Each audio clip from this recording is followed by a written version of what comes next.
All right, welcome back, everyone. Good Monday. morning. Monday again. How is it, guys? Oh wait, that's the wrong background. So let's change that one. Spoiler alert.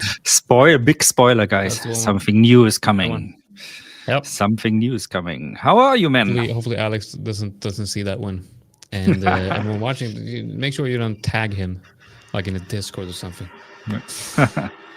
Okay. Can you hear the noise in the background here, by the way? Maybe a little bit, but it should be good. I heard your neighbors are doing renovation again. That's kind of like it's like, and they always decide to continue their renovation when I want to do some live stream stuff. It's amazing. Yeah. It's like, oh, we see that Dirk is scheduled for a live stream. Let's start renovating. Well, they should be renovating on the weekends, right? But it's an office, right? So that's actually a work office. Yeah, I cannot blame it. I mean, it's like a brand new building, so of course there's things going on. I just wish they would warn the other tenants up front, So it's like, surprise, definitely. In 5 minutes we are going to start drilling into the wall right next to you. Well, you have positions open, you're trading right now, screw you. We're going to make that exactly for you today. All right. So today we got a new week ahead with a lot of stuff going on. Lots of news. Lots of news coming in, not as high profile, I think, as we saw last week, especially inflation reading. I think we are at some interesting levels, especially when I look at the US dollar, especially euro dollar there. So we can talk about this in a while. I have a brand new The5ers evaluation account, which I'm going to use to trade gold US dollar specifically. I already did a little bit of a trade this morning, which I can share with you. That one was in euro dollar, though. Let me add my screen here. So I just installed everything this morning, and I saw like nice confluence levels here down in euro dollar. I thought, what the hell, take a little bit of a trade there. Just 0.25 lots entered here at 104.73. No, it was lower, 71.72, I think. Can share that later here on the The5ers MT5 also. And had to take profit here at 104.80, which got triggered a while ago. So nice little $14 profit to start the day. Yeah, good stuff. But shows again. Go ahead, please. I want to start with looking at the news that we have coming up here this week, because we do have quite a few news events. If we compare to last week, it looked like this, and then today we have this week to look forward to. So as you can see, we have major news event across most of the major currency assets. So if you're trading multiple pairs, obviously you need to pay close attention to the Forex Factory news calendar this week. Now that goes if you're trading with the high stakes account. If you're trading with the high stakes account, you cannot open a new position 2 minutes before a major news event or 2 minutes after a new major news event. So there's a 4-minute window around that. And that goes if you're trading AUD, GBP, CAD, or USD today. Now, I'm not sure if I have every pair on here, but why I'm saying that you should look at Forex Factory is because the risk team at the The5ers are basing that rule not to trade during news on Forex Factory. Sometimes you'll see that there's some difference between different news calendars on, for example, within TradingView, you might see a high impact news event or an orange event that is actually a red event on Forex Factory. So make sure that this is your go-to calendar. And as we can see here, we have President Trump is going to speak sometime tomorrow. Today we have a bank holiday, it seems, for USD and Canada. But then tomorrow we have 80, the Bank of Australia, or whatever that's called, is having a rate statement. And then we have CPI coming out of Canada, and also the president of the United States, Trump is going to speak tomorrow. Now, I don't know what he's going to speak about, but it's most likely going to move the markets. Whatever he says, it's just he has a tendency of saying things that definitely move the markets. I do think that the market is kind of getting more used to him, because we've seen that the weekend gaps are not as strong as they were. Like we've had 3 weeks in a row now with weekend gaps, and they're getting smaller and smaller and smaller. But then we have also on Wednesday we have FOMC minutes, the meeting minutes, and then we have unemployment claims on Thursday, and we have flash manufacturing PMI on Friday. So there's a lot of things going on here for sure. We also have, of course, the flash manufacturing PMI coming out from the US and pretty much rest of the world, but especially we want to look at the European, the Euro area for that to see if the Euro area, if especially Germany, if it's still showing signs of a recession. That's going to be important, looking at the risk on and risk off environment that we're seeing in the markets. But you know what? This is boring. New stuff, boring. Let's. Well, we had already some interesting news coming out this morning. Oh, Jesus Christ, what are they doing down there? Sorry, guys, really. And I can't hear anything. I think it's good. It's good. It's just it's like directly under my ass now. Well, now they are drilling. It's like I'm getting a massage here. It's crazy. Oh wow. Well, you know what? You gotta look at it from the bright side. You know, like you're getting a massage. That's great. Yeah, that's nice. Yeah. So we had already actually news from Japan coming out this morning. The GDP growth rate, which was much better than expected. So forecast was 0.3%. I think it was quarter over quarter. Came out at 0.7%, which we can immediately also see here that the Japanese yen kind of is. I'm not saying like totally reversing its weakness right now, but definitely heading a little bit into the direction of trading a bit lower versus the US dollar. So that was a bit of surprise, something you might take into account if you're busy trading something like dollar yen. You know that this kind of could change a little bit the narrative we are seeing with the Japanese yen at the moment, in my opinion. By the way, guys, if you're watching here on YouTube, make sure that you're subscribed, because it's only the subscribers that can access the chat. So make sure that you check out our little subscribe button that we have and click that one to make sure that you can comment on the chat and comment on the live stream. And make sure that if you have any questions for me, any questions for Dirk, or any questions for anyone else is going to be joining us here in the live stream here. We're going to be doing almost 6 hours today of pure trading and education and analysis for you guys. So if you have any questions or any specific short request or anything like that, also we have we got something special coming up today as well. So make sure that you stay tuned for a little bit of a surprise I have later for you guys. And I know that Dirk talked about his evaluation account that he's setting up for the 5ers as well. And we talked about maybe perhaps letting the audience choose what pair to for him to trade. So we'll do a little challenge maybe on that. And yeah, we're gonna have more news coming up on that one as well. What's up, Alex? Hope you're doing good this morning. Alex is always with us here, and I really do appreciate you and everyone else that's coming on here on almost every live stream. Thank you. That's the way to go, guys. Really. Yeah. Tell me what you want me to trade today. If you want to make it difficult for me, of course, you can choose gold. That's actually also why I wanted this evaluation account, because if you listened to me last week, I told multiple times, I'm not a very good gold trader, but when doing something like a challenge, I think it's important to put yourself somewhere out of your comfort zone. I could be doing here now what I'm always doing. Might not be so interesting for you guys, because I'm mostly a long-term trader. Of course, we want to have some live trading action here. Gold worked nicely for me last week, so let's see if we can continue. But it's for you to choose, of course. And we're going to keep track of me being outside my comfort zone with the evaluation account. So let's see how this one is going to develop over the next couple of months. Am I going to crash it, or am I going to get it into funding eventually? Let's see on that. I think it's important when it's important when we're doing these challenges and we're talking about having an evaluation account and trading that live. I mean, we have to obviously I think we want to make sure that for me, it's like when I trade a challenge account, especially when I do it live, like I do a challenge or I trade against Victor or something like that, or I have an evaluation. Like when you're doing it live, you have sort of that pressure because we got thousands of people watching us here, right? And you have this pressure of you want to perform, you want to do well.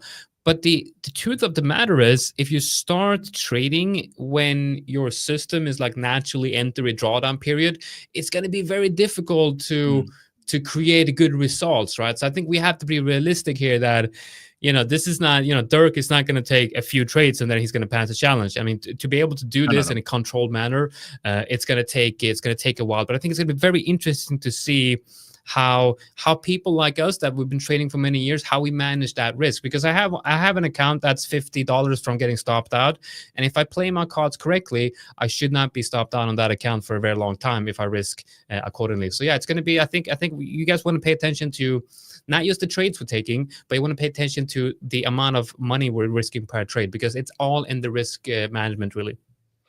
Yeah, and just like Hamad said today, and you mentioned it also today, a bit of a special day. We have a bank holiday in the USA, so we are probably not going to see a lot of movements on the markets, not a high volatility setup. People, the traders in the US still and on the long weekend. So just like Hamad said here, we are going to see gold closing early today.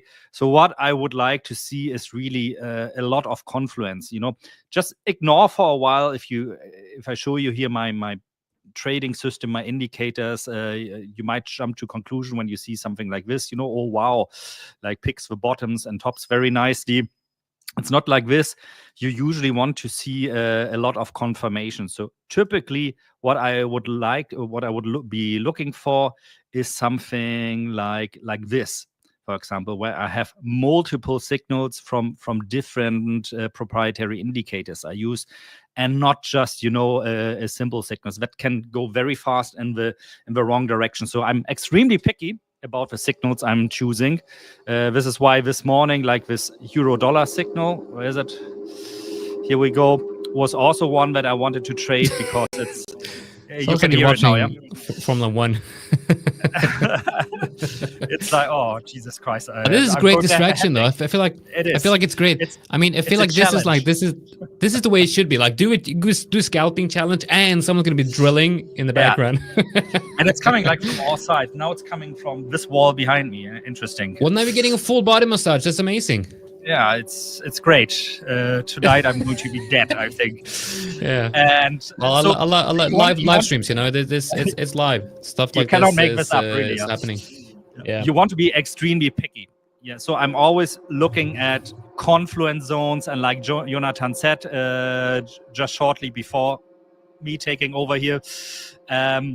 Just because I have an evaluation account doesn't mean that I'm aiming to pass this within a week or 3 weeks or 4 weeks. I'm extremely picky with the signals. I'm not risking more than probably 0.5% per trade with a very wide stop loss also, so I can add to the position. Be extremely picky. I'm going to mute myself. Can you please take over? I think I need to go out and kill somebody very quickly.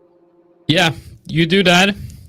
I like how he's so very German about that. He's like, "Can you please take over? I need to go and kill somebody." It's like, "Yeah, sure, you do that." By the way, guys, this is we're joking. We're joking. It's a joke. You can't it's okay. The screen is gone. He's gone. Let me add my screen. Where do I have my screen?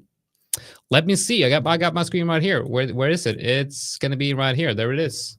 All right. What's up, everyone? Let's adjust my camera a little bit because I am too big. I'm simply too big. In a good way. All right, that's it. Okay, guys, let me know if you want me to take a look at anything specific today. In today's live stream, we have many hours of a lot of different content that we have coming up for you guys. Make sure that you like and subscribe to the channel so that you can be the first one to know when we're going live and when we're sharing our analysis. Look at that. Isn't that beautiful? It is beautiful. Please say in the chat, it is beautiful. Yes, Mr. Jonathan, it's a beautiful trade. Because it's your trade and it's based on the most awesome technical analysis that there is, which is support and resistance. Euro GBP is not looking very good. I don't like this. I do not like Euro GBP. I've had this trade open for how long? In the beginning of the month, so a couple of weeks. About 2 or 3 months, 2 or 3 weeks. I've had this trade open on Euro GBP. I am a very patient person as long as I'm in profit.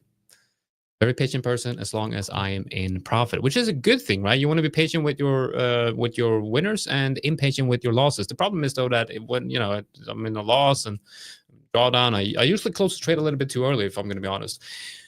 AD CAD, what are we looking at? AD CAD, absolutely beautiful. Look at that. What a move. What a move. Because the positions that I have open, and I shared all of this on Twitter, I believe, yesterday. So for those of you watching this and you want to follow along on the setups, I do post some updates from time to time on the Twitter account as well, and I do give some updates on the general things that we're watching in the live stream as well. But the positions I have open is Euro GBP, AUD CAD, I got NCD USD, I got NCD CAD, and I have USD CAD as well. And I'm looking to perhaps enter USD CHF. But those are the ones I have open. 1, 2, 3, 4, 5 positions open right now. And I'm open to, I'm potentially looking to enter a potential short on USD CHF here as well, because we do see that last week, Friday, closed the candle below this level. We have what I believe to be a distribution range at the range highs, and I'm looking for a potential move down to the range EQ. So what I want to see here for USD CHF to become a trade for me. Now, this is a swing trade for me, but if you look at this and you can zoom in, if you spam in the chat your short request, you're gonna get banned, and I'm sorry about that. But like that's just how it is. We gotta have a good environment here in the comments section. And I'm seeing all the messages, man. I'm seeing all the messages, and the more you type, the more I see it. And if I see too much, you're out of here. That's it. That's the rules. I don't make the rules. Well, actually, I do make the rules. Okay, so we have a distribution range right here, and we broke down. And if we have a retest of this level and we have a confirmation of a rejection, I want to enter a short position on USD CHF. Looking at the 4-hour right here, I think we see a beautiful, beautiful, beautiful possible break. And what's up, Henrique? Welcome. Good morning. GM to you, to my friend. Welcome to the live stream. Make sure that you like. You probably already hit the like, though, because I know you've always in here. Okay, so you can see that the let me kind of like explain to you how I believe this is a proper, good, valid breakout. Because if you look at all the other touches of this level, you have support, got support right here, and then it moved down, boom, like that.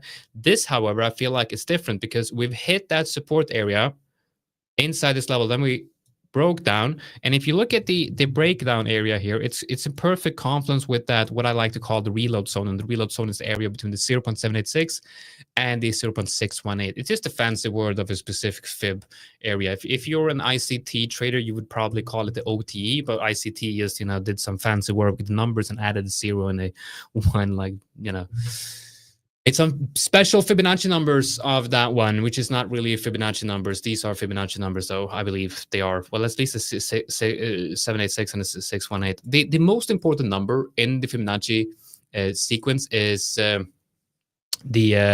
618, or the 1.618. That ratio. I think that's the level you want to focus on. And of course, in the markets also, you want to focus on the 50% level. Now, I don't believe 0.5 or 50% is a Fibonacci number, but half of a move is very important in financial markets. So if you're looking for a trade today, so if you can just Google my name and you'll find it. So if you're looking for a trade today, I think the 0.903 for USD CHF. If you get a good reaction in here, very, very good. Very, very good. If you get a confirmed reaction here, which would be like hitting the area and then have whatever confirmation you're looking for, but for me that would be a bearish engulfing candle on the 4-hour. Best if you hit this level and then the candle closed down here. That would be absolutely fantastic. Okay, we got some questions. We got some questions right here on. I see that Alex is talking about correlated risks, correlated assets. Very, very good. Let me see if I can find that question. Where do we have that question? I'm looking for the question. If you know which question I'm talking about. Maybe. Okay, this is good. Trader Lawrence, good morning. Do you not have a rule as to how much risk you have on when it's correlated pairs? Absolutely, I absolutely have that. So if you look at, for example, I have AD CAD. I have a long on AUD CAD, and I have a possible short. I have a short on USD CAD. Now the fact is, when I entered this position, and I'm now in 2 positions on this one, by the way. And if I have another lower high and we break down, then I am going to make sure that I add to this position. And of course, I will update you all on when I add to this position. So I got USD CAD, and then I got AD CAD. And you know what? I'm going to move them together here, so we see the correlated effect. AD CAD. When I entered USD CAD, I was in a small position on AUD CAD, and my desired risk is a full risk.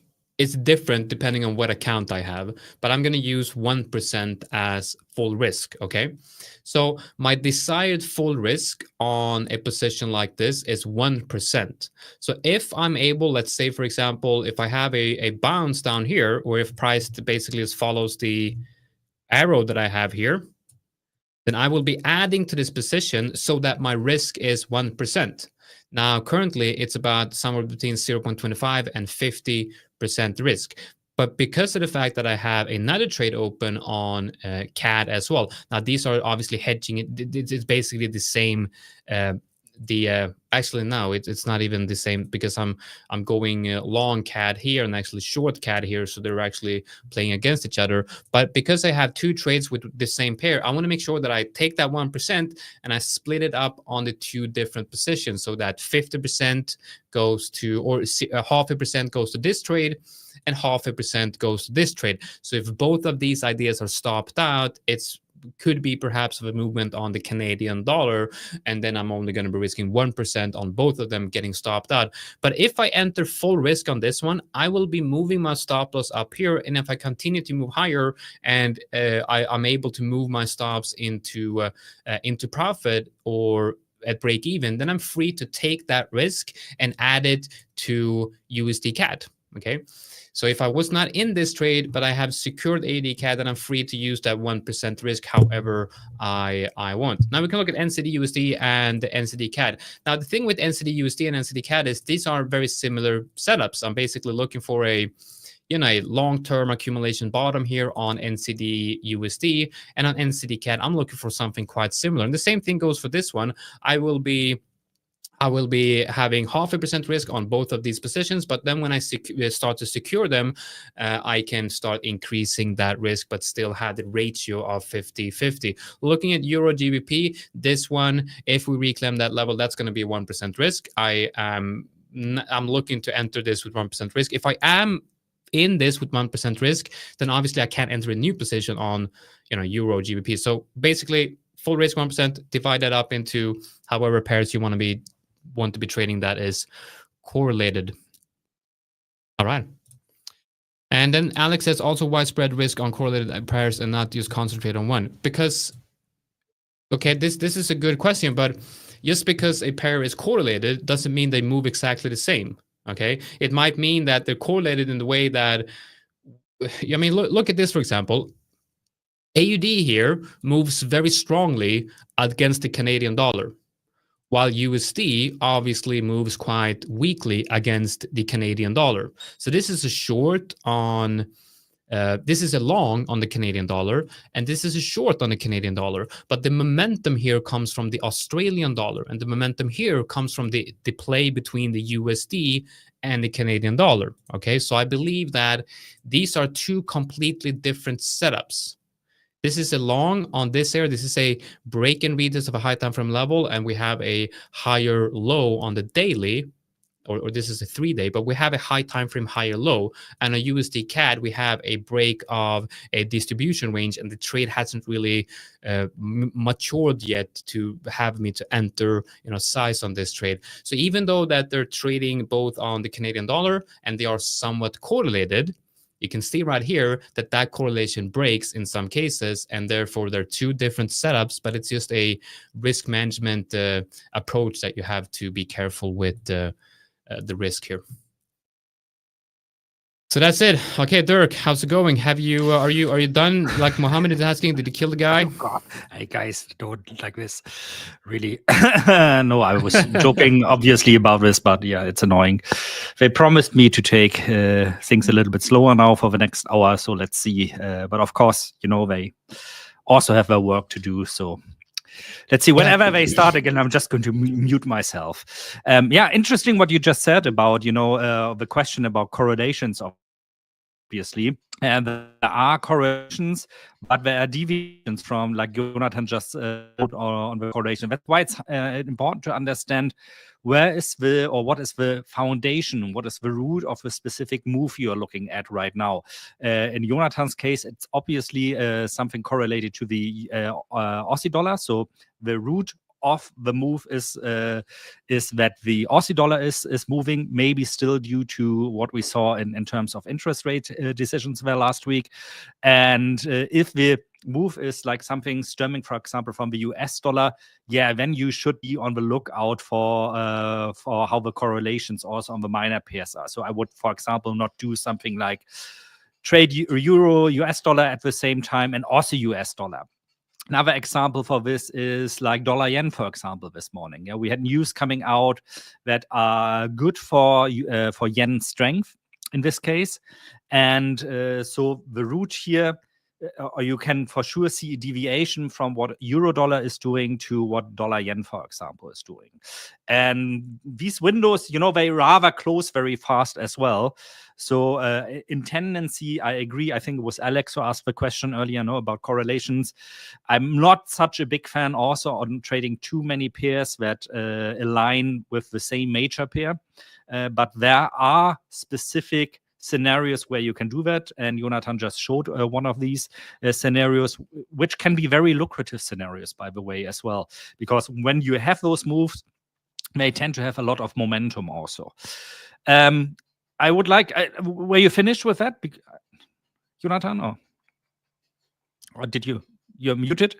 Yeah, Alex just sent me a message, a screenshot of the background we talked about in the beginning. So apparently we got spies. We got spies in the background. I know how I feel about that. Yeah, okay. This question. I have a question. We have a question. We have a question to answer. Okay. We do have a question to answer. How to manage risk when permitting positions? Well, so for me, it's simple, and I want to combine this with the question that we have right here. So, how to manage risk when permitting positions, and can you tell me the entry confirmation you take before entering the trade? So I can show you quickly what some of the confirmations were of these trades. Let's begin with AUD CAD, I believe. So the first confirmation that I had on AUD CAD was simply, if you look at the daily, it was simply this candle right here. We have price going down into a support area, and then we have a daily bullish engulfing candle right here, and then I place orders below that one for the first position. And now that we have a breakout here on AUD CAD above this level, if the daily candle is going to close above this level, then I will simply do the same, enter a entry order here with stop loss here, and then move this stop loss up to that level. So the entry confirmation is basically as a bullish reaction at the level where I want to go long. It's simply as that. And one of the I like to use the daily close as the confirmation of that. You can look at USD CAD here, would be the same thing. So on Friday, we I believe I opened the first position when we had this candle closing below, and then when we had this move down, I opened a new position, and when that candle closed, I opened another position on Thursday. So the confirmation here was basically as this level breaking and this type of price action, where because on every time this level has hit, we have support, move up, support, move up, support, move up. But here we have a breakdown, rejection, and a move lower. And when we had that, I started entering the trade. And the way I add to position while managing my risk is like this. So let's say you have 1% is full risk, and I like to take like 4 positions, right? So we take four positions. I like to build a position with 4 positions. So 1%, divided by 4 is 0.25. So I take 0.25% risk on each of the orders I enter. But if I enter a correlated pair, if I, for example, I have AD CAD and USD CAD, then I have to split that in half. So the full risk becomes half. And if I enter, and this is, the full risk is actually floating, okay? So if I get stopped out in profit, most of the time, I'm still going to risk 1% because I'm adding to my winners so that if the trade hits TP, what happened with the text? Didn't I have the text up here? That's weird. Anyway, if the trade hits TP, I will be making like a significant amount of money because my stop loss that is trailing is almost going to be around 1% risk. Okay, so it's going to be 1% risk. And so a trade that, this trade, for example, might be 2R, but that might turn into a 7 or an 8R winner. And the way I'm doing this is because I'm taking fewer trades and I'm swing trading. And if I would only take, 2R winners on my swing trades, I wouldn't really make a lot of money in terms of R or dollar value. But I know that some of these swing trades run, 5, 6, 700, or in some rare cases, even 1,000 pips. And if I'm able to add to those winners, I have a few very big winners in a year, which means 1 or 2 months I'll make, somewhere between 10 and 20%, which is the whole year of profit. So I have maybe months that are -1%, -5%, +5%, -2%, but then all of a sudden it's like 15% or 20% in one of the month, and 20% 1 month, that will balance out the whole portfolio. So I'm okay with having, many trades being small losers, even though I could have theoretically made some money on that trade. Sometimes it's going to be like maybe a 1R winner or something like that. But the thing with adding to your winners, you also have to understand that when you're adding to your winners, you're also adding to the loser when it becomes a loser, right? Because if it turns around, then you'll lose more money.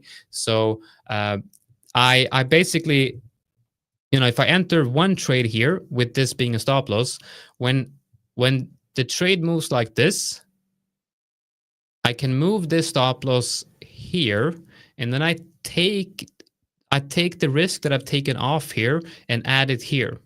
So now the distance between this entry and that stop loss will be the same money as you had here. So when I'm moving my stop loss down, I'm removing risk from the trade, and I'm then adding that risk back on at a different level on that trade with a tighter stop loss. So the trade becomes in lot sizes bigger and bigger and bigger, but the loss remains the same, which means the profit is increasing while the loss remains the same, if that makes sense. Yeah, that definitely makes sense. But you need to kind and elaborate a little bit more on it. Yeah. So this kind of goes. This goes against what a lot of people do. They add to their losers, and this is one of the reasons why I don't like adding to my losers.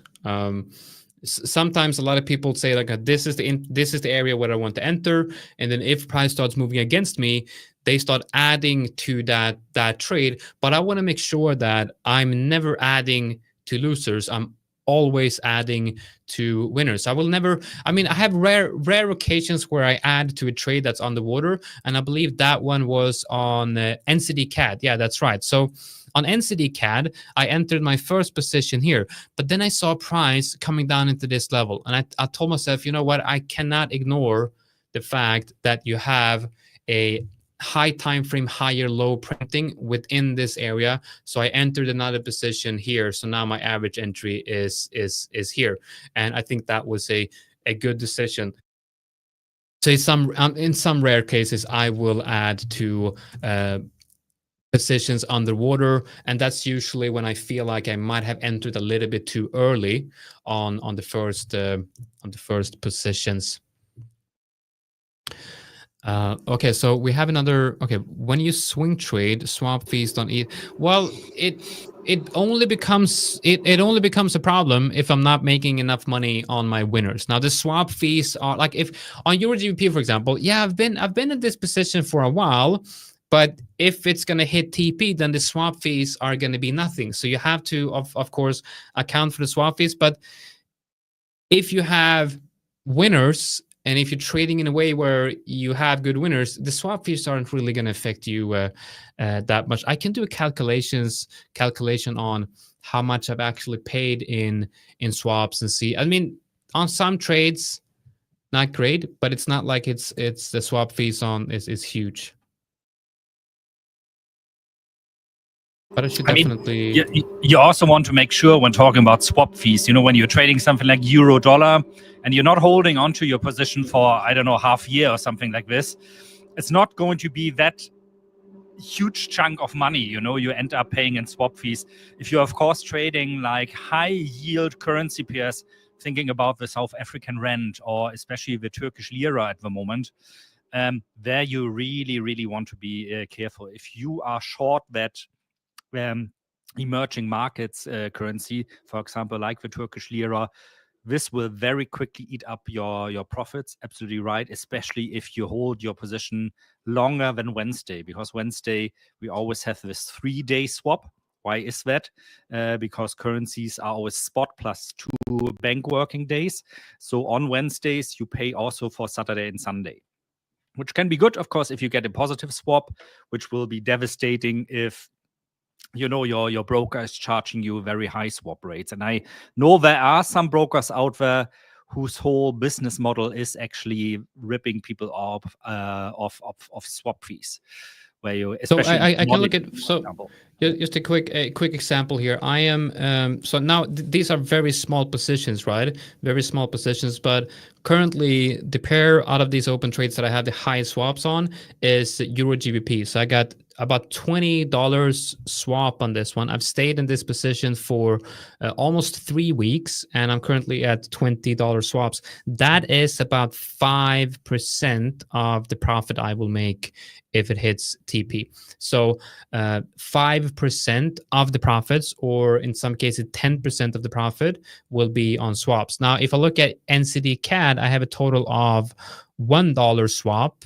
$1 swap, but I'm in profit of $300. So I'm paying $1 in swap for a $300 profit currently. And then on USD CAD, I'm in total of $3 swap, while in $80 profit. So Euro GBP has a high swap because I've stayed in this position for a long time and it's not really moving. But we know that Euro GBP is not going to stay within this range for 2 more months. It's most likely going to move either to stop loss or in profit. And if it hits profit, I'll be paying perhaps 10% of that profit in swaps, which is 1/10 of the profit. So it's not like it's eating up the profits. But if every trade is like this, then obviously I could have been making 10% more profit. But I'm not talking about 10% on the account. I'm talking about 10%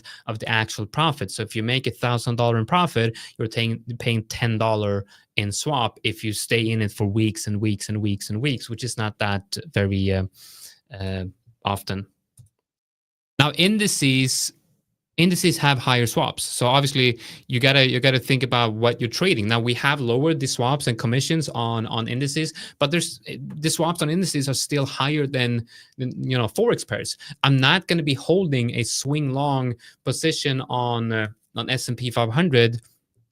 I mean, I still think you would be in profit, but you think about also where you're entering and how long you're going to stay in that position. Right. How much did you say you paid for your $20? Right now, I've paid I've paid $20 on Euro GBP, and it's a very small position. So I think I'm risking. I'm probably just risking like $200 on this one. I mean, it's. But I've stayed in this position for a little over 2 weeks. Okay. I think, Henry, you're probably in the same trade, if I'm not mistaken, which means you have most likely half the position size that I have. I mean, depends like the amount also on the position size you have. No, if you have like $1 million and pay $11 is something else than being 10K long and or short and paying $11, obviously. Yeah, my win rate is about 40% on this swing strategy. I would say it's about 40%, but it's so dependent on. It's I mean, it fluctuates so much when it comes to the win rate, but I would say over. Actually, I can go in and look at the numbers. So the thing is, the account where I have most of the trades are not the same strategy, and because I'm taking few trades with this one, and I've only really started switching back to swing trading around end of last year, so only like 3 or 4 months on this specific strategy only. So, and I haven't really been able to. What I have to do is I have to look at only these trades and see what the win rate of that is. But if you look at the overall win rate of the last, where do we have that? Okay, the overall win rate for the last 424 trades over the course of, I believe, 2 years is 40%. So that's a number that you can definitely, look and reliable say that, okay, 424 trades over the course of, I think, like 2 years. And 40%, that's probably the win rate that I have as a trader. But I can't say that this system has a 40% win rate, because honestly I have too few trades here to actually make that up. But over the course of 424 trades, I've traded different systems and different setups, and across the board I'm at 40%. So I think I would say that as a trader I have 40% win rate, which I'm very happy with, actually. And that's the thing, no? Like most beginner traders would say now, probably, oh, you only have like 40% win rate, or like in a more broad spectrum. Like this is the question I usually get asked the first if I tell somebody, I earn my money with trading and investment. So how high is your success rate? And then I say something like, well, last year was around, I think, 57%, which I'm extremely proud of. And then I hear something, yeah, but I know this guy who has like 85 or 90%. And my the question I ask then always is like, okay, show me the stats on that. I want to see that. And usually you see something like, oh, this guy did like 20 trades with super high leverage, and is now trying to market himself with that. Yeah, I mean, I like, guys, I think, it doesn't matter. Like you ask me questions like, oh, what's your win rate? It doesn't matter. It does not matter. It's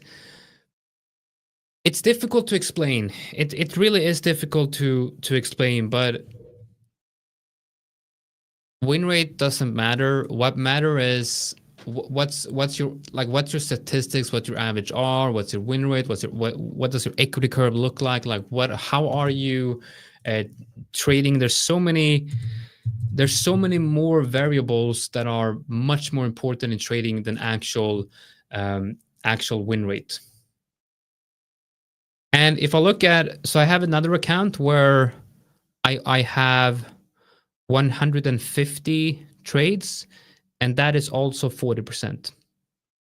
So I would say that across the board on different type of trading setups and trading strategies, I have around 40%, 40% win rate. I think I'm happy with that, if I'm going to be honest. When I started trading, like the first few years, I always wanted to have I always wanted to make, 60%.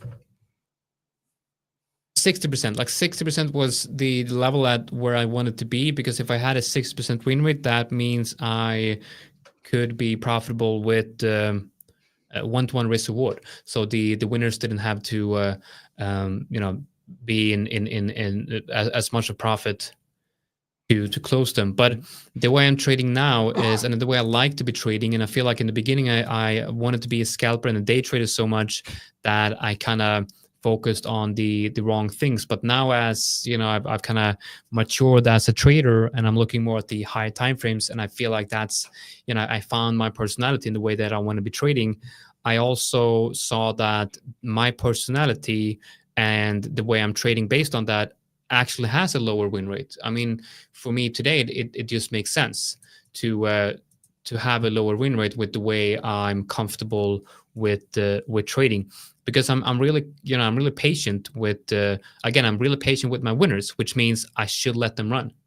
And if you let your winners run, and if you have big winners, you're going to have a lower win rate. That's just the way it works. The thing is also, it depends on what time frame you are looking at. If I look like at the majority of my trades or of my investing strategy, which is like very long time frame, we're talking about 2 to 5 years that I'm holding on to positions. Not talking about long euro dollar holding on, with your broker for 5 years or something like this. Of course, you're going to do that with other instruments like treasury bills and so on and so forth. But by the end of the day, if I look, for example, as I've gotten a little bit more into scalping again, and if I'm looking more, where is it here at like I said here for gold, for example, or for euro dollar this morning, that's the wrong one, this one here, at more lower time frame, these are 2-minute charts, for example, I will for sure have them worse risk reward ratio, because very like my style of trading, for example, is that I do that long term, that I like to scale into positions, because I don't know where the absolute bottom is for long positions. I don't know where the absolute top is for short positions. So and this goes into what we earlier saw when Jonathan was talking about pyramidizing. Is it that's the correct pyramiding? The correct English term. I mean, I can't pronounce it, but it's a pyramid, right? And you I think we all know what is meant. English sometimes is such an unphonetic language. I don't know why I can't pronounce it. It's so difficult. Yeah, pyramiding. Tell me about it. Right? Pyramiding. I don't know. Please help us out, guys. Please help us out. Pyramid head. We have someone saying please increase the leverage. I think on the high stakes, you have insane high leverage. If you want high leverage, you get a high stakes account. It's very high leverage. Yeah, and the bootcamp you have 1 to 10, that should be more than enough, guys, really. And as Jonathan said earlier, it's not about leverage, it's about risk. And if you approach risk management in a good... Scaling in. Scaling in, yeah, thank you. I like to do that.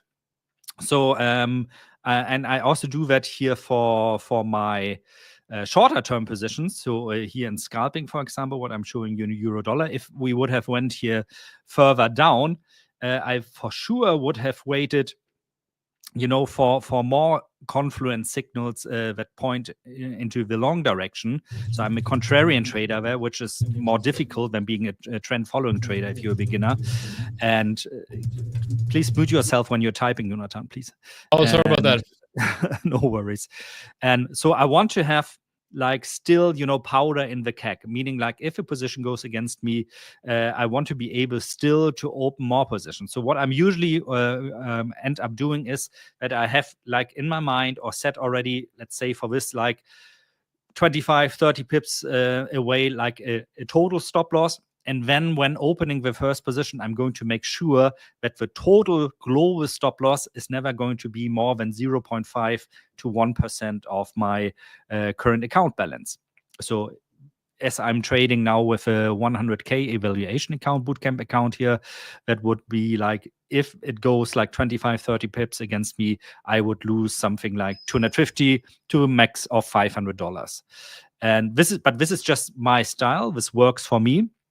Of course, you can have a totally different style. If you are like a trader that likes to trade with a trend, which, as I said, is usually something that's easier if you're trading, if you're starting with trading, and you're looking to swing trade, you're looking at long-term trading strategies. I might be doing something like this, where I look for what is the current trend of a market. Well, in this case, looking at the S&P 500, probably you can apply this to a lot of other stock indices as well.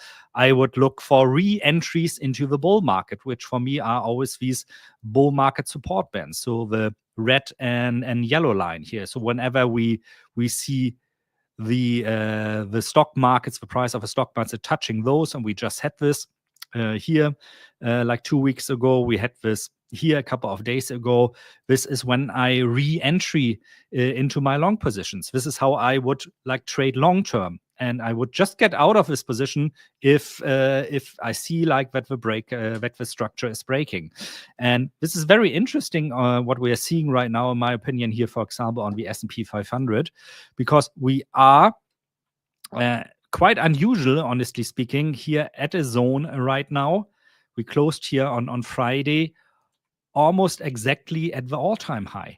So and this is unusual because we had 3 days of no trading action now, Saturday, Sunday, and today the bank holiday, which probably is a very good sign that maybe tomorrow, if not something crazy happens today. We just heard, I think Donald Trump is he going to talk today? I mean, he might be tweeting something at any time, going crazy again. And that would push like the S&P 500 down again, or stock markets in general. We could see a higher high again tomorrow during the opening. So as soon as the futures open, quite a special situation in my opinion. So I would not, for example, bet against this at the moment. So my strategy would not be go short here, because it's like totally against the long-term trend. Would be extremely difficult. Instead, I would be ready to, if we see a plunge again somewhere to this area here, so between the 8 weeks moving average and the bull market support bands, to add to my positions. Again, this really long-term gives you peace of mind. It's something you can do short-term also. So if you look at, I don't know, 5-minute charts or something, it works very well. But be aware, of course, the whole market structure can change much, much faster there. Yeah, like you can have trends established for an hour on a 5-minute chart, and then they break again. So you'll have a lot more noise. But if I could go back in time now, and I would meet myself, like young 20-year-old Dirk, like 25 years ago, and I could give him a piece of advice. Well, the first advice probably would be, in 2009, make sure you mine Bitcoin and later on buy as much Bitcoin as you can. The second advice would be, if you trade for the first couple of years, try to trade with a trend. And for sure. Like trading as a contrarian, and I know like short term, I'm a contrarian trader. If on my 2-minute charts, I always look for local highs and local lows. And but long term, I'm super much with a trend. With exceptions, of course, when I see like areas where I say, from a macroeconomic perspective, it makes sense now to change your stance on how the stock markets are going to perform. The last time this happened was in 2022, when I saw inflation coming down, where I said, like, this is the time now to buy Bitcoin. This is the time to buy stocks. Potentially in Q3, Q4, we'll see something, me changing my stance to get out of stocks, get out of Bitcoin, and hold on to cash.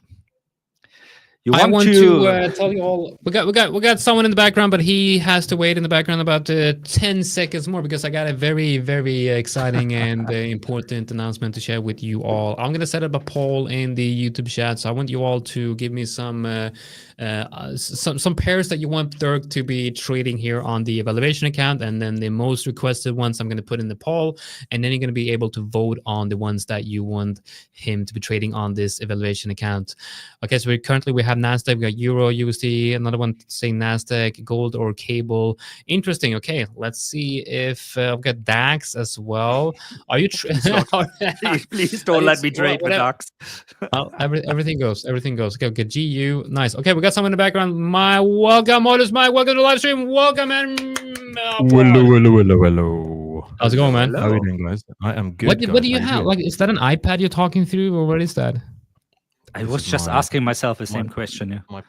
You got a fancy microphone, fancy anti-echo thing. We have a pro here. So I'm in a chair. I'm in a shared office here, so trying to make sure that you don't hear all the background noise from around me. So right. So there's actual people. I think there's Mr. CEO. Nah, I'm sorry to disappoint you, but Mike is not the CEO.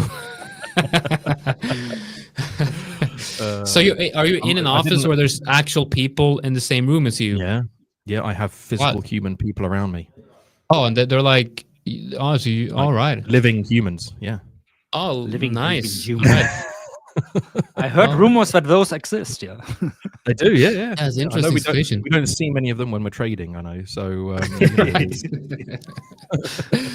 Well, I hope they're very, very fun, funny, and interesting, and nice people.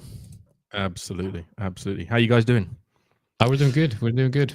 Great. Now that it's silent around me at the moment, I'm also doing good. Yeah. And depending on what the poll is going to say, if like the stocks is going to come out on top, I'm going to be in trouble.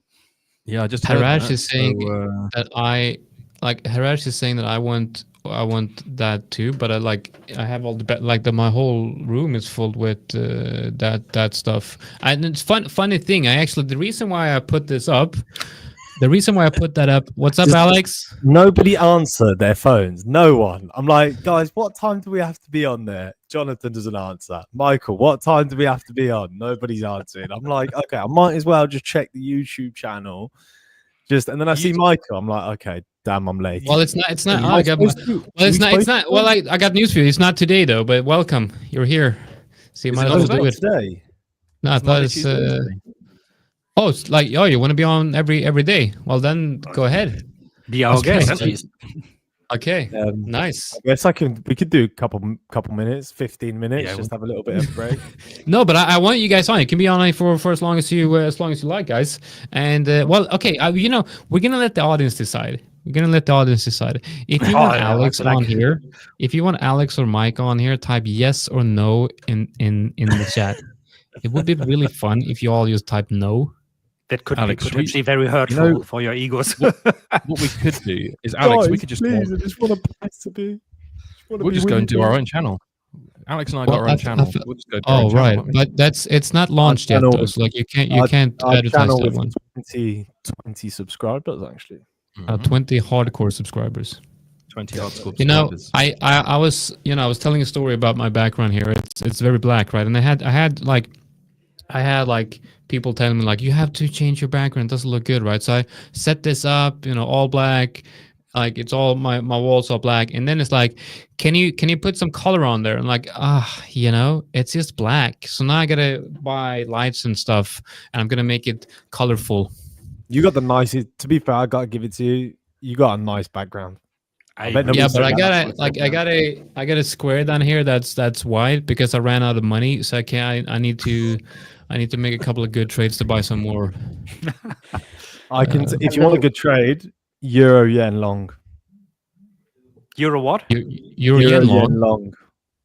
Well, yeah. Are you in the trade though?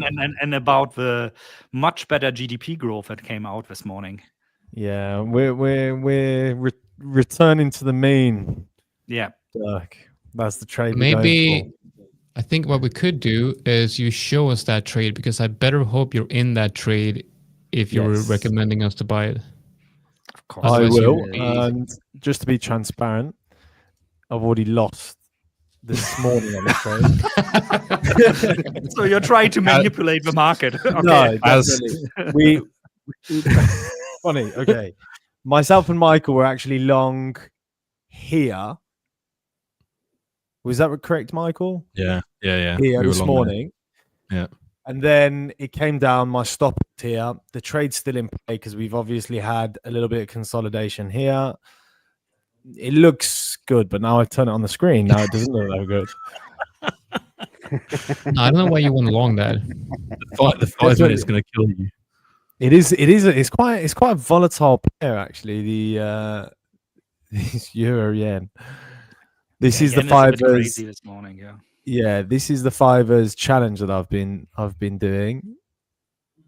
It's been going on. We got Victor here as well. Welcome, Victor. We got to say hi to you. No one has said hi to you so welcome to coming on here and say you just wake up. You just woke up, right? Is that real? That is correct. Yes, that is indeed Wow. correct. You've been scalping all night?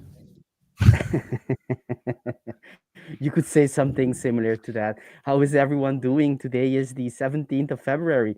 I'm happy to see you guys. The house is full. I like when we have all of us in here. Almost the whole team. Well, not the whole team, but definitely Almost. the best ones. No, I'm kidding. He's really Oh, sorry, everyone else is not in here. As if I just punted a trade and it's just going like this right now in front of everyone. Can't make it up, can you? It reminds me of what altcoin was that? Was like some squirrel, some animal? I think. Peanut. That's right, peanut. Yeah, that was peanut. But that was the squirrel in New York. That was the name of the squirrel. And then they made a altcoin based on the name of the squirrel. And I said, like, absolutely crazy. No, this was chill guy. I remember that was chill guy. Yeah, that was very chill. That was chill. So there's a look at the stop loss, Henry. Thank you very much. Yes, thank you for reminding me that the stop loss is ridiculously tight. Yeah, I like we have people like Henry coming in here, just making sure that we look at the stop loss when it's getting hit. Because that's important. We have to feel it, you know.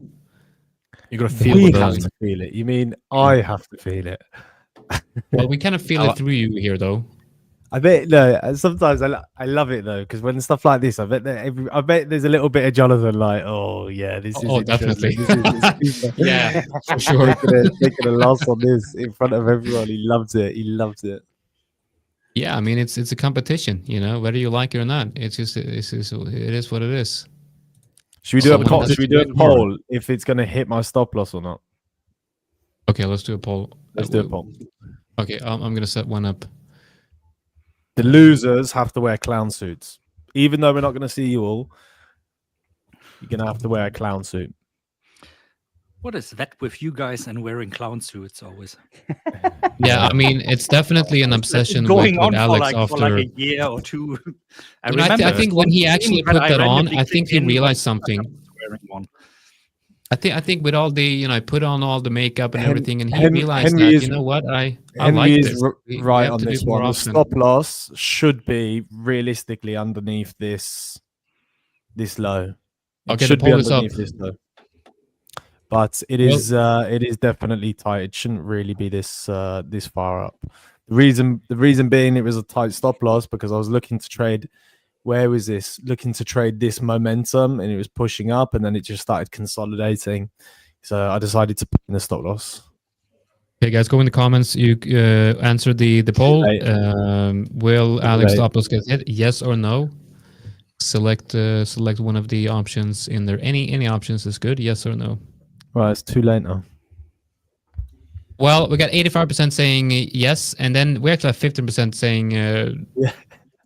Even when it's already been stopped out. Now that is you know that. And we can do another poll. Did Alex stop loss get hit?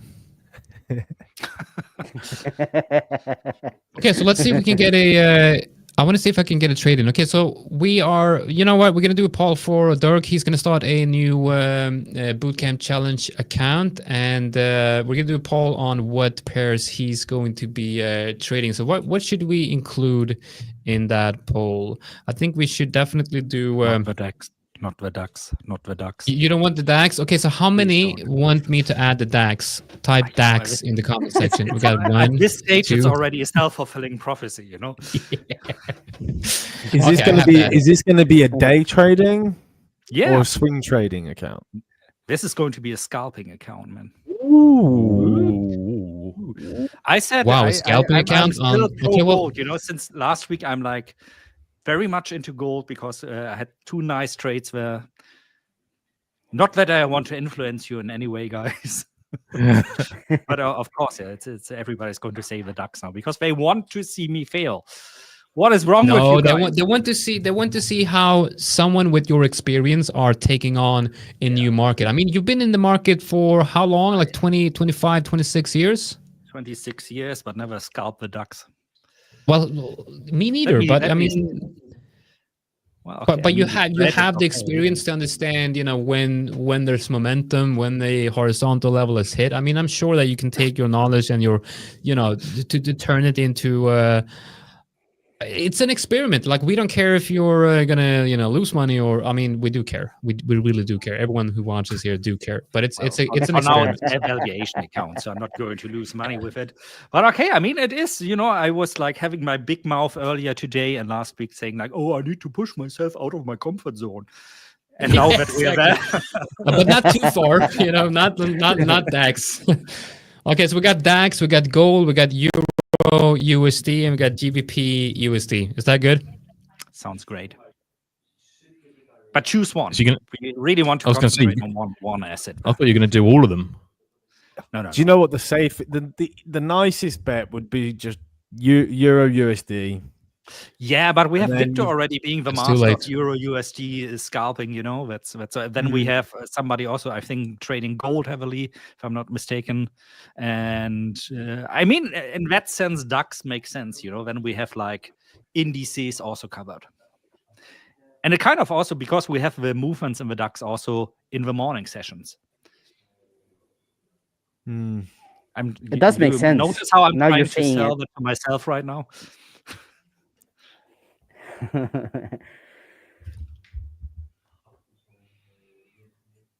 But what pair would you choose, Dirk?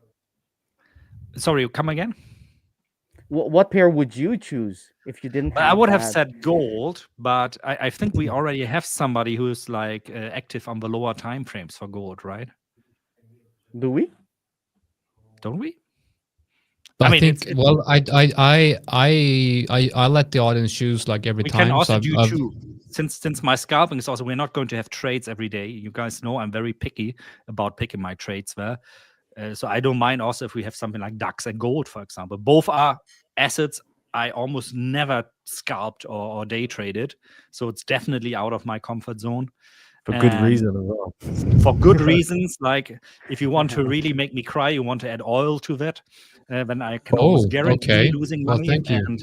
I have a feeling oil will be quite difficult because of the spread. Let me double check. Yeah, it's not only the spread, but I mean, oil is like the asset that I don't think there's any other asset that is like so prone to react to news events or economic news or, you know, somebody in the Middle East saying something. Gold is actually leading. Okay, so they want you to trade gold. It's actually leading. It's quite close between DAX and gold. We got 21% on. So DAX is on second place, and then we got gold. So yeah, people really like gold. We should have. We should just rename this to the Gold Live Trading Room. And everyone's just going to bet the 5ers has a lot of clients trading gold as well, no? Everyone has gold just because it's across all. It's across all prop firms. Everyone loves gold. Everybody loves gold, but everybody blows themselves up on gold. Yeah, everyone expect the like everyone except the like professional traders love gold. You know, like I'm not like a lot of really experienced traders. They say I don't really like gold, but. A lot of people trade gold, And a lot of people also lose a lot of money trading gold because it's so unpredictable. I think it's because sometimes you get a really good trade and it just works perfectly and it runs, but on gold, man, the wicks, it's incredibly difficult to trade gold, in my opinion. I think as well, gold. I think gold is has a natural attractiveness to it that other pairs do not have. It's because it is perceived, and it is, of something of value, something golden. It's in our language, in our culture, to perceive gold as something valuable. I think that has a thing as well. Also, culturally, there are certain parts of the world where gold is perceived even more popular than others. For example, in China and India, their gold is a bigger thing than it is in other Western countries, and it is already a popular thing on the Western country, but it's even more so in India and in China, for example. Does that matter though? Like, how did we get from finding value in gold to finding value in some of these meme coins that we've been buying up? Listen, we've talked about this. There is no value in meme coins. There is no value at all. Don't tell that to Michael. You're going to make him cry about his Memdex. There is value in that. There is still value in that. I'm convinced. Well, Memdex is going to fly because it's an index type of thing. So when you have an index, obviously it has a function. It's an idea. You take, because meme coins has no value, but you take 1,000 meme coins, put them in the basket, and then you have a pattern, right? You have something's going on, right? But if you take yes, Jonathan, if you have I'm playing the devil's advocate here. If one still has no value, I don't care. One thing has a one time is 0. If you have 1,000 0 and still 0. What? Yeah. That's something my daughter is learning in school right now. 0 times 0 is 0. Yeah, so if you have something of value and then you add no value, you still have no value. Like you have no value and then you add a 0, you have a no value times nothing. I don't want to say that equals. We're gonna equals to what? Equals nothingness. Equals to nothing. No, guys, I don't want to say that meme coins is worth nothing. I don't want to say that, but if we assume that you said, Jonathan, at the beginning, meme coins don't have any value. If you have a basket of things that have no values, then you're still with no value. Even if you have a basket, if you have 1,000 of them, again. But what is no value though? At the end of the day, value is whatever somebody puts on it. So if somebody's buying it and somebody thinks that it's going to go higher, that is their value. So it's all, listen, but the thing is, eye of the beholder, isn't it? Well, yeah, there's a value, and then there's like speculative value, which I believe is two different things. A specific, specific car can be valued at a certain rate because people are, ready to buy that car for that certain value. But if you look at a meme coin, like I don't care. Like I look at Chill Guy, it's like, let's say it's $5. It's not worth $5 to me. But if it's if I'm able to get in and I make some money, like it's yes, it might be worth a certain risk or an opportunity, but there's no, to me as a speculator, maybe it's worth a specific risk to perhaps make some money on it, but it's not worth anything really other than speculative nature. The value of anything is whatever people are willing to pay for it. That's the value that's the relevant metric.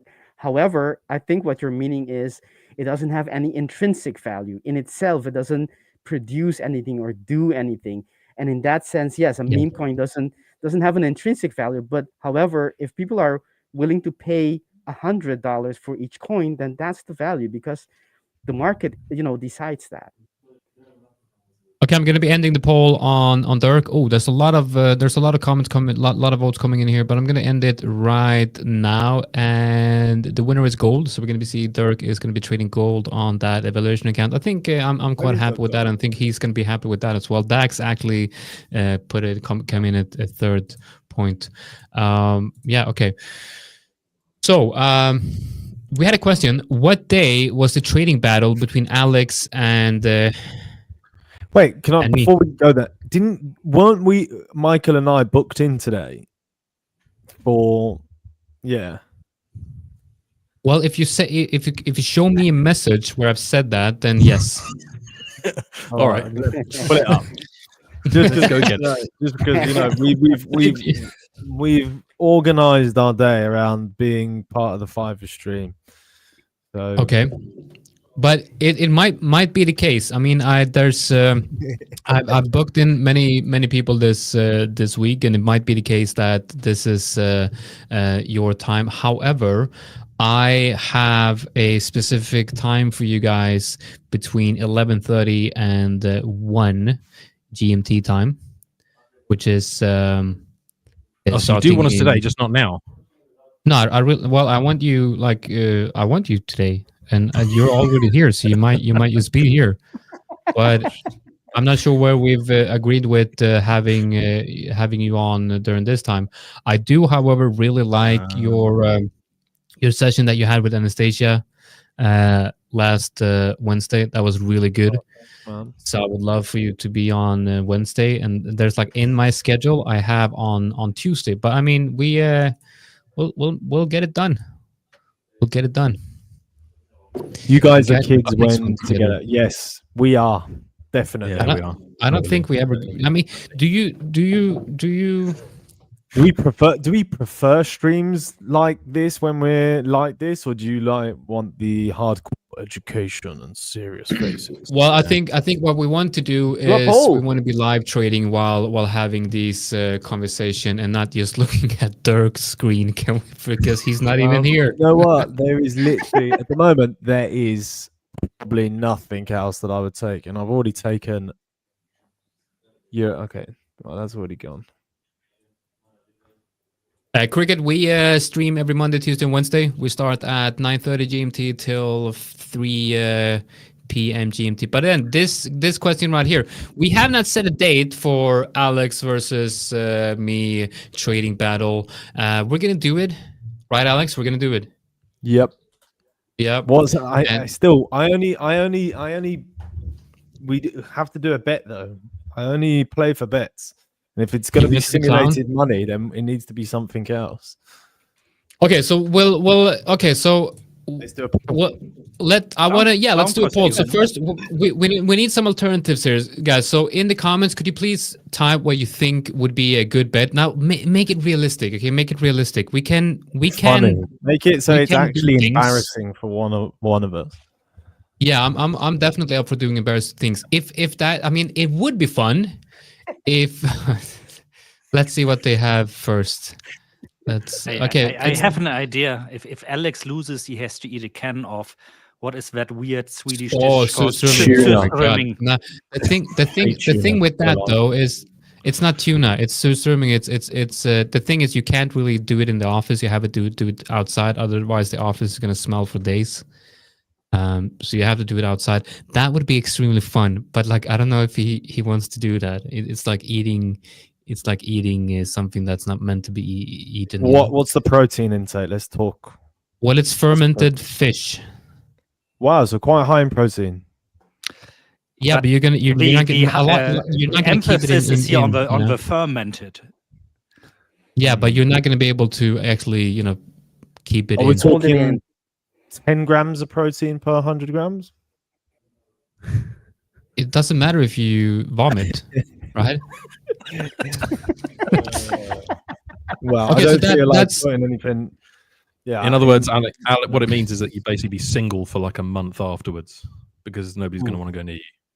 It depends. I mean, there's probably someone who likes that type of. This is actually a really good idea. I think this is what we should do. All right, so we're gonna record ourselves eating a can of surströmming. But for you, it's not a challenge. You grew up with it, no? It's probably what you eat every day. Yeah, exactly. Breakfast every day, And then I take my two-handed battle axe and go out and eat mushrooms before I go into battle. And conquer inland in America. Yeah, exactly. Yeah, I don't actually see much opportunities today, to be honest. Yeah, at the it moment. tells that the USA is not in today. I mean, got everything euro-dollar trading around the 200 MA now. Gold's the same. Just stupid Ethereum moving like crazy. The loser has to make horse or donkey noises every 5 minutes. That one's pretty bad. That one's pretty good.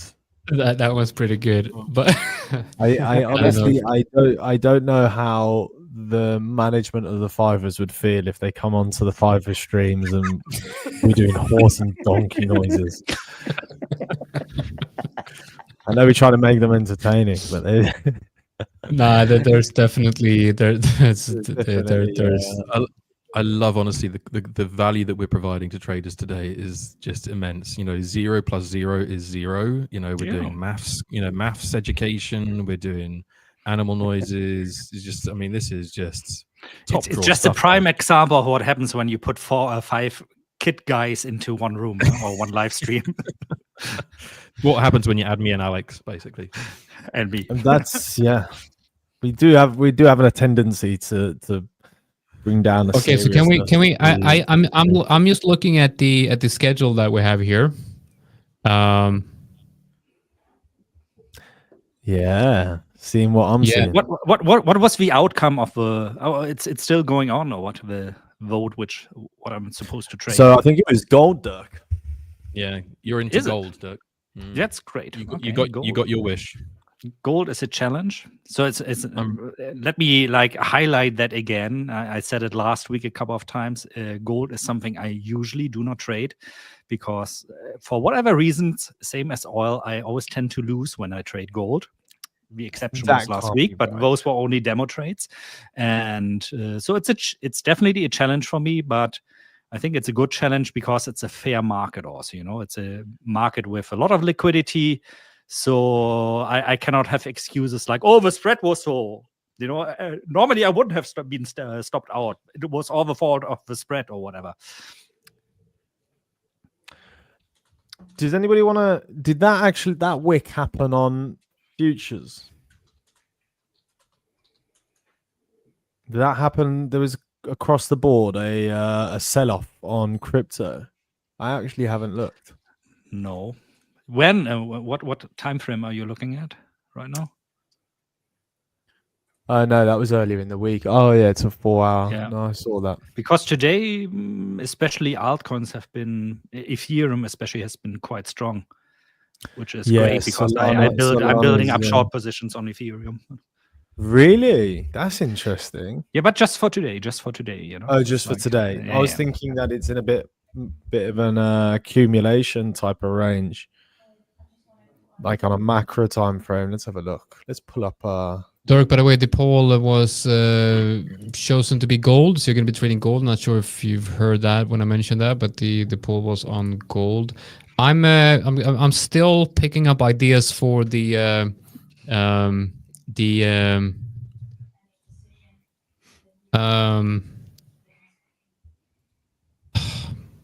man, you know what I'm talking about.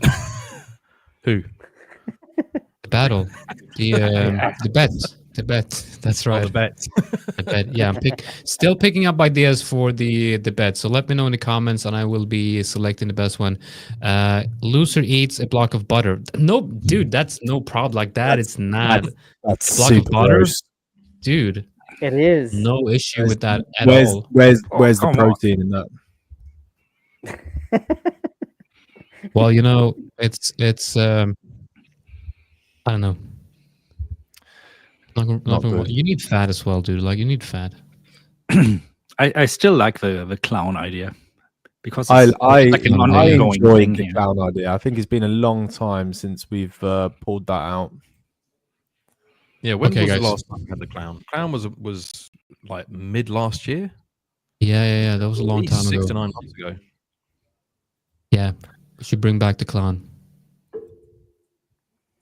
Well, okay, so let's do the clown. And by the way, guys, tomorrow we're gonna have a one-on-one trading challenge between me and Victor. And actually, Victor, I wanted to ask you about something for that because you're scheduled to come on a bit later tomorrow, but I'm thinking maybe you want to come on just the first 20 minutes or so tomorrow, so we can kind of set up everything, because I want the trading challenge to be like the whole day. I guess I want to look at I want to start trading at the beginning of the live stream, right? And we set everything up, and then we look at the P&L at the end of the day, like the end of the whole day.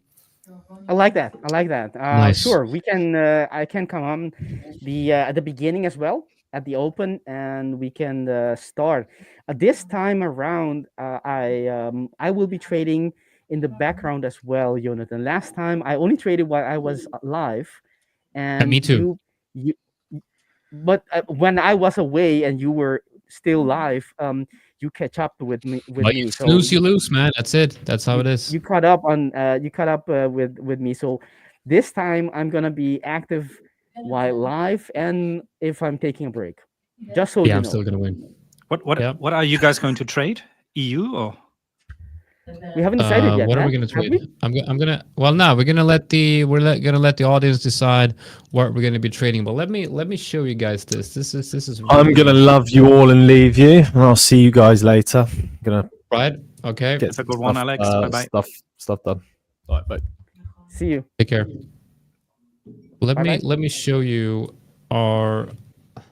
This is what we got in store for you guys tomorrow. This is pretty cool. So we got a trading battle between me and Victor. Get ready for some trading action. We're not going to have a bet though. Not tomorrow. We're not going to have a bet, but we're definitely going to have a bet on me and Alex. So that probably going to be setting up that next week, perhaps. So make sure that you are subscribed, and you also need to be subscribed to be able to type in the comments section. Did I just remove someone's screen on here? Who was talking about something? Alex. Okay, left well, just now. yeah. Hitesh says, "Get a new thumbnail, please." Why? What do you mean? Do you mean the one that I just showed you? You don't like that? You don't like that? I love it. Hitesh is just being brutally harsh. He's just telling it how it is. He's just calling it how he sees it. Probably. Okay, so Jonathan, hang on. Sorry, just one question. So, do you want me and Alex now, or do you want us later? Because I think we've just confused 3 time zones, because you basically gave us GMT, CET, and GMT +2. Did I? So yeah. Okay. That's why we just showed up randomly without anyone realizing. All right. Yeah. So I gave you the screenshot of my schedule. Did I? Yes, I think you did. Yes. Yeah, but that's in half an hour. Yeah. So should we come back in half an hour? You can come back in half an hour if you want. All right. Love you guys. Right. Bye. Thanks. Take care, Mike. Bye. So talking about your trading challenge again. So you're going to both be able to pick whatever you want to trade, or are you going to let the audience decide? I very much like. Yeah, we're going to let the audience decide. And then it's just like one day, or like going on for a week, or it's going to be one day. I think the audience decides the asset of each of us. So we're going to be trading different assets, and it's the winner is whoever has the most profit by the end of that stream. We're not going to do this on real account, because last time Victor traded real. It's like, what have been my question? Are you going to have a new account for this, like freshly set up? I don't know, evaluation account or whatever. So now we're probably just going to set up a demo. We're probably just going to set up a demo account with the same value, like 100K or something like that demo, and we're probably going to do high stakes, so that we actually have to care about the news events as well. And I also want to perhaps like have some risk management rules of like I don't know, like max lot size or something like that, and definitely a max loss. So we see that if we How about a max loss for the day? Something like 5%, I think it's 5% on the bootcamp 100K account. So you're incentivized, to take risk if you are sure of your position.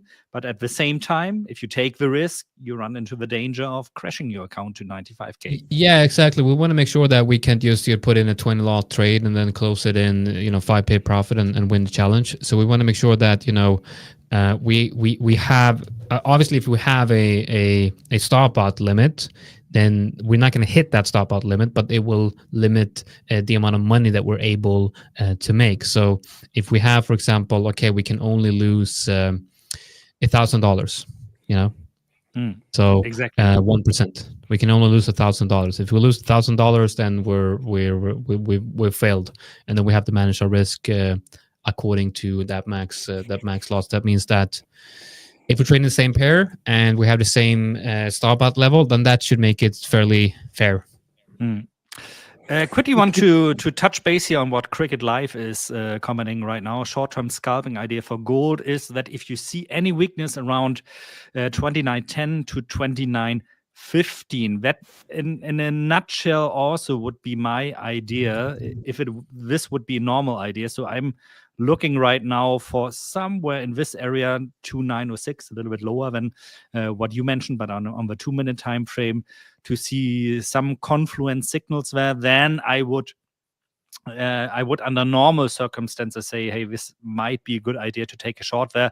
I say under normal circumstances because today with the US market closed, I'm probably not going to take trades on gold.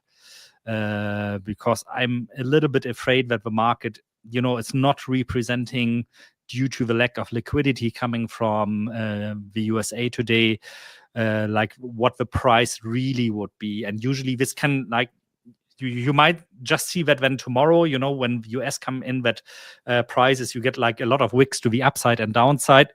Not always like this, but that can be the case. So today I really would need to see a lot of confluence, like a lot of from different trading indicators that I use, signals pointing into the same direction, that I'm even willing to take a trade in this. I'm seeing this today on Ethereum. As I said, I'm slowly building up a short position there, that it's trending hard into one direction early in the European sessions. You don't see that very often as well. And this is due really to US liquidity not being there. It's not so much an issue, I think, in euro dollar. There's always enough liquidity there, but it's for sure going to, Victor, please correct me if I'm wrong. You're, of course, the expert here when it comes to euro dollar. Probably going to manifest itself with a lack of volatility today. Also there. Yeah, of course. Yeah. That's definitely that's going to be the case, or it has a higher chance of happening. It's bank holidays in the U.S. And Canada. That's going to extract a big chunk of the volatility, unless something wild happens, which we don't expect. In the meantime, right? Something on the geopolitical arena can still happen and move things, out of whack. But we don't expect that. Was that Trump supposed to talk today? What you mentioned earlier in the beginning of his stream, Jonathan? Was that today or? Tomorrow. Tomorrow, okay. So probably he's going to take off the day and play golf today as well. Probably. In Malaga. Someone in the Do you play golf, Dirk?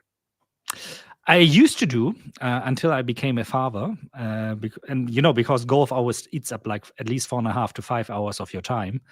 And I used to play in handicap of 18 actually, but I haven't played for I think 7 or 8 years now. Wow. Okay. Nice. Good to know. Do you play golf or? No, I don't. But I would like to think that I could learn it relatively easy. I bet you could, yeah. So next time we have like golf, but I'm really good at it. we have like a 5ers meetup. We can play a round of golf. Yeah, I don't know if I'm gonna be any good at it, of course. But I played baseball for a very long time. Then you're good at golf for sure. And then I would assume that I can translate a little bit of that eye to hand coordination skill. That's the point, as well. Yeah, that's the point. I don't know. Definitely. It's gonna take me, a learning curve, no matter what. But I think I'll have a little bit of an advantage there. I think you would be one of those long hitters who drives the ball like 300 meters, but then on the last 10 meters on the green, you need like 10 strokes or something. Perhaps that could be certainly the case. There's someone in the audience, Sierra Romeo, has wanted, actually before that comment, wanted us to look at gold, and I think that's the reason why, Dirk, you were looking at gold, if I'm not mistaken, among other things. Sorry. And he mentioned also a head and shoulder pattern. Of course, I see head and shoulder. I think quasi. I think I want to say something about this. Please, I let it. You are the expert when it comes to quasis and head and shoulders. Please take over. I went on to, if you guys don't mind, I'm gonna show my screen on gold. And if I look to the higher, of course, I start from the higher time frames. If I look from the higher time frames, I see that order block, fresh one, being retested today. That's a reason for me to look for maybe something for a short. Although, it needs to be said, it's very bullish, so you don't want to be holding that for very long. But on a lower time frame, that could be the starting position. The fact that we have a daily order block, a bearish one, fresh one, you could be looking for a intraday short in there, right? So if I look into that and I look to the lower time frames from the daily, the H4, I don't see a reason to go short. Right, it hasn't, it hasn't made a lower low, and actually it hasn't. It is well, because this hasn't broken the previous low, I cannot consider this to be a lower high either. But it is within range. Basically, the H4 doesn't really tell us anything. The only thing we can see, of course, is that big impulsive move to the downside. So automatically my asking, this move is probably a retracement move from the this being the actual impulsive move, right? And everything else is probably a retrace from the earlier impulse. But where is it going to be continuing, make that continuation to the downside? It's not, it doesn't say here, or it doesn't tell us on the H4. So if I go to lower time frames, I don't find a lot. Maybe there is an order block on the H2, but it is looking quite strong. And the H1 as well, I do see we are in an area where the H1 is, this is an outside bar, right here, a bearish one, right? This one, the next bar went outside of the range, outside, so a higher high and a higher low, bar low, that is, not a swing low, and it closed below it. So that's an outside bar, meaning that when price comes back, you could look for a short there. And the confluence that I talk about all the time, that alignment where you have an H1, in this case an H2, also still valid, nothing on the H4, so I wouldn't be able to, it's not a signal for me, but it's still, I know that there's going to be some edge in here.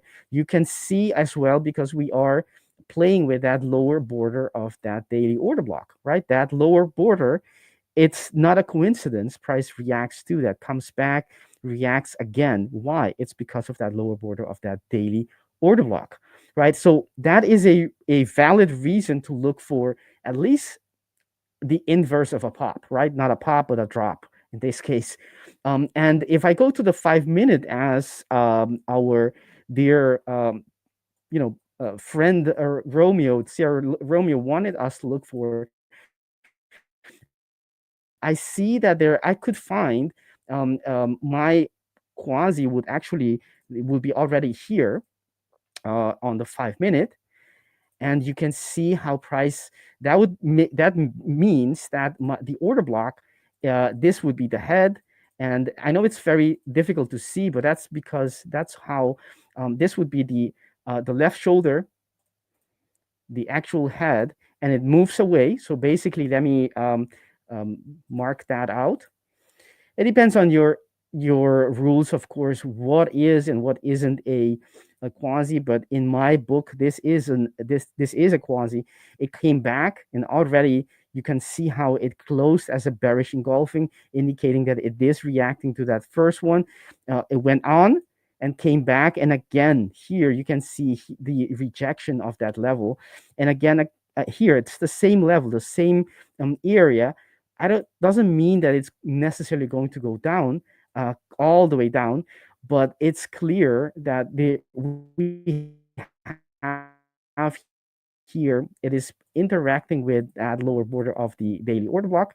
And it makes sense. I would take this trade. It doesn't have like perfect alignment all the way from the daily till the till the 5 minute, but it has enough. It has an H2, H1. It has a daily structure, so I could easily take a trade from somewhere in here, not that direction, of course, in here, put my stop above the structure or above the highest high, and then target the low of that structure. Either the whole low, if I'm confidently, I think it's gonna go lower, or perhaps just a structure on the lower end of that structure. I mean, I know it sounds confusing, but and let's say a 5-minute bullish structure within the quasi, right? So so guys, you can understand what I mean. So something like this makes a lot of sense to me. So I don't. While the way that I would frame this is, the market is very bullish, but it's clearly reacting to that daily order block, and it's likely, or it's quite possible that it will have some kind of a reaction before it continues. Even if it goes lower, I don't need to necessarily be, taking the whole pie. Just a piece, just a slice is plenty already. That's on gold.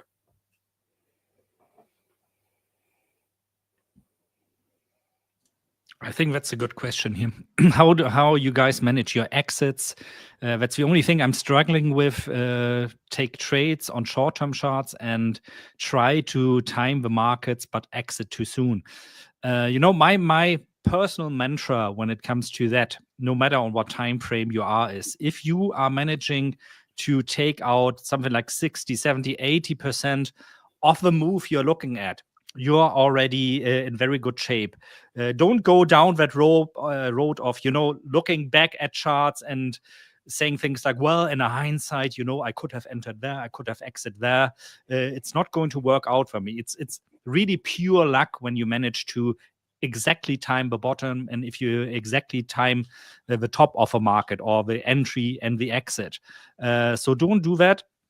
If you and I mean, part of it for sure is like a lesson in patience, which, by the way, on shorter time frames is something I struggle a lot with as well. That I'm impatient to, when I see the trade running into my direction, to take the profit.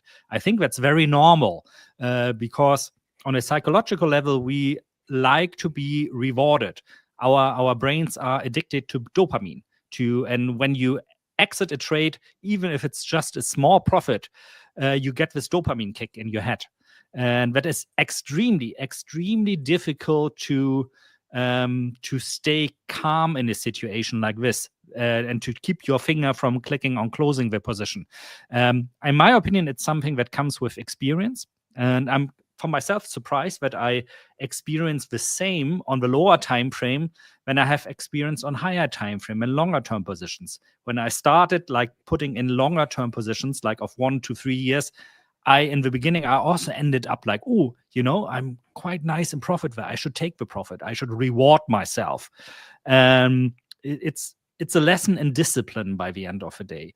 And don't emphasize so much on the trades where you see something happen like that the trade runs into your direction for a while, but then it turns around and you end up with a loss, with your stop loss, for example, being hit.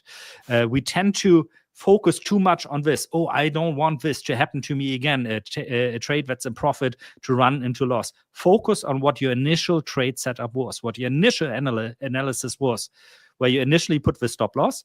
We initially said, I think this trade is going to take profit around that area. And then you just stick to this. Don't change the game along the way. That's the worst you can make, because then you have all those variables that you analyzed already when entering the trade becoming loose ends again during the trade. It's but I guess And I think we've been saying this a lot here also. The difficult part of trading is not opening the position. The difficult part is when you get out of a position that is already in profit. I don't know how you guys see that. At least that's like my experience. Yeah, I think those are sensible advices. I think not looking at the trade while it is open is certainly a big one, I think, for everyone. I got a couple of advices myself, if I may allow to do so, or to give them. One is I had this is maybe a follow-up on what Dirk just said. While the trade is open, it is very easy, if you don't have strict rules, what constitute a close or a TP for you, or what do you need to see for you to abort a trade, right? To take the trade off the table. It helps to have clear rules beforehand, not while you're in the trade, but beforehand. You agree with yourself, this is going to be the scenarios where I'm going to take off the trade. Either big news is coming on and I do or do not have any profits, I'm going to take it off. Or it's too close to my stop loss. Or, it's at least, I don't know, whatever rule. It doesn't matter the rule. But the point is, it needs to be something clear that you know in advance, that you don't have to decide on the moment. Because at that moment, you are under stress. The trade is open. You may or may not be thinking clearly. So having rules. The other thing is, make it as simple as possible. Not only having rules, but you have a tons of rules. Each one of them could be activated and taking you out of the trade. Make it very simple as possible. It could be simple as a close below a moving average. 3 times 3 closes or 2 closes, bar closes on a specific time frame beyond a certain level. It can be different things, and those are, they sound like trail. They don't have to be necessarily trail. It can be anything. It can be even a time stop. If it doesn't move before a certain hour, I'm going to be out of this trade because my thesis, my expectation was wrong, because it's supposed to be moving with the volatility of this day or this week or whatever time frame that you're trading. But if you limit the number of rules that you have to a low number, it's going to be very, very easy for you to follow that, because you only focus on maybe 1 or 2 rules. Did it or did it not satisfy these 1 or 2 rules that I have? And as long as it didn't, I'm not going to be doing anything. You're taking out that uncertainty. You're not making the decision. You made a decision before you enter the trade in what situation you're going to be taking off that trade. Make it easy for you, for yourself. I mean, so those are the things. So having clear rules, limit the amount of situations or criteria by which you will be closing the trade in advance. And the third one, and perhaps it may or may not be the strongest one, is have backtested data. It makes a huge difference when you have backtested data. By that I mean rules that you know that are profitable, that are increasing your profits, because it's so much easier to follow a rule that you know is going to be in the long run making you more profit. Self-doubting, second guessing yourself is not the way to go. The way to go is to show it in proof yourself that this rule or this set of rules are increasing your profits above your set and forget, and follow those. And once you see the evidence, it's very clear you want to have those profits as well going forward. So you're going to follow those back tested rules that you have. And in the case that no rules prove to be better than set and forget, why are you actively managing the trade? Set and forget. Get in, let it go of it. Go do something else. Go, do sports. Move away from your screen. in any case, do not touch the trade, because you've proven to yourself set and forget is the best for your strategy. And if that's the case, then you have nothing, you have no business in touching that trade. It's going to be a break of your trade plan if you do so. So I would say those three advices could help people in the audience. Yeah, that's really And great. by the really way, great advice. Even if you backtest and you find your edge in backtesting, like Victor just said, you are still going to face this challenge on every trade, especially in the beginning, that you are tempted to take the profit early, that you are tempted to get out of your position, even if your stop loss is not hit, because you just cannot take anymore. This is not going on a psychological level. At least most people not going to save you from not making those mistakes. Of course, if you're a very analytical person, and then this is not going to be much an issue for you. If you tend to be more an emotional person, then this is still going to be an issue for you. This is why I said, a lot of it comes from experience, because the more you trade, the more you've traded according to the rules of your system, and you see that it's working, the more confident you are going to be. You're not going to be so shaky anymore on every position. This is also why you should track every position. You can do that automatically with some tools out there. You can have a trading diary, because you'll eventually always have those emotional states where you then know, hey, I felt exactly like this before already in a situation. Let me quickly check here where that was. And then you see, well, that was not so bad. My biggest fear didn't become true, or I reacted like this, and that was exactly the right choice back then. Don't underestimate this. Like, I think for me, at least, even after all of these years, trading is like a constant fight against your own ego and against your own fears. Yeah, and there's also that recency bias that we tend as humans to have.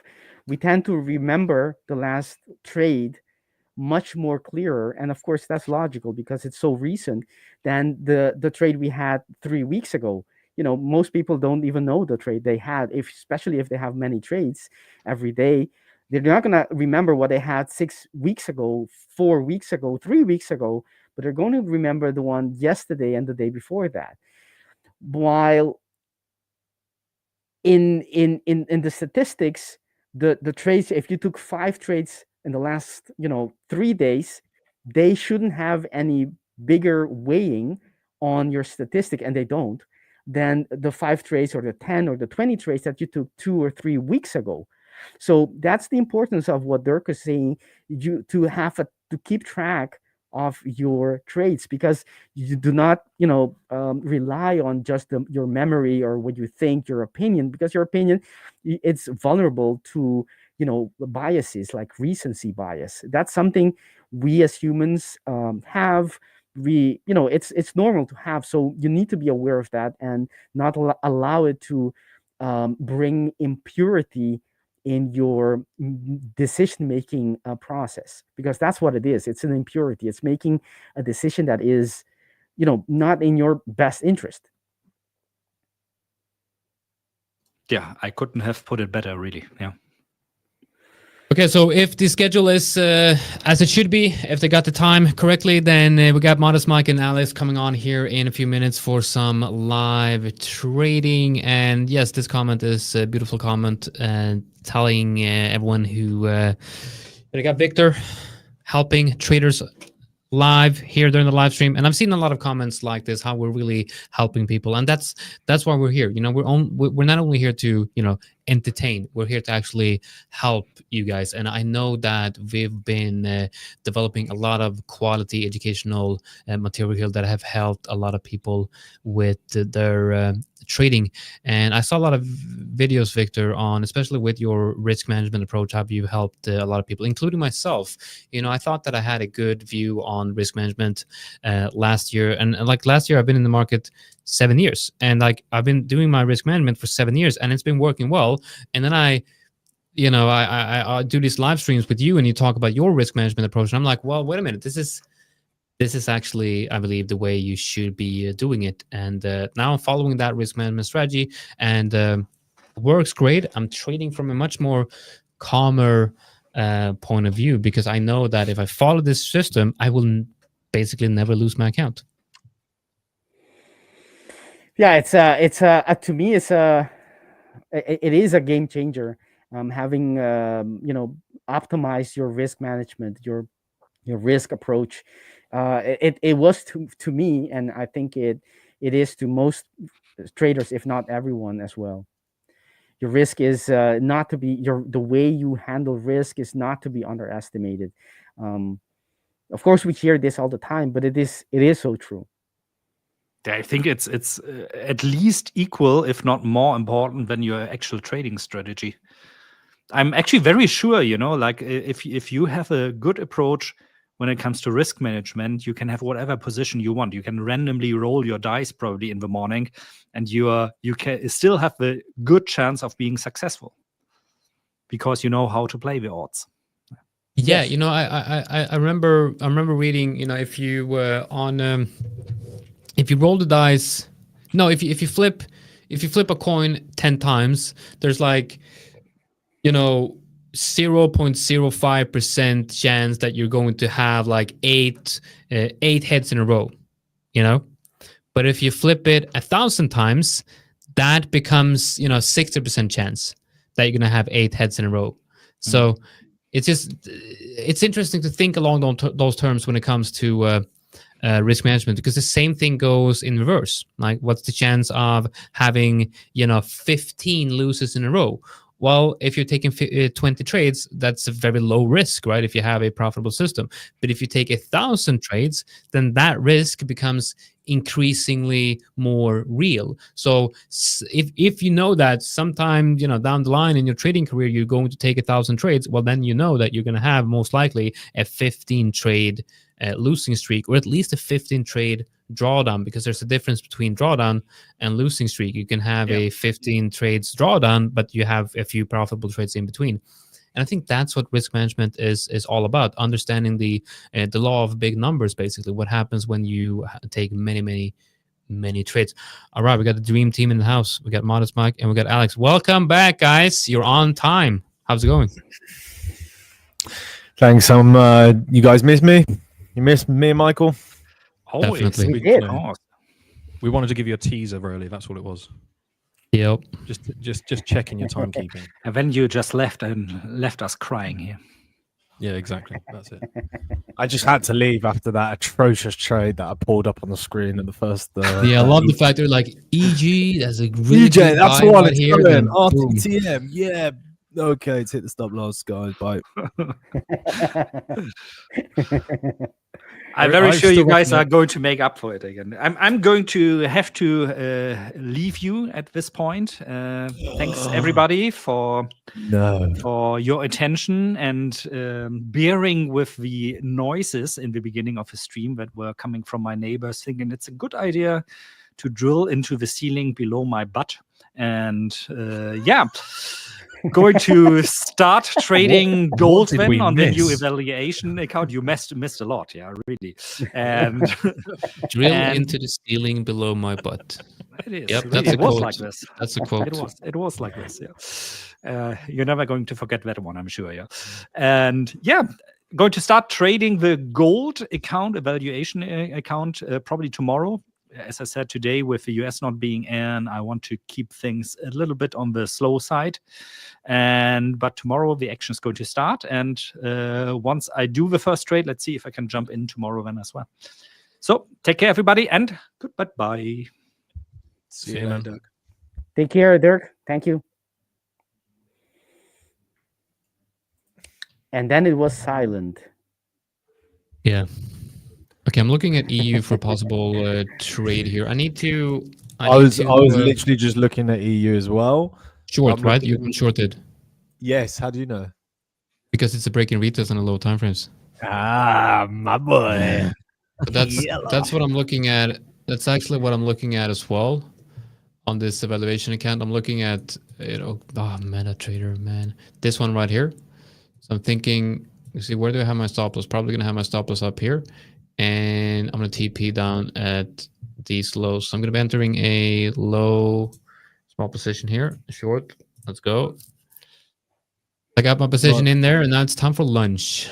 I'm risking a little bit extra because I can't be because of the way you're wired. Probably. But also, this is a challenge, you know? We've got to challenge ourselves. I did add some extra. Which one's this? Some extra. Why am I not in profit? Why is the trade not open? Oh, it is. Okay, I was on history. I could have panicked there for a while. Why is it red? Why is what red? Oh, because I'm $50 from losing the account. Maybe that's why. Thank you for I actually pointing knew that why out. it was red. I just wanted to point that out. We're going long on this one. We're going long on this one. We're going long on this one. We're going long on this one. We're going long on this one. Wait, what happened there? What was that? Yeah, these are the new sound effects. These are the sound effects. We're going long on this one. These are the new sound effects. I'm adding them. We did put these onto the alpha beta ones, but you guys. That sounds ridiculous. We're going long on this one. We're going short on this one. Yeah, buddy. We're Oh, okay. going short on this one. The thing with StreamYard is like we have to like why is it repeating? On a loop. We're going long on this one. Oh god. We're going short on this one.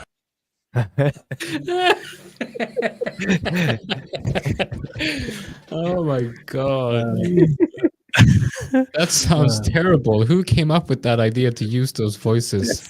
What do you mean, me? This is an amazing idea. That's ridiculous, man. I gotta remove those. Are you actually using those? Yeah, 100%, man. We're going long on this one. We're going short on this one.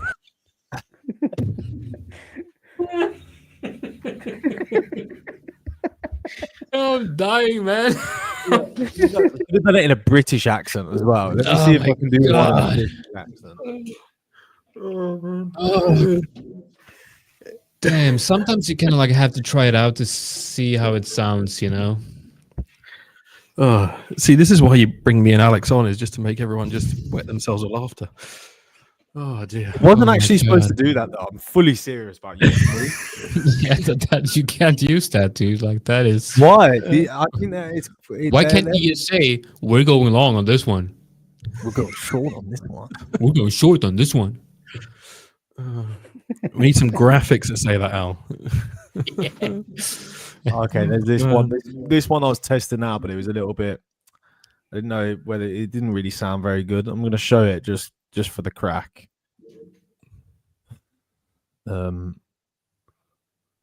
Is it going to? Yeah, I like that one. Yeah, this one. Here is a trade in its natural habitat. Are we going to take it, or will we sit on our hands? Yeah. Yeah. Oh man. I guess I did that one in particular. I don't think we're going to use because it is just. Yeah, it sounds good. See, Harash thinks it sounds good. Oh man. Yeah, dude, it sounds great. I like it. Oh boy. Oh my god. Oh man. It'd be better in British accent if I'm honest. Though. Oh dear God. I like that. I like David Attenborough kind of thing. Thanks. That's exactly where I was going. Yeah. Does sound like a cheaper version of him though. Yeah, you could do so much with AI these days.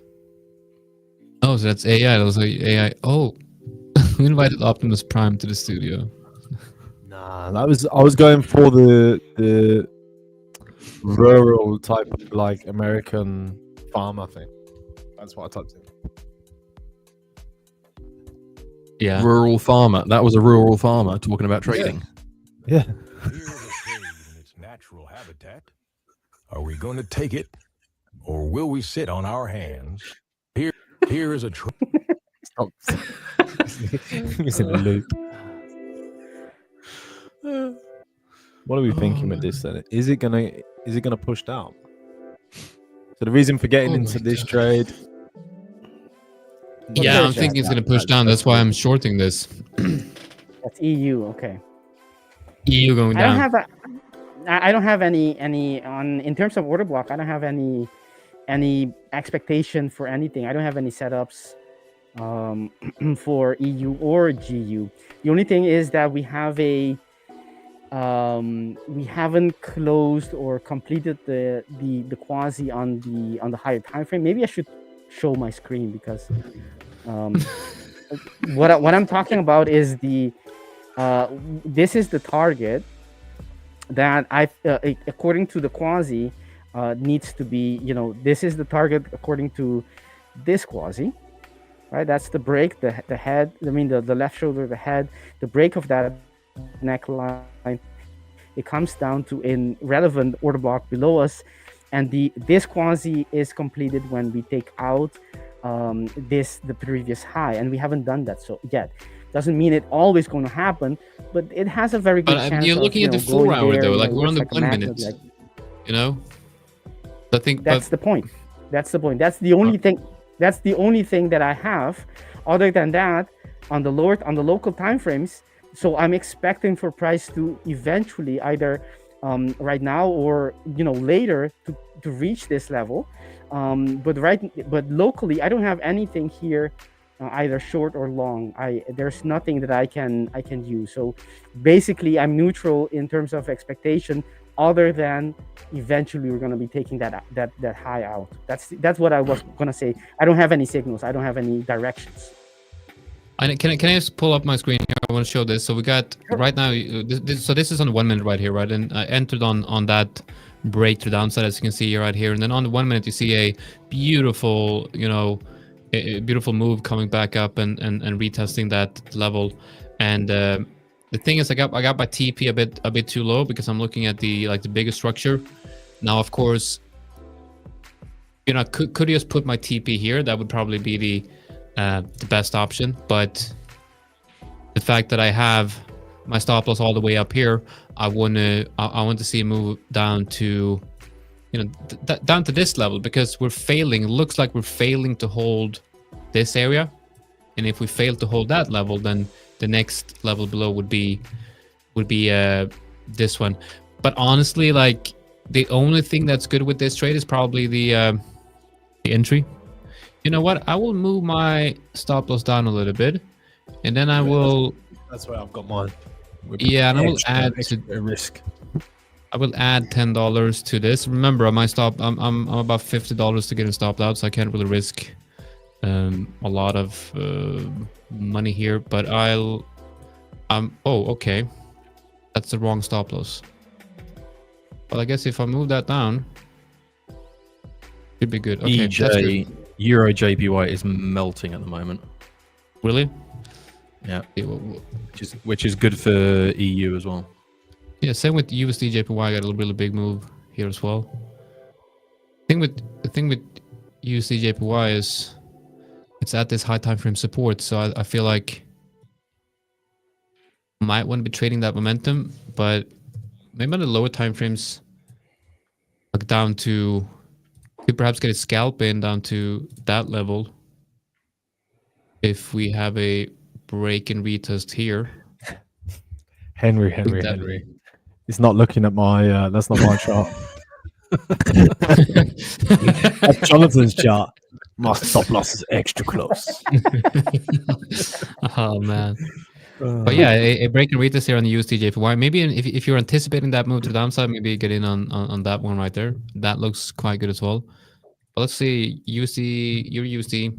That's true. I feel like I feel like the TP on your USD is a bit too low. I think, like I said, I think the only thing good about this trade is entry. But yeah, I'll see what. You guys were talking about UJ. You mentioned, Mike. You mentioned it. What is the setup you're looking at on UJ, if you don't mind? Because I'm looking at it and I do see something here. I'm on EJ. Sorry. EJ. I'm sorry. Yeah. Okay. Jonathan was looking at UJ, but yeah. EJ, if you look on the, let me pull up my chart. Hang on a second.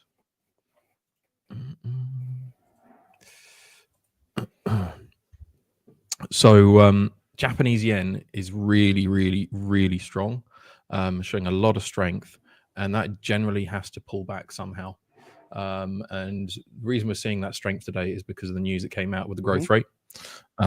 So I'm looking for a correction. So this is what Alex and I were looking at this morning on Alpha Beta, and we were basically looking. I think it was, where were we, Al? We were somewhere here, weren't we? That we got into longs. But yeah, unfortunately, it's not worked out. I've actually gotten into shorts now. We've had a lot of liquidity further down on the 30-minute. Sorry, if I may interrupt you, you mentioned Alpha Beta, but could you explain what that is for those in the audience who don't know what you're referring to? Alpha Beta. Is it time? Certainly. Because we haven't really talked about it. Should we disclose it? Is it secret? I know Alex is listening to us. Is it secret? Or maybe we should just keep it like that and keep everyone in the expectation of whatever you meant by Alpha Beta. No, we can certainly share a little teaser. I think it's fair to say. So Alex and I mean, there's a YouTube channel called Alpha Beta Lab. Be back in a second. Which Alex and I are on basically every day. So it's a new educational platform that we're working on, which is going to be a community education. So long story short, it's going to be a community, not a Discord community. It's going to be very much contributed to by the members. It's going to be access to all. You don't have to be a 5ers trader. You can be a trader from any walk of life, futures, commodities, Forex, options, even whatever you like. But the idea is we want to be sharing valuable education, insights, and knowledge. So whether you're experienced, whether you're a new trader, it's going to be something for everyone. So it's going to be slightly different to what we have in the 5ers Discord, let's say, or in fact very different to the 5ers Discord, because it's going to be a platform where the content is there available for everyone. So it's going to be completely free. So we're not charging for this. So we're not quite ready for launch yet. There will be probably a message going out in the Discord in the next day or two, where we will explain what we're doing, and we'll be looking for some initial first traders to join us, probably a select group of maybe 10 to 15 people, because we want to start generating some content. So it's not just a platform that's empty. So there will be a form that goes out, and we'll share that with everyone in the 5ers Discord so they can sign up, and then we'll choose a few people from that, and then from there we will be launching hopefully in the next month or so. And this is going to be a big, this is not only going to be like a place where a few educational videos. Is going to be it's going to be a big platform with a bunch of different professional traders coming in, sharing their videos, their courses, their trade setups. It's going to be a huge community filled with all these types of different expert traders coming in and sharing their view on the market. So I'm personally really, really excited about it, because it's definitely something that has not been seen before in the trading space, especially not free. Okay, like it's completely free, and it's an insane amount of educational value in there. So it's going to be really interesting to see that happening. Yeah, absolutely. So, so the Andrea, the link won't be shared just yet because we're not ready to launch yet. But if you're in the 5ers Discord, then there'll be early access for anyone in there. But as I say, it's not. This is powered by the 5ers, but this isn't going to be exclusive to the 5ers. This is going to be open to any trader anywhere. So yeah, so we're really excited about it. So yeah, if you have a look on YouTube, you'll find Alpha Beta Lab. And you can catch myself and Alex on there. We'll be adding lots of content there. There's going to be podcasts, all sorts of stuff that we're doing. So we're really working around the clock to try and build a lot of content. I know Victor and Jonathan, you guys are providing a lot of input to that as well. So Dirk is helping us so that we've got a really great foundation of people. Now we want to expand it just a little bit further. And then over the course of the next month or so, then you'll see the big launch, and it'll be open to everyone. It's called Alpha Beta Lab, Andrea.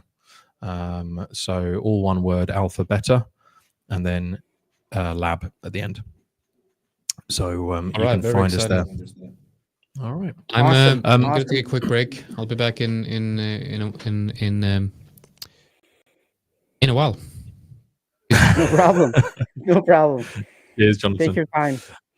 No, awesome. I like the project very much. I think it's going to be such an enrichment for the trading community. I'm very excited for it. Yeah, no, it's something that I know Alex has been working on for several months now, which is why probably some people haven't seen him around here so much, and in the 5ers Discord. I've been working on it with him for the last month or so. So yeah, no, we're really, really excited. As I say, we're pretty much daily going to be on the YouTube channel. There'll be lots of streams and stuff like that shared. There's so much value that's going to be provided to this thing, and it's going to be rewards as well. So if you contribute and if you contribute value to it, then you're going to get rewarded for it. So it's not simply, right, okay, I'm going to just dump a couple of comments here. If people genuinely like what you're sharing, genuinely like what you're providing to the community, then the more likes, the more comments you get, then you'll be getting rewards from that as well. Awesome. Awesome. That is truly a great thing. I realized. Coming back to the pair, Mike, you were talking about, before I sidelined you into talking about into my sales pitch. Lab. The EJ, you were talking about EJ, and could you show us why do you think it is going where you think it's going? It's a short, right? Sure.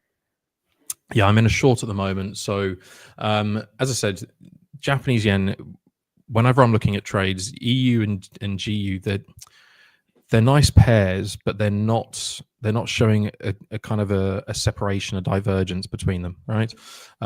So for me, if I'm going to, particularly with uncertainty around the USD, I'm looking for something outside of that, something that's a little bit different, maybe.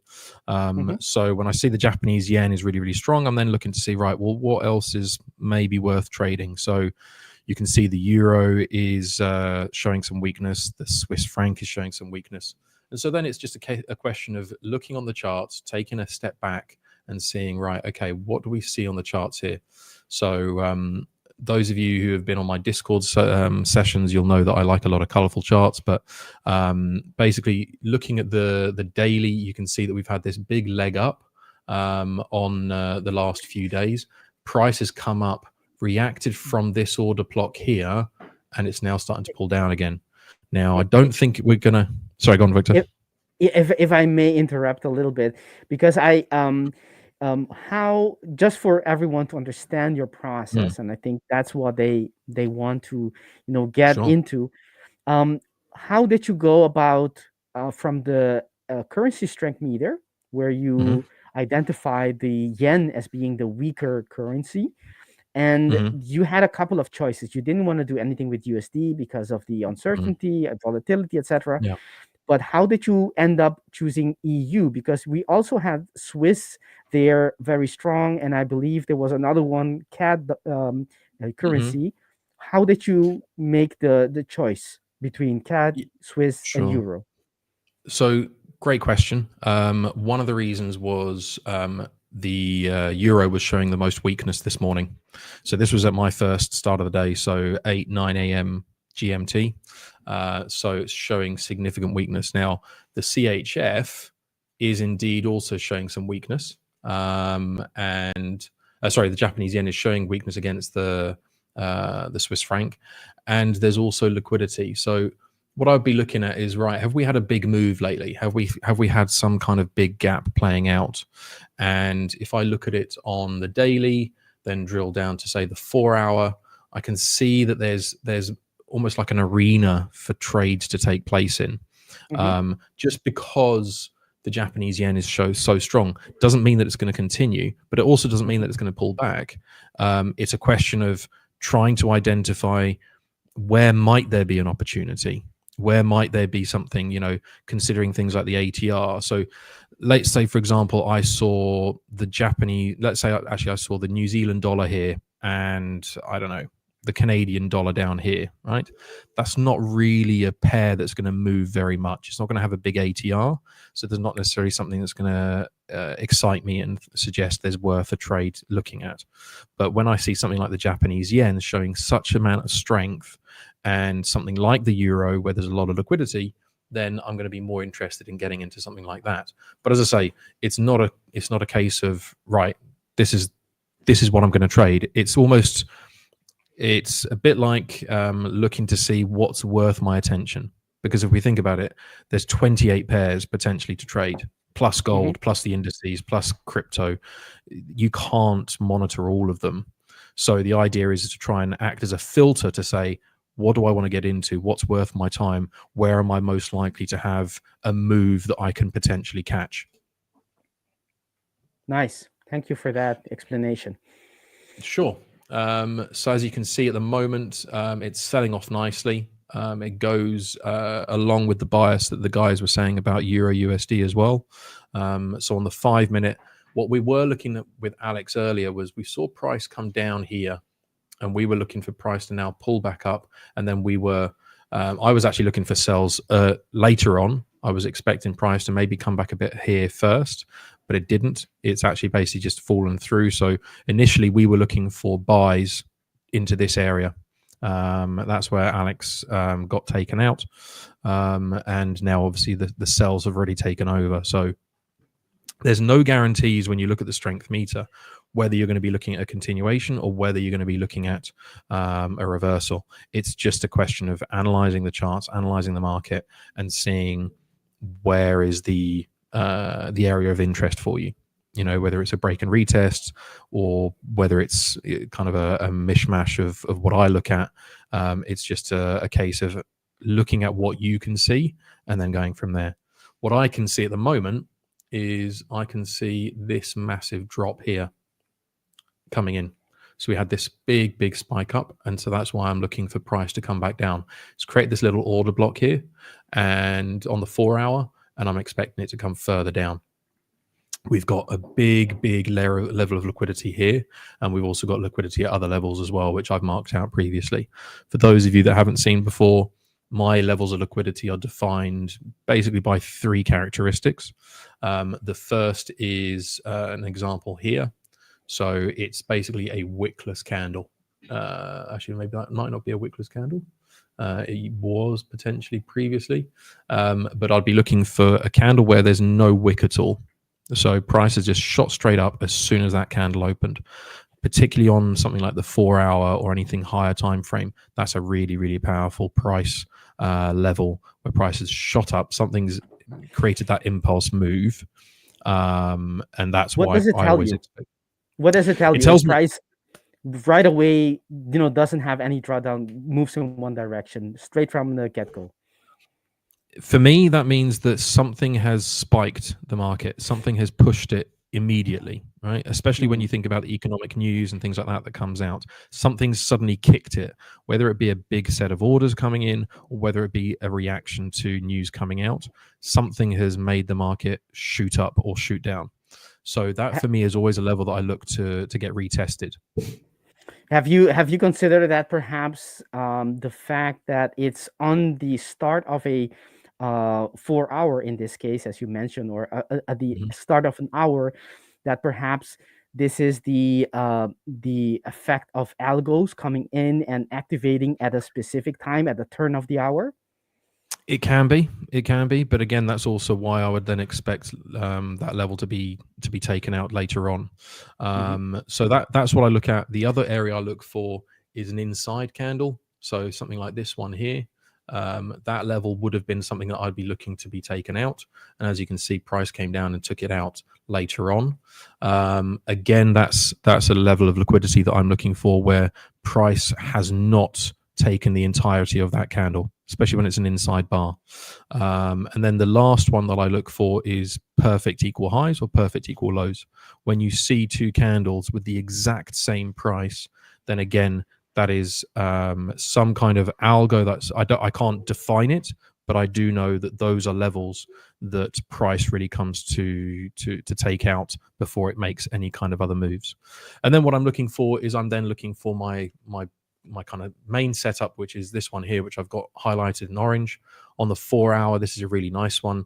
You've got an engulfing candle. Price has gone up, it's come down, retested that level, retested it again and again, and the fourth time is creating another engulfing candle, and then look at that, we've then got a big nice push up. What I look for is, rather than necessarily just anticipating this move, because one engulfing candle for me doesn't mean anything until it's actually retested, and I'm looking for a retest on the wick itself. So if I see that, I'll then take it as a zone marked out, and then what I'll do is I'll zoom out on, or zoom in, should I say, onto something like the 5 minute or the 15 minute. And again, I'd be looking for some kind of price action. Doesn't always happen on the 5 minute or the 15 minute. And that's why I have my famous 7 minute and 11 minute charts. And sometimes they present it a little bit differently. This one doesn't look like it would have been one that I would necessarily have taken, at least on the 7 minute. On the 11 minute, it looks more interesting. The 11 minute, that's a nice engulfing candle here that's dipping in. And then we can see price came in, dipped into it, didn't take the entirety, but then it shot straight up. So that would have been another indication of price being happy to move on up from that level. So that's in a nutshell, that's how I look to make the trades. Since working with Alex over the last month or so, he's really shown me his insights into EMAs as well, which has also given me a great added confluence to things. So when I'm looking at taking a trade, I've also got the EMAs on here just to add an extra level of confidence as to whether or not I feel that is a trade worth taking. Awesome. I like that. Good stuff, man. Yeah. Good stuff. Looks like it's going to head to a nice level, which will be a very nice trade indeed, actually. Gary in the audience is remarking on the that no wick candle or no starting wick. How do you call that? No starting wick? How? No wick candle? I just call it a no wick or wickless. No wick. Wickless, yeah. Referring to that wickless candle, that it's a inefficiency in the market and more than likely to be squared up. That's the basic idea, right? There was inefficiency by the fast nature of the movement, and whatever the reason it moved, is up for speculation. But the fact is, it moved very quickly. So quickly that it didn't have the chance to create a wick. Exactly, and that's the same idea behind fair value gaps as well, right? They are movement in the markets that are so quick that they create inefficiencies where it tells something about the psychology of the market participant at that moment. They were desperately wanting to push price in one direction. That's why it was dominated by the buyers in this case, and that creates a certain dynamic in everyone else who wanted perhaps to enter that level, didn't get the chance, and so they're still waiting. They're still waiting to participate, and they're likely to participate again when price comes back. So that's why you have these reactions to fair value gap, wickless candle, outside bars, and order blocks in general. So it's I like it a lot. Yeah. What's interesting is if you look here, for example, just an example. So you have an inside bar here, and it created a liquidity level. Price came back, took that level out, and it's gone. But then what's interesting is it created again 2 inside bars at the same level or thereabouts that I then again would expect price to come back. And then you look at the break and retest setup that Alex talks about. It takes you down to the 66 to the 6180, just in a nice little area of that whole move. So going from the bottom to the top here, it's taking us down past the 50, down to 6180 and 66. And you could then say, right, well, is there now going to be a further push up? And that's where, for me, it's never a case of one time frame tells me everything I need to know. It needs to be a culmination of what I see across multiple time frames, and that gives me my best setups. That gives me my best trades. Yes, I think that resonates with a lot of traders, me included, right? Using everything at your disposal, because the time frame is just one. To me, it's like you're looking at a statue from one angle, right? You get an image, and it's true, it's not wrong, but are you getting the complete image? Unless you walk around it, you get the three-dimensional image, or the actual statue in front of you, or you understand how it is built, where things that may look a certain way when you change angle. And that's what, in a way, changing time frame does. Of course, it's not the same, because you have top-down analysis. When you're walking around the statue, there isn't a hierarchy of the angles, so it's not, the analogy isn't perfect, but it's certain. There are certain similarities in that sense. To get a complete picture of the situation, you need to have more than one way to looking at it, and that's where I think the time frame comes in. Absolutely. And I think what's, if you look at how Alex trades, look at how Jonathan trades, it's all the same principle on every time frame. And so what I do is I will look for the same setups on all time frames, but drill it down. So if I can get a setup on, say, the 1 minute or the 5 minute in a zone that's of really high interest, then I know that I've got a much higher chance of a trade going my way. And that's where I can have a very tight stop loss and a very high risk to reward, because I'm not, for example, if I give you the example of this on the 1 hour, if I was to take this trade here, okay, my stop loss might be just below here, okay, and my entry might be up here. If I drill that down to the 5 minute or the 15 minute, then my stop loss is going to be tighter, because I'm seeing the same setup potentially on those timeframes, and therefore if I'm risking the same amount, I can have a tighter stop loss and therefore a higher lot size, because I'm risking the same amount, but my lot size can be bigger for that risk. Man, you're talking my language. Keep on going. Great minds Good think stuff. alike. Great minds think alike. Yeah. So yeah. No, I think right now, I mean, looking how price is still selling off, I think, EJ still looks really, really nice. And what's good is I'm seeing another confirmation here on the 5 minute. So again, we've got an engulfing candle, and it's broken past the downside. So price is still selling off. So it's not showing any signs of losing momentum. And when we drill that back onto the higher time frames, such as the 1 hour, there's just air as far as I'm concerned. That's why I feel like price is at least coming to this zone, if not further. Gary has a very funny remark. It's either great mind think alike, or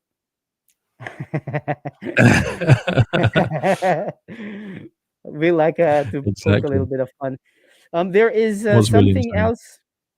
Mike William has a 3-bar play down that goes to the demand zone, that is also support resistance zone. That would be my first take profit and reevaluate. Good strategy, Victor.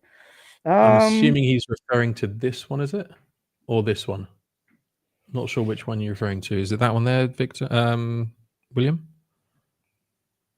There's a delay of about 10 seconds or so before people in the audience hear us. So we'll be waiting for William's response to that. Last one, he said. So this one here, I'm assuming. I would assume that as well. Yeah, that's where I've got my initial take profit as well. There is a, he says, on the right side. On the right side.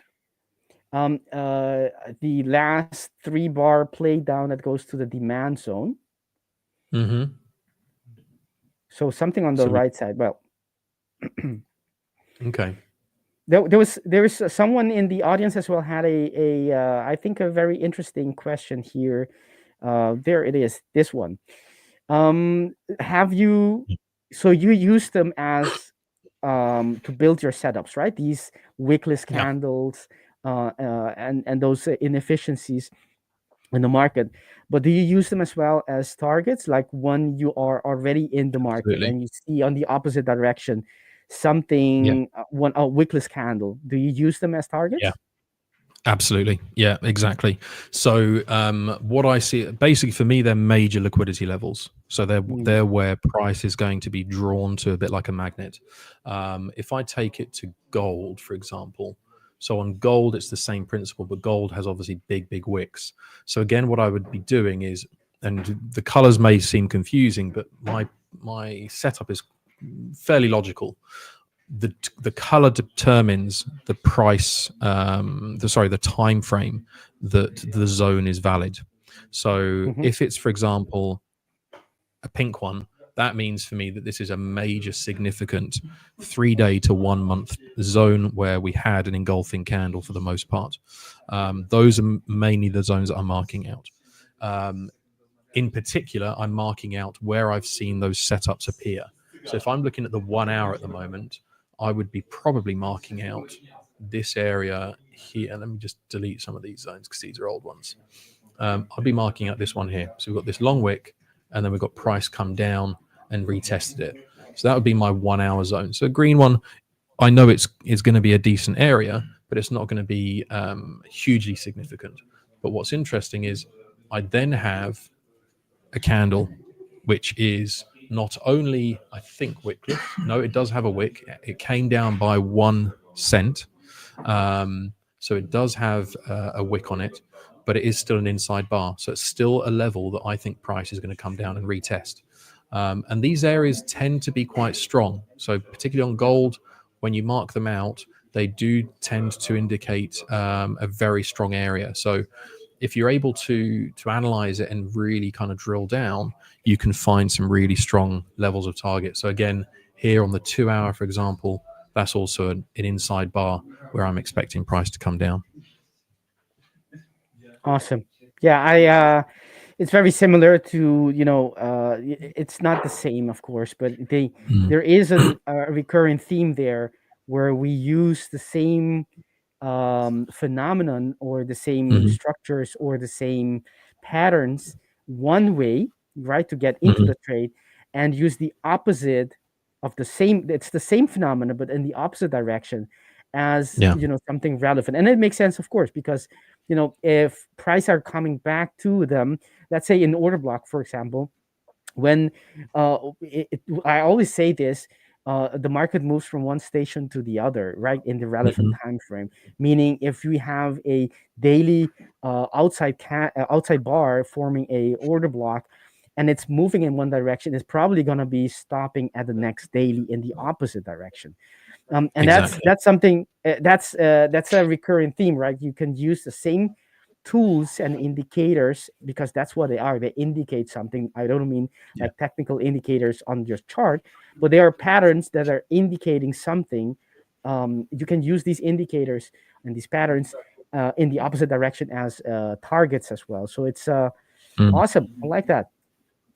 Yeah, and what's useful as well is when you start on the monthly, let's say, right, and you mark out a zone, it's very rarely going to be tested very often, right? So as you can see on the monthly, there's no real area for me to mark out because we haven't really had that much price action. We've just been on such a bullish run. If I take it down to the weekly, there might be something more of interest, but you can see these major liquidity levels here. These are really big areas that I'm waiting to see retested. I don't think we can just keep going on forever. We can't just keep going bullish forever. Price has to come down at some point. So, I'm looking down on the 22-day. I've got levels here that are really of interest. Is then when I take it down to, say, for example, the daily. And what I'd be looking for is, let's say on the daily, this is going to be an area of interest for me. Okay. That area there, I'm going to mark that out in blue because that's my daily zone. Okay. We've got a wick that pushed up, pulled back down. It didn't form an engulfing, but notice what this one did on Friday. It did form an engulfing. So for me on the daily, my bias would be for shorts. And that's what I'd be looking at for gold right now, is I'd be looking to say, right, okay, gold looks like it's going short. Where could it be heading to? Well, we've still got this big wick here. So this is going to act as some kind of support, as is this order block here, because it's just a random bearish candle on a big move up. Okay. So my next areas of interest are going to be somewhere like here, because we have this big engulfing candle here, but we also have liquidity levels. So these are areas I'm just going to be cautious of. And then what I do is it looks like a bit of a rainbow, but what it does is it just builds up a picture for me of, right, okay, if we get to a certain area and there's a cluster of liquidity in that area, that suggests to me that price is going to be drawn more and more to that level than, let's say, something else. When you're then doing it on an intraday level or an intraday time frame, you're doing the same principle. You're just simply drilling down into a smaller arena. Okay, so here I can see that price has wicked up here. This is why the EMAs are a great extra confluence, let's say, to show me, right, okay, we've tapped into that. We've got an engulfing candle here. It's not taken the full candle, but it has taken the body of that candle, and it's starting to push down. Again, drill down further, and again, look, now I would say we're looking at a very, very strong suggestion of sells coming in. And why? We've got an inside bar here on the 15-minute. That inside bar, look how price came and took that level. Literally with, I mean, we're at 81 and that one was 86. So 4 cents, it came in and it took that level. Okay. And what it's done is it's created an engulfing candle here. Hasn't taken all of it, but it's certainly changed direction. And then this one, this is the marker. This is the one to say, right, we're ready to start selling. And that's what I'd be looking at getting in on. In fact, that would be a good opportunity trade to get in on. And then again, if I'm doing intraday trading, I can see a level there that's an inside bar. And these are just targets that I can then assume for take profits, but I can also then bear in mind for things like stop losses and the such like. Yeah, it's awesome. I like that. Let's go back to the daily, if you don't mind. I saw you mentioned you marked a level there. How do you mark your levels or your areas? Your So the most important ones for me are an engulfing candle. An engulfing candle suggests the price has come down, retested somewhere, and it's had a significant move to take out what was prior. Okay. So for example, if we look at this one here, this engulfing candle on the daily, so from Friday, okay, that one there, it not only was an engulfing candle for yesterday, but it actually took out the body of 1, 2, 3 previous days. Doesn't necessarily take out the wicks, but it has taken out the majority. Price will always come and retest those bodies. That's why when it's a wickless candle, for me, it suggests an imbalance in the market because it's just pushed too hard. So you'll always see a retest, but when it comes to these areas, these are really, really strong areas because price changed. Price moved and something happened. So on the daily, this is an area for me to see, okay, if we have these two... But before you continue, if you don't mind, how do you know exactly where the area starts and where it ends? Do you have like a rule how to mark them? For me, it's the wick. For me, it's the wick. Okay. Yeah. So so if it's a bearish engulfing candle, it's the top of the wick. The top wick. If it's a bullish engulfing candle, it's the bottom wick. Okay. These aren't always tested. But they provide the best confluence and the best setups in terms of risk to reward. Exactly. If you want to have a greater number of setups, but therefore a greater risk of them not necessarily working out, you could turn around and say, right, well, actually, I'm going to include, I'm trying to think of an example here. I'm going to include the order block, right? So I would include that entire zone there. Okay. And that's possibly going to give you greater number of setups. Okay. So if I take that down to the 15-minute, sure enough, price has come in, it's retested this area on the daily, and we're now starting to see it pull down. So you can potentially find more setups, but as I say, you would then theoretically have a greater area the price could come back up and take you out. When it's on a higher time frame, anywhere where there's an area like this, for example, that's too big. I'm not going to get a nice setup with that. Okay, if I take that on the 4 hour, I'm theoretically going to have to put my stop losses below that zone and then look for longs if that was my bias, right? I'm not interested in that. That's not an area that I'm willing to take a risk on. This one here looks more inviting. This wick down here looks far more interesting for me because it's a smaller area of price action. And again, if I drill that down into lower time frames, it works even better. Perfect. Sounds music to my ears, what you're telling us here. No, actually it is the what you just mentioned about being more picky and more selective about the area, how that changes your statistics in win rate and your risk reward ratio. That's exactly the kind of considerations every trader needs to decide for themselves when they're developing their strategies. What you're saying here is actually fundamental in what kind of strategy do I want? Do I want to have more frequency, more signals, but they're not going to be as high risk reward ratio, or they're not going to have a certain win rate. They're going to be have lower win rates, or do I want to have something perhaps that's going to push my the win rate might be a little bit higher because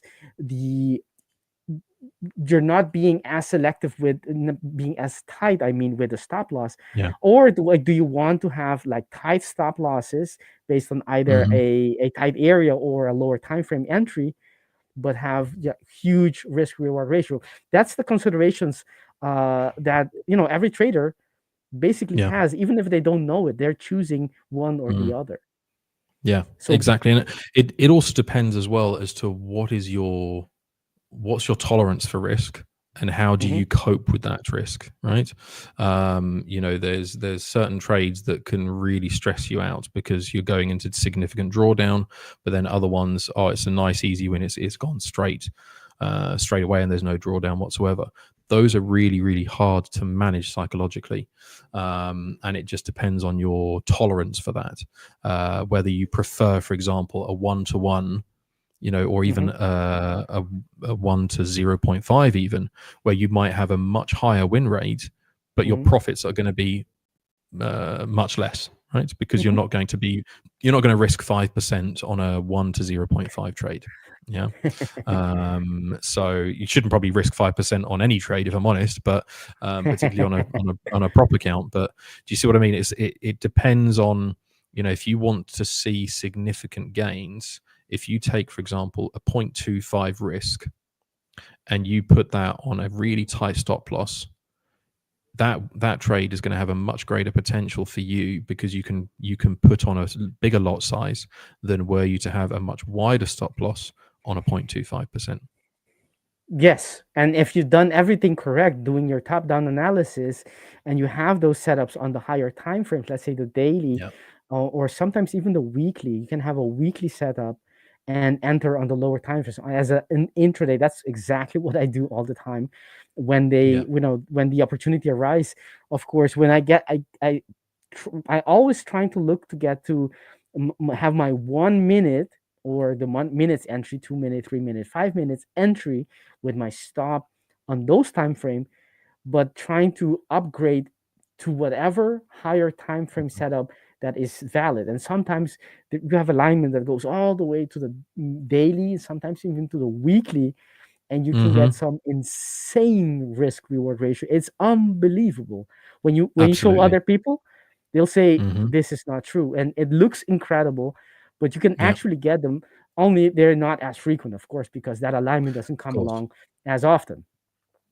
Exactly that. And if, for example, I wouldn't necessarily be taking this right now, but just as an example, on that Euro JPY that I'm on right now at the moment, so you can see here I've gotten in somewhere up here, right? So I know there's liquidity here, but it's lower time frame liquidity. It's not on the 4 hour or anything like that. It's lower time frame. So I'm comfortable that price is creating these engulfing candles to suggest It's okay. We don't need that liquidity yet. We've got bigger fish to fry further down. And then what I'd be marking out is, let's say, for example, this is obviously more high risk, but if you're confident and comfortable with your bias and your analysis, then what you do is, again, you start looking at the setups. You start looking at areas where you might see another reaction. So here you can see that I marked this out because we had a wick come down. We had an inside bar created. Price came down, took that low and pushed back up. So I marked this area out to see what's going to happen. Now, as it turns out, price has smashed straight through that. But if I was going to be looking for another entry for the sells, this is where I've marked it out, because I've got an outside bar, engulfing candle, whatever you want to call it. And there is, on the 1 minute, there is a candle with no wick. So price could quite easily come back here and pull back down. So those are where I can find the entries for those, which can really make a big, big difference. They're much more higher risk because you're in the move, right? So look at that on the 15-minute. We're already there, right?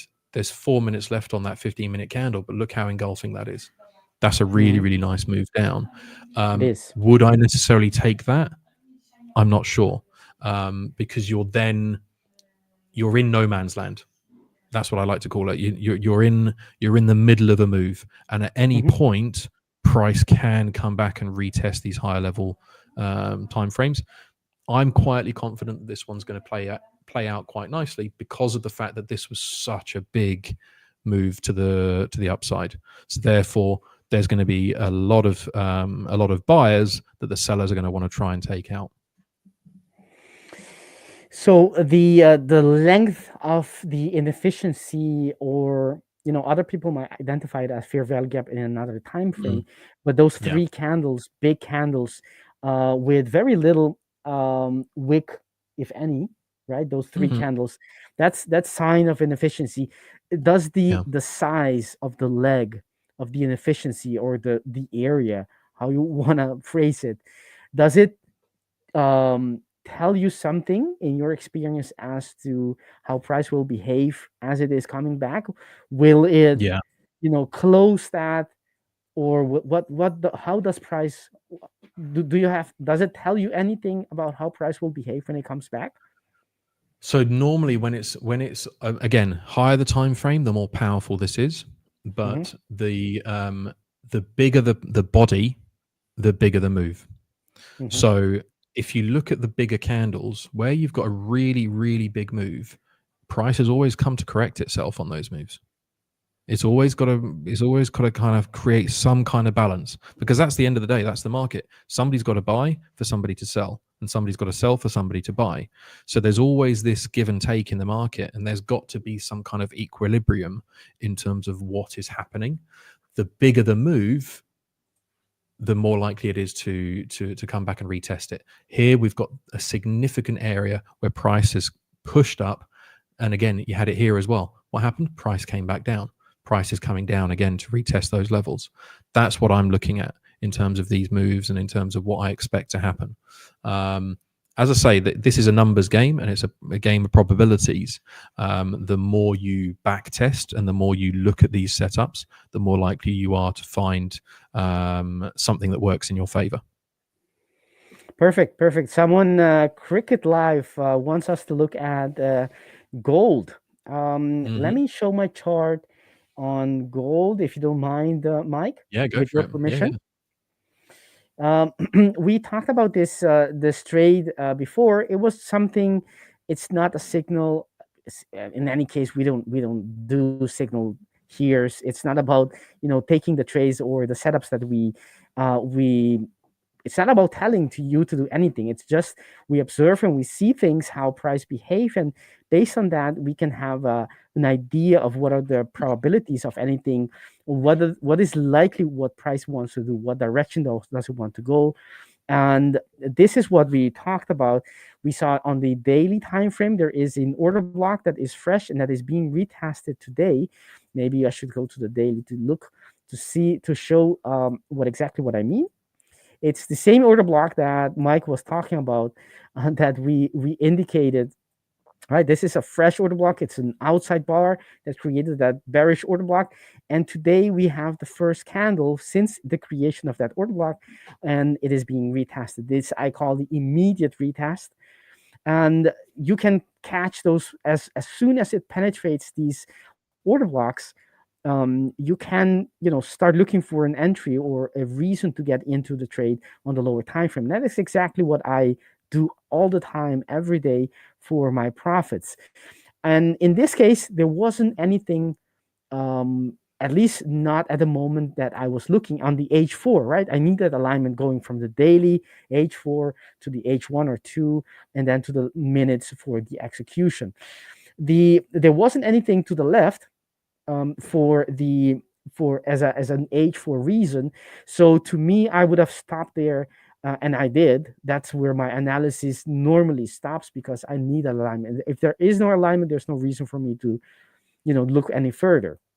However, since there's a lot of traders in here who wants to trade gold and may have different strategies and ways to frame their trades, I went on to look for any other alignment, and we did have on the H2 order block. I didn't mark it.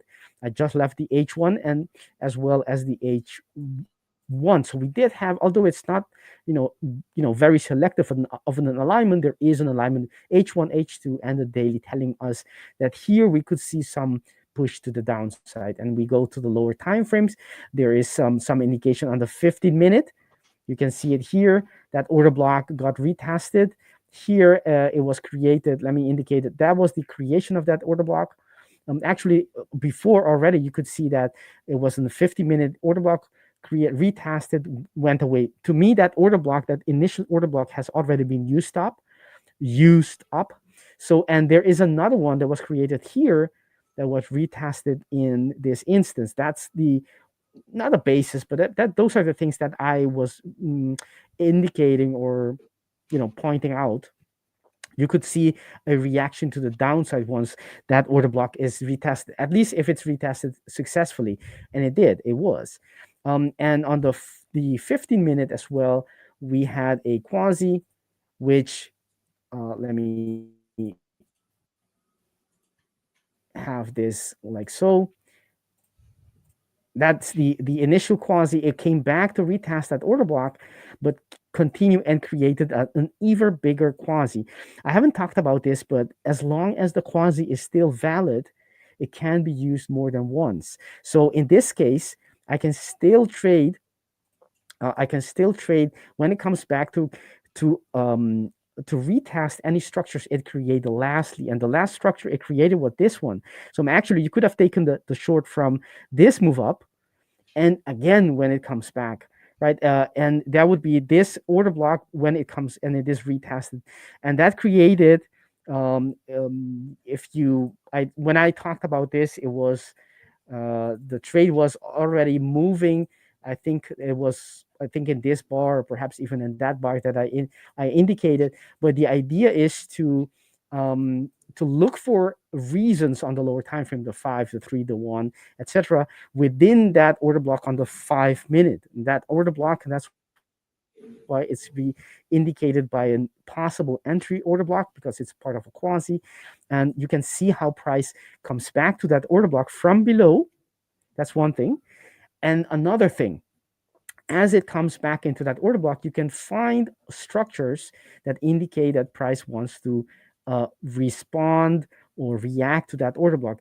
Structures on different time frames, reversal structures, Quasimodos. So you can use this all the time and look for those indication of price wanting to reverse. And it hasn't hit a TP, and frankly, nobody knows if it's going to hit TP or not. But that move is exactly what we would expect from the quasi. I'm going to mute myself for a little while. Mike? You go and cough. I'll just pull up my chart on gold, actually, because I agree with you. I think that there are some opportunities for shorts, but just going to what I was talking about earlier with regards to the zones for an engulfing candle. If we take it down even just the 5-minute, so this was a big engulfing candle here. we'd come down to this area. Now, this is an area of liquidity that I marked out earlier, but it's been rejected straight away, and it's had a big push up. Price has come back down, wicked almost to that area, created an inside bar on the 5 minute, and then again it's created an engulfing candle to the upside. Now, the one thing that would be stopping me from necessarily thinking, right, now's the time to get into a longer trade, maybe a swing trade, for example, on gold, is the fact that we've got an inside bar here on the 12 hour. So on the 12 hour, we've got liquidity at the top and at the bottom. So there is now a risk that price may still come up to here to take out that level. It can be left, because if we take it up to the 22 hour, we've got a nice big engulfing candle here, and we've got 8 hours left on that one to push back down. But again, look, it hasn't taken this low, and that's where I like to see price just getting kind of retesting what it's looking for. I still think we're going short, because you've got a 2-day inside bar here that finished the other day. But this level here, this is a risk. This is something that you've just got to bear in mind. Again, the 3-day, we've got liquidity at the top and at the bottom. The 4-day, we're still in that candle. And the 11-day has actually finished, and it did create a significant wick. Nothing massive, but it was significant enough to see potentially price pull back down and come back to retest this cluster of buyers that have taken price further up. So this is where I would be cautious. I would be cautious on sells for the moment, purely because of that reaction that we had. It'll be interesting to see how it plays out. But again, if we look here, what has price done on the 5 minute? It's created an inside bar. So again, this is what I would be doing. If I was trading one particular asset, I'd be monitoring it at all times and saying, right, okay, that's a 5 minute liquidity. And where's the liquidity trail, and what is price doing at any given time, to give us an idea as to whether we're comfortable that we're definitely going for longs. Have we created anything? Because every 1 hour candle, every 4 hour candle, each and every one of them, when they close, it's generating a picture that shows you what's going to happen next, or indicates what's going to happen next. If it's an inside bar, that's potentially a liquidity level. If it's an engulfing candle, that means that price is probably ready to keep moving down or keep moving up, because it's happy to leave that liquidity for later on. Yeah, that's well explained, Mike. Very good. Thank you for saving me from that attack, that cough attack. I was sick for some time, but my throat, it takes some time for the throat to come back to normality. But that doesn't stop us. We are we march on. I was gonna say that even if what the actual, if it's gonna hit TP or not, is besides the point. The reason behind the setup is actually what we want to convey. The why we want to get into the trade going short, because we expect some kind of a movement, a push to lower from this area, from the order block, and specifically later on from that 50-minute order block that was created later on. And whether it's going to be taking this low, that low, or the next structure is, it's a matter of probabilities. It may or may not hit. But the point is to recognize, to identify what price is trying to do. And if it reacts to this way, to this structure, what other structures makes sense for it to go to. If it's actually gonna go there all the time, of course it's not gonna go there all the time. But we'll have to let it play out. But that was a very nice trade, even though it's not a signal to me. It's not something that I would trade because it misses the H4. But you can see how all the time frames, they influence each other, right?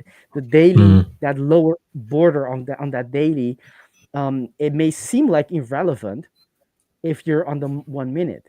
Why would you be looking for that? That daily structure. It's just the line on the lower border of that order block. But you can see when you look at price action for a long time, you can see how often it reacts to that lower border of that order block. And sometimes it may be something else, not only the lower border, but something else from the higher time frames. It reacts to them quite nicely. Even if it doesn't change direction, there's going to be some nice movement coming from the reaction when price gets to those areas. So it's a nice one. And we Poor have Victor.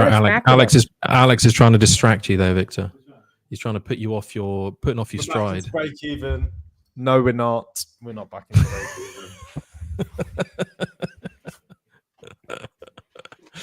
Oh dear. Actually, I'm going to take a break.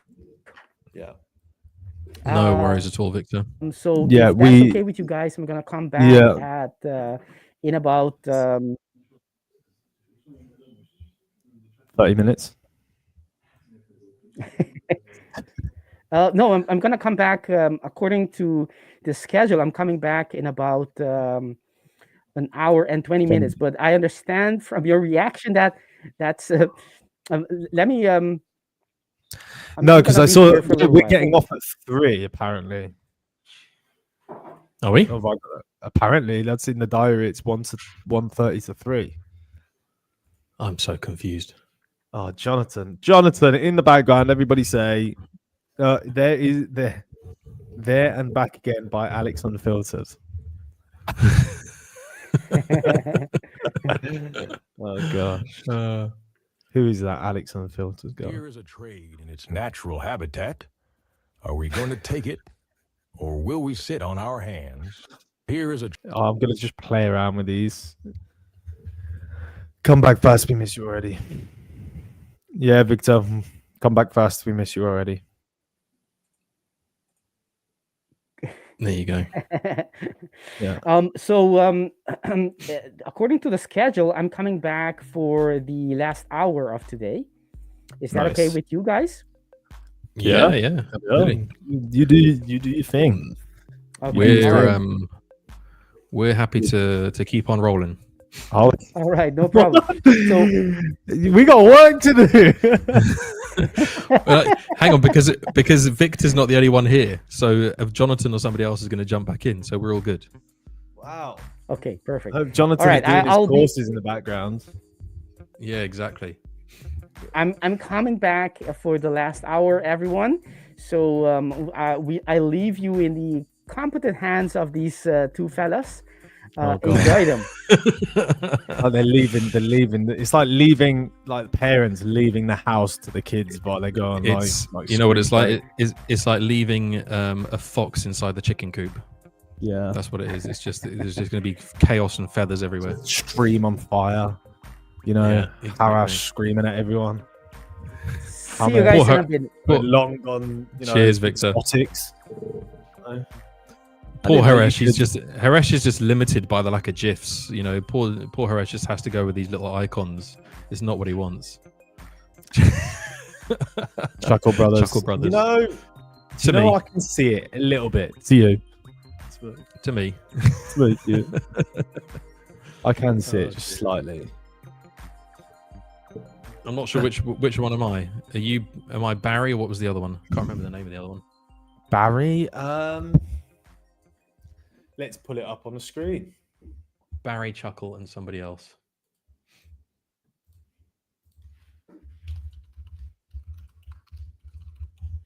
Chuckle Brothers. All right, I'm going to pull this up. Which one am I and which one is Mike? If Alex can find it. Yeah.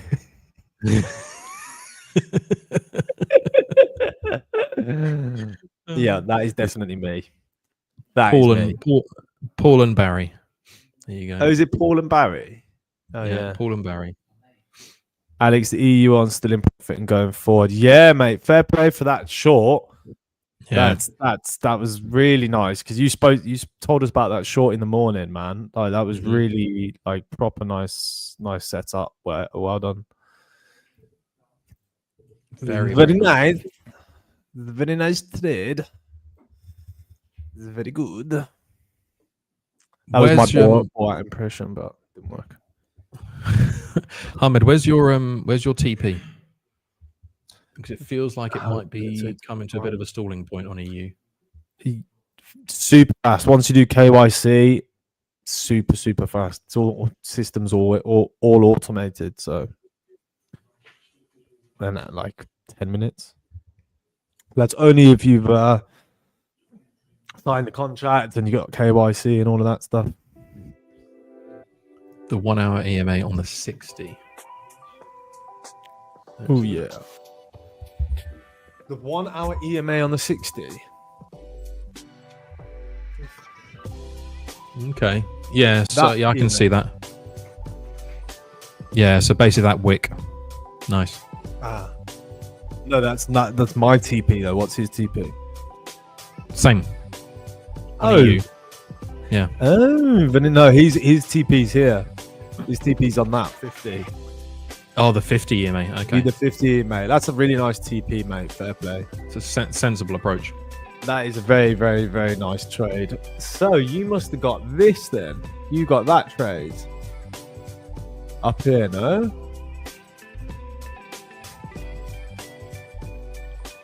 No. If he's getting in there, yeah, he must have. That's a really nice catch if he did. Oh, that's a really lovely catch, that. Love it. Love it. Yeah, he got that. He got that one. Oh, what? That's a bad boy. That's a bad boy entry. That is. Can we get a thumbs up right here? Wow. KX, any funded account has to be approved by the risk team as well, so they have to activate it. So if you've got the logins and everything, then you're fine. You just got to wait for the risk team to activate it, and that normally takes 24 to 48 hours, something like that. Oh, that's a really nice trade, Ahmed.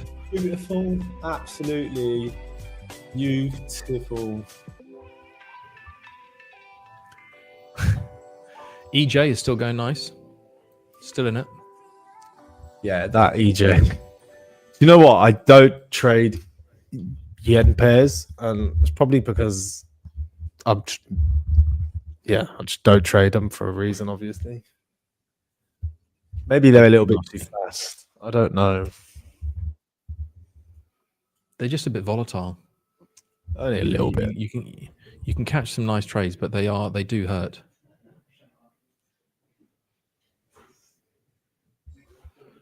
Trying to see if I'm comfortable to just keep holding,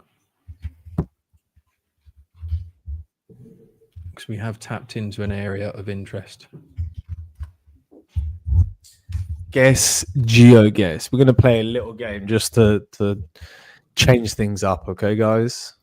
Just for 5 minutes, okay? You got to pay for this? No way. When Jonathan's not around, this is what happens, guys. Okay, we got three locations, okay? Let me just check how this works.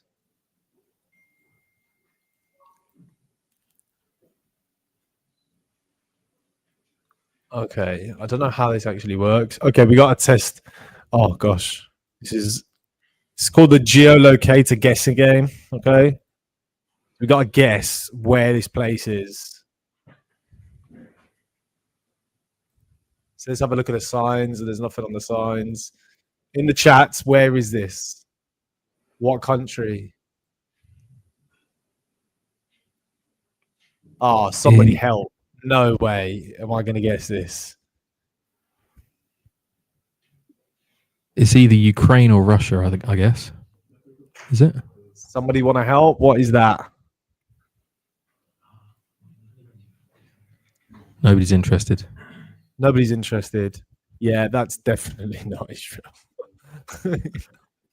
I'm pretty sure that's probably Ukraine, or it could be Belarus, yeah, actually. Definitely not Germany. Should we do Ukraine?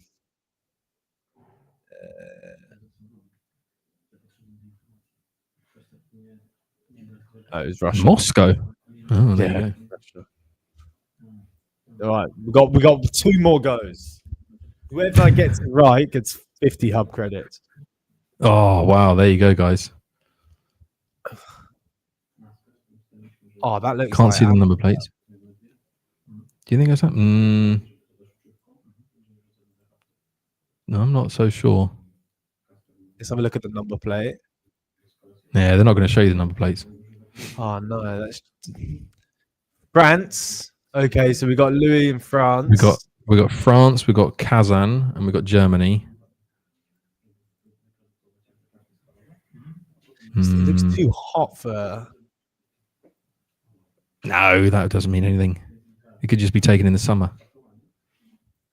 Okay, let's go down here. Istanbul, Paris. Okay, we need. Wait, let's have a No, look. it's not Paris. We've got a sign here.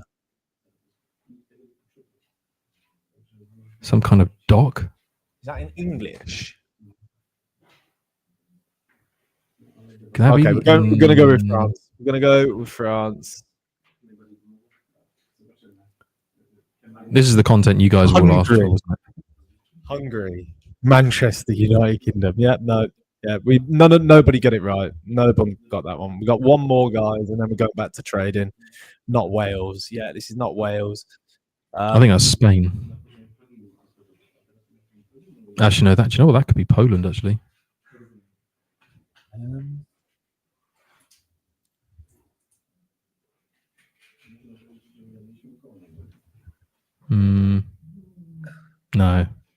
no, that's a. Oh no. No, This that's is another. There's another. Bulgaria. So we got one Bulgaria.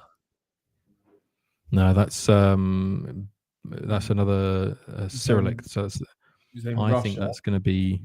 I don't think it's necessarily going to be Russia. It might be Ukraine or it might be Belarus. Adler, it's definitely not Kazakhstan. Could be. This is the content you guys really came for, wasn't it? Yeah, this is true trading. Who sent you this? I just saw it. No, Russia Lang. There was okay, we got 47 seconds. Get them in. Uzbekistan. Okay, I'm going with Uzbekistan. Just gotta find out where it is. Where is Uzbekistan? Next to Kazakhstan, isn't it? Yeah, there you go. Kazakhstan. To the left. To the left. Oh, of course. If this is right, your guess was incorrect. It was Georgia. It was Bulgaria. No, it was Bulgaria. Who said Bulgaria? Did somebody say Bulgaria? Okay, all of us are absolutely rubbish at this game. Okay, so there you go, rubbish at the game. We tried. Now we'll get back to our normal trading. Good try, everyone. Good try. Seems like we're all pants at geography. Oh dear. Oh, I can't tell if EJ is going to turn around here or not. Looks like it might. What do you reckon, guys? EJ going to pull back up now? Oh, boss is back. Ooh, Hey, what's up, game. guys? We just played a really fun game. None of us got it right. Actually, no. Lewis did have Hungary. You're right. Look at EU. We got that. Was that moved on? You actually got that right. You had Bulgaria. Was that Yeah, on that one? You actually said Bulgaria. Yeah, he did. Yeah, where is it there? My man. Okay, All send me right, an email. what are we doing? GU. We were doing a geography lesson. we're doing a geography game. Nice. You know what? Wow. GU. Short. Should have just gone short. There you go.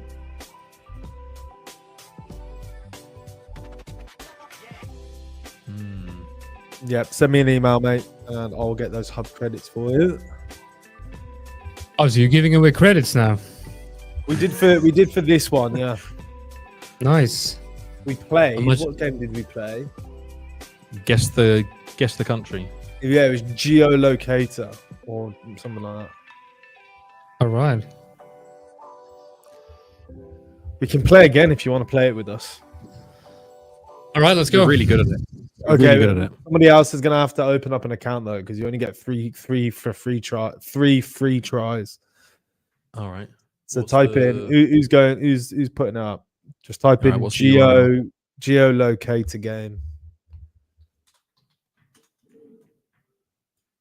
Geolocator. Oh, GeoGuessr. GeoGuessr. Yeah, GeoGuessr.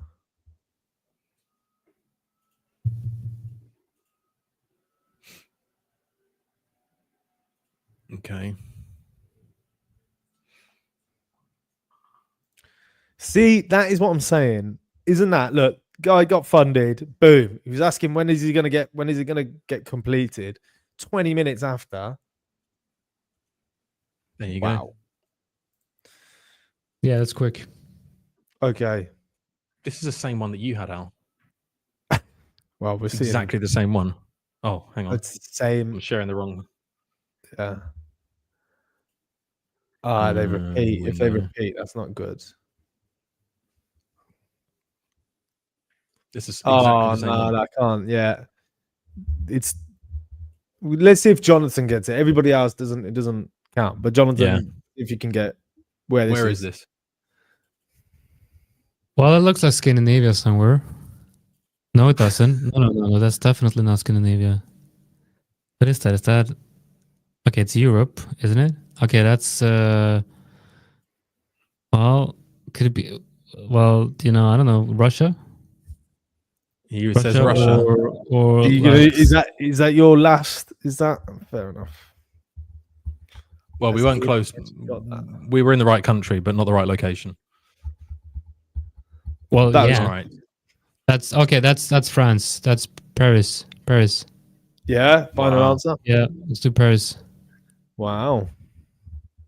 Where is it? Just Up, do right there. France. Nice. Damn it. All right. So last This looks go. like Europe. Like yeah. no. Well, okay. This is Close the short. what is that? What language is that? I mean, it's obviously cheating if you can use read a sign, Go on then, read the then you have sign to and see if you actually- get it right.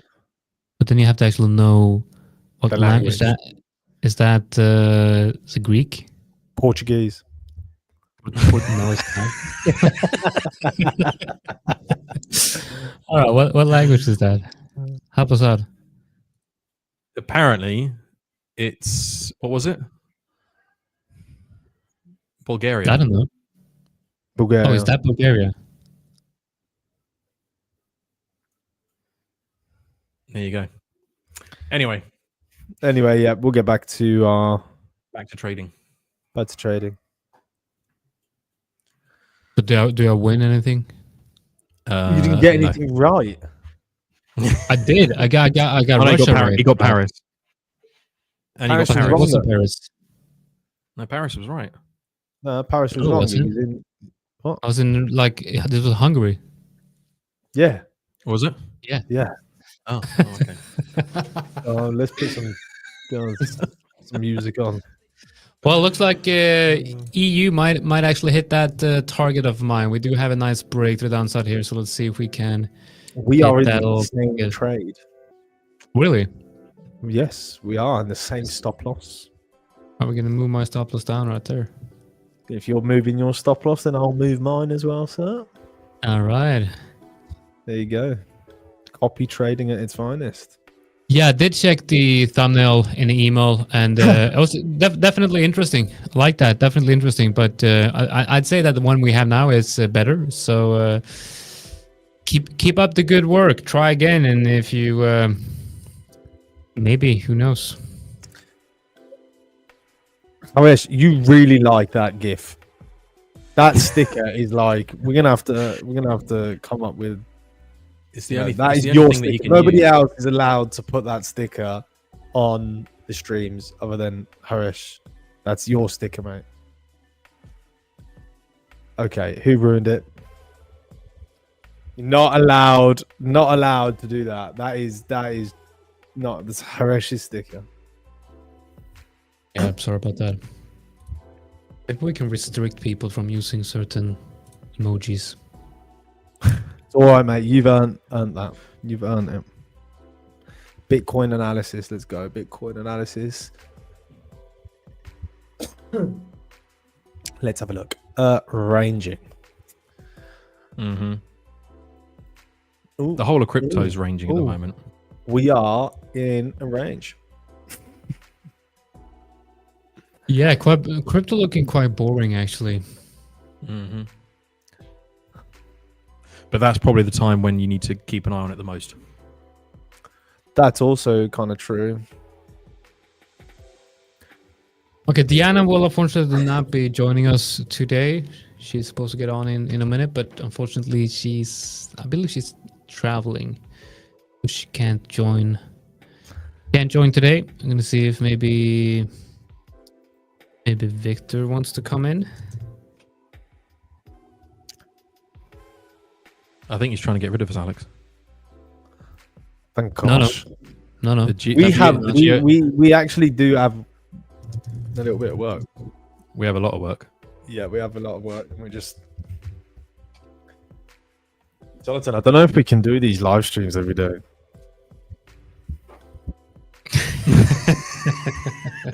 Oh, you're serious? I don't know. I swear you were supposed to be working on a course. You talking to the mic? No, I was talking to you. Sorry, I didn't hear you. Can you come again?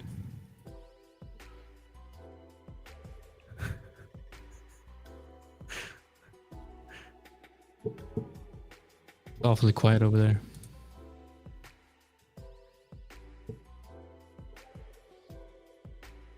All right, what are you what are you looking at, Mike? Are you looking at, Mike? Are you trading anything today? I'm on EJ. I'm now trading EJ back up again. All right, EJ. Thanks, Henry. Thanks, mate. Appreciate that one.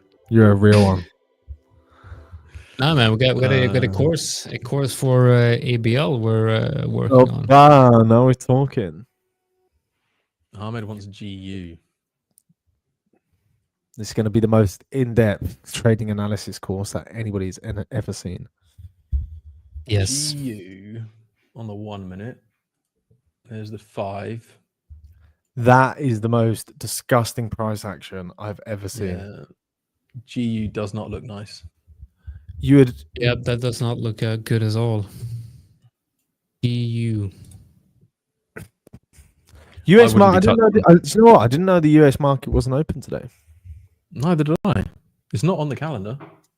It is. I didn't know that. Is it? Bank holiday for US all day. Same as Canadian. Why? Oh, President's Day? Okay, it's the President's Day. Trump just loves just having days off, doesn't he? He wants an Did he excuse to play create golf. this one this year? No, I think this is one that already existed. Actually, in fairness to him. Okay. Yes, today's President's Day. What do they do on President's Day? I think they think about the president and they appreciate the tweets and the impulsiveness. Imagine you're just taking the day just to think about Biden. Maybe they burn some of this supply in the Trump coin.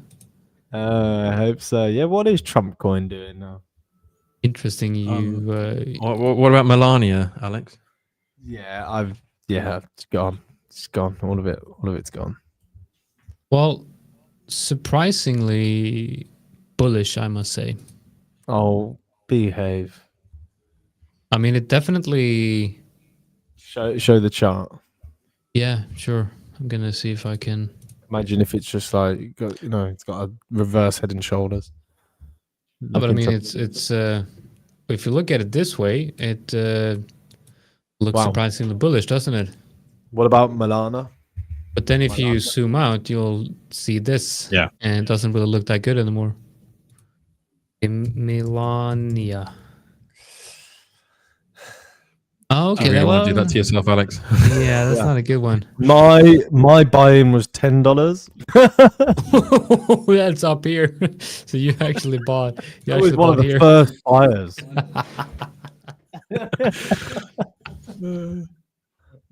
Yeah. Oh dear. Do you know those something? You know, I can tell my kids that I got rug pulled by the president's wife. Yeah. Well, exactly. It's not every day that happens. I mean, it's going to be. Ouch. Hopefully, it doesn't happen again. I mean, oh wow, isn't it crazy though? I mean, it's still such an insane thing to happen. Simulation.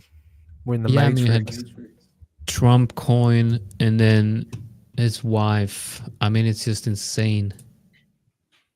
EG is it's not looking good. Not looking good. Hopefully, we don't break below this range that we're forming here. It doesn't look very bullish. It's quite a nice trade. Go back. What were you on before? That's nice. This one, maybe. I was looking at NZD USD. This one, yeah. Yep. Yeah, I'm probably gonna maybe tomorrow I'll wait because I do feel like we're probably gonna get a reversal here or a retrace tomorrow when the markets open. So I'm probably gonna if we do bounce down here, then I'm gonna be adding to this position.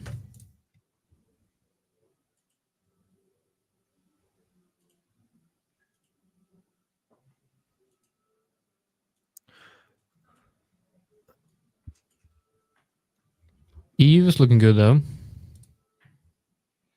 Better. Still for sales. Yeah.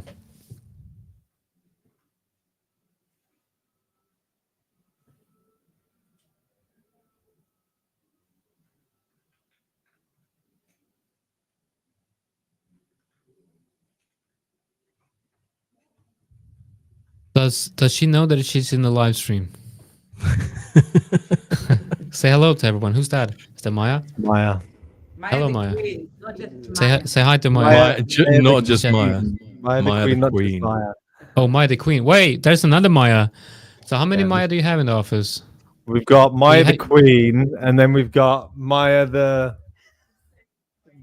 second queen. A lot of queens apparently we got in this. Well, who's the master Maya?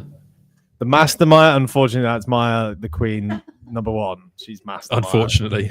Oh, Yeah, unfortunately. Okay, that's yeah. Why is it that's- unfortunately? Master Alex? Maya comes with the attitude of being master Maya as well. Okay. Interesting. Well, I can sense that there's something going on there in the office for sure. Something where we don't want the details of.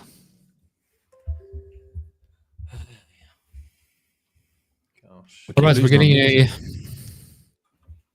getting a what is this called? This is a pullback. Pullback.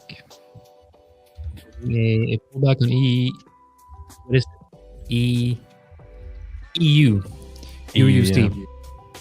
Okay, This- so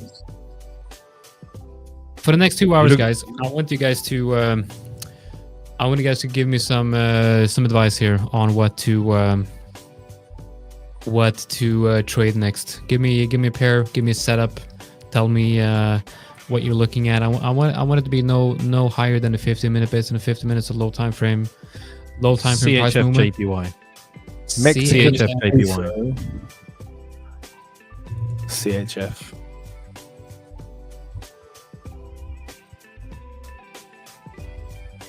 Did you see what I sent you, Michael? Not yet. Hang on. Yeah, that works. Yeah, you up for that? Yeah. That's fine. Okay. I sent you all of those for use, so it's all good. What about the Did it font? send me? Like I didn't get anything. Okay, I'll let you in. I'll let you in on it. Okay, so on CHF JPY, we have. I guess we have an interesting level here. If we're going to be following this move to the downside, but then if we zoom out,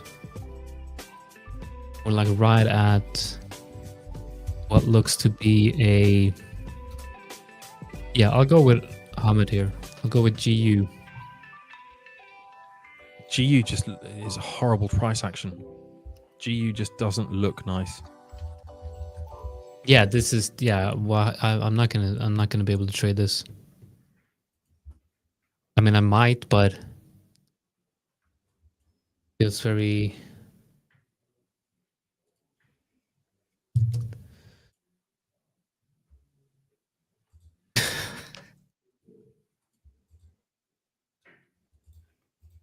No, I need something else. You don't like it? Ah, sorry. Thought you were talking Doesn't like No, I like that. That thumbnail is good. Okay. I like that. It's like you showing your review, and Mike's like, "Oh, not again." Nah, GU was not very interesting. GBP CAD. Well, we're gonna look at gold first. So let's take a look at gold first. Where do we have gold? You know what? I'm just gonna remove silver because a lot of times I open silver and I think it's gold, and then I get very confused. Okay, so silver is even more wiki than gold. Yeah, silver is weird. Okay, so it does seem like the market is very rangy today, which I guess is because of the bank holiday. Yeah. In the US, Trump land. Ooh. I would probably look at a long here though on gold. I mean, it's if it's going to keep on ranging like this. The only thing I'm a bit worried about is we have obviously that trend line here, and it sort of creates a descending triangle.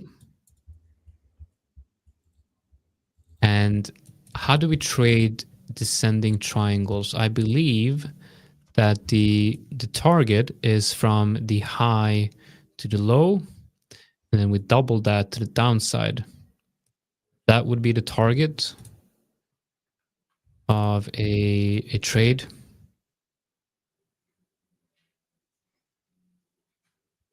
And it kind of aligns with the lows down here. So we might have an interesting trade here on gold. We need to wait for the breakout or the break to the downside. So either this could be a breakout trade where on the, you can see that there's no 5-minute candle has closed below this level. So if we do have a 5-minute candle close, or maybe some type of structure here on the 1 minute, then we might want to trade this. And usually the way I trade a setup like this would be to have my stop loss probably around this level. Probably looking at a maybe 2-hour trade or something like that. So that's on gold. Yeah, that's, I can't really.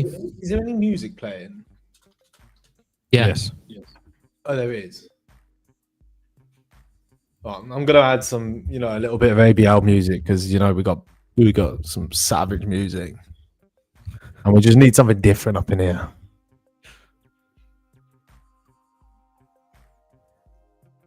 Okay, there you go. Oh yes. Ooh.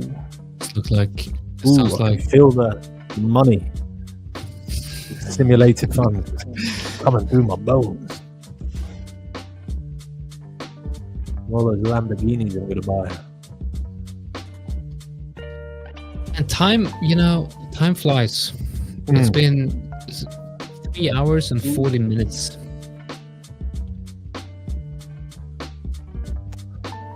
We should do like a rap contest.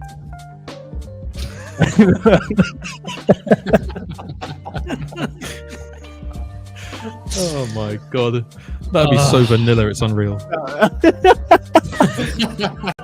You know what? Yeah, let's do it. That would be really fun. Who wants to go first?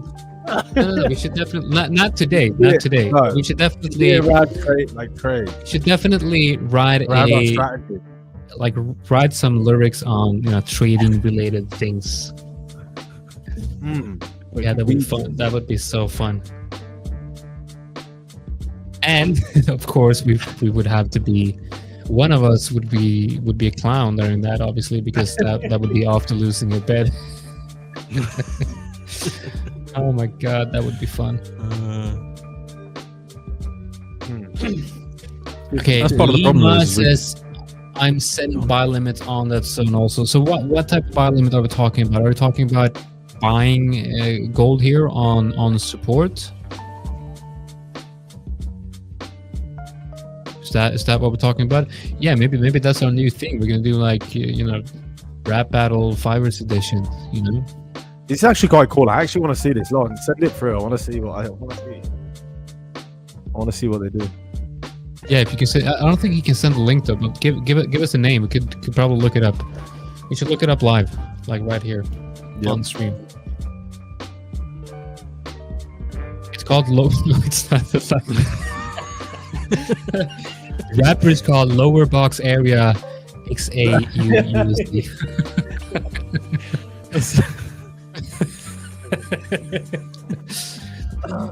Actually, Eminem. Okay, so we want to know what the name of this channel is, but everybody's got to put it in the comments and only wrong answers. Okay, the funniest one wins. Yeah.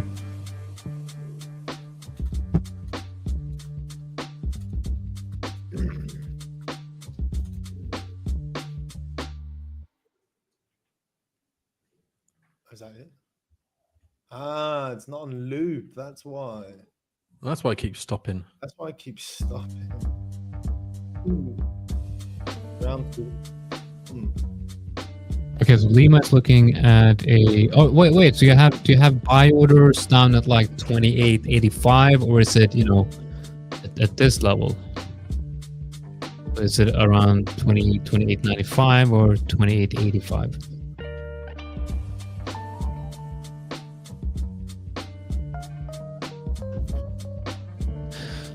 Also, guys, let me know if you have any charter requests, because right now we're not. Feels like we're not doing anything productive at all. Otherwise, we're just looking at EU and gold here. I guess that's quite productive. I mean, we're making money on $10 in profit. Traders do. This is what if you're a day trader. This is that's why half of the people will start making content or start doing stuff on YouTube, because. Yeah, that's true. What else are they supposed to do while they wait for price? Yeah. Oh, okay. So it's Washington's birthday. That might be why that might be what President's Day is all about.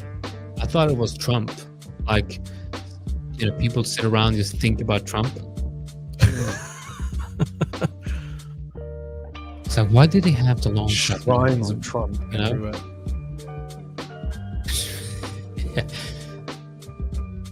Is there a statue of Trump somewhere in America, do you think? Yeah, in Trump Tower. Is there really? You think there is a statue of him? The dude has gold-plated toilets. Of course, he's got a statue of himself. No way. Gold-plated toilet. Don't believe that. Wait a minute. So there's actually a statue called Dump Trump. Show look, if you don't show it on screen, it never happens. Apparently, Dump Trump is a 60 feet high statue of United States President Donald Trump sitting in a golden toilet.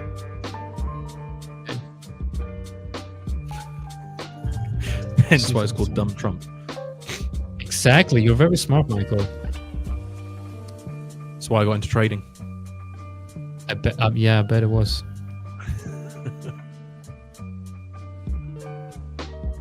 No, I cannot find a picture of it. Yeah, that's right. MC stop loss. MC stop loss. That's a good one. I think only one person decided to do that. We had one saying buy and buy and pray stream. Oh, maybe he's referring to the actual live stream that we're just buying and praying.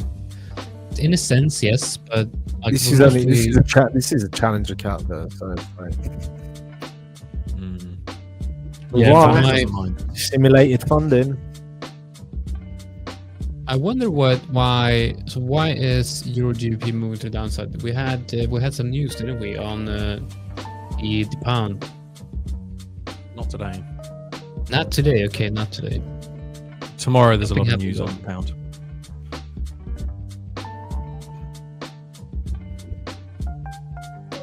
Tomorrow you got unemployment for the pound. Right.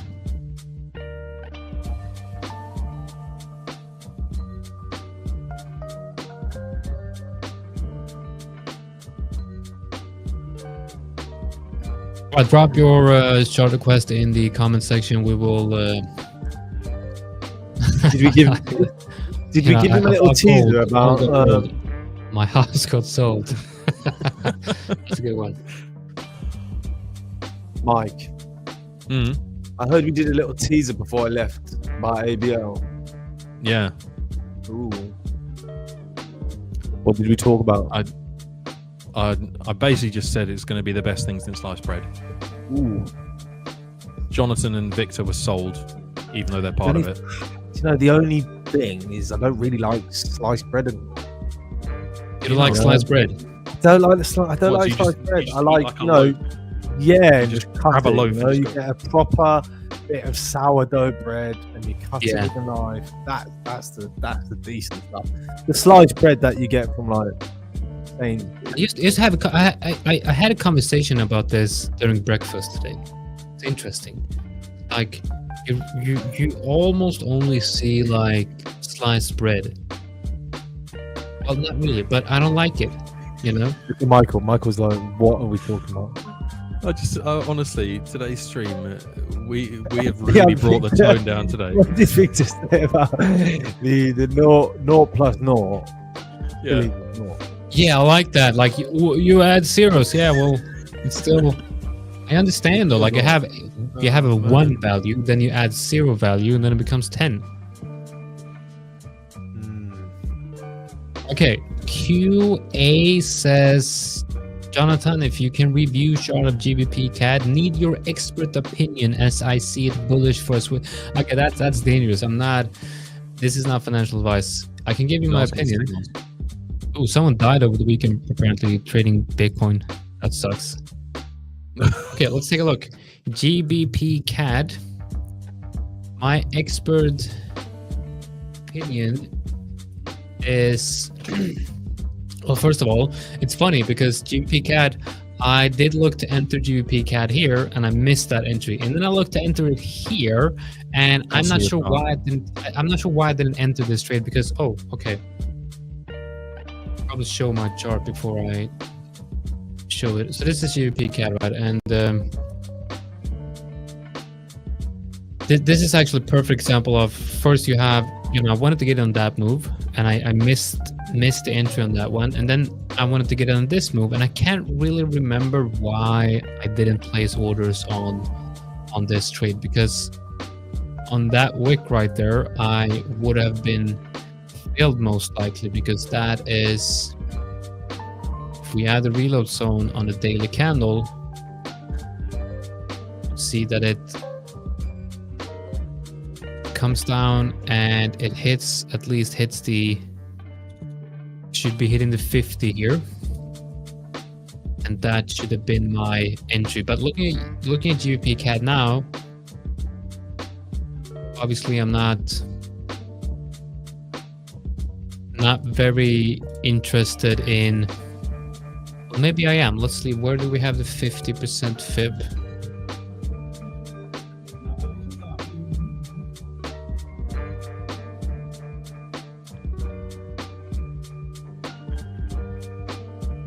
So I do think that this could be a good area for an entry. Oh, if I'm going to be trading a range, which I believe this is, then I would want to get in at the extremes. And I feel like this is, in the middle of the range, sort of like that. That's probably the range EQ. If we add the range tool, you'll see that we got the range low and high. Then we have that range EQ in the middle.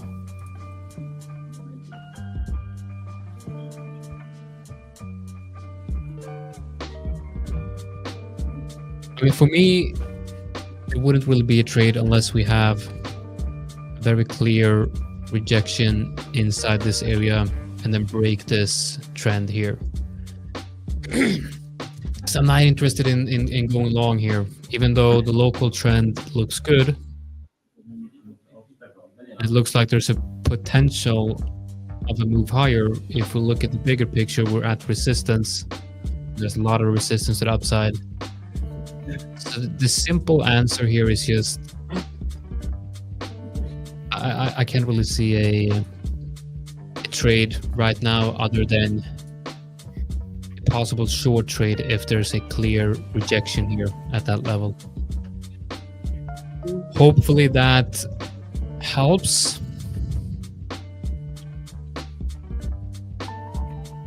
What is this? Anyone know what this is? VSA Trading Concepts. What's that? No idea. Never heard of it. I guess we have to.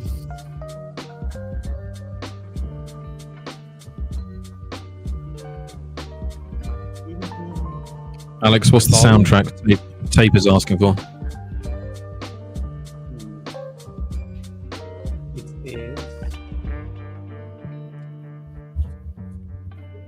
This Forgotten Dreams.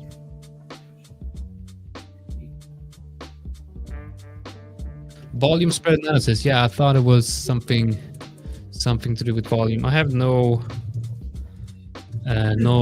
idea about that. Volume spread analysis.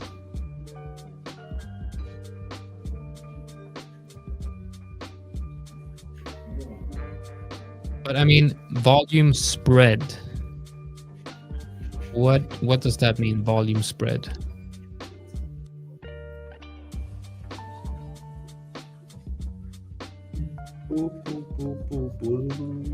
And I do find it.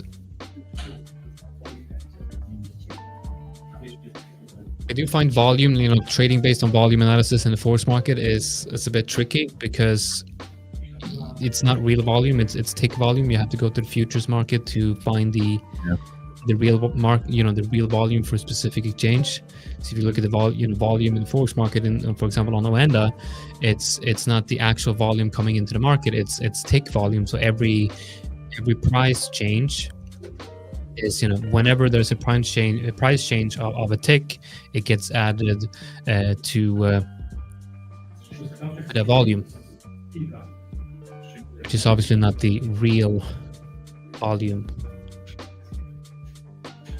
So okay, so I don't really know what you mean exactly with volume spread, but I think it's perhaps the relationship between spreads and volume. If you have wide spreads and high volume, that indicates strong interest. But I think you can look at the spreads for that.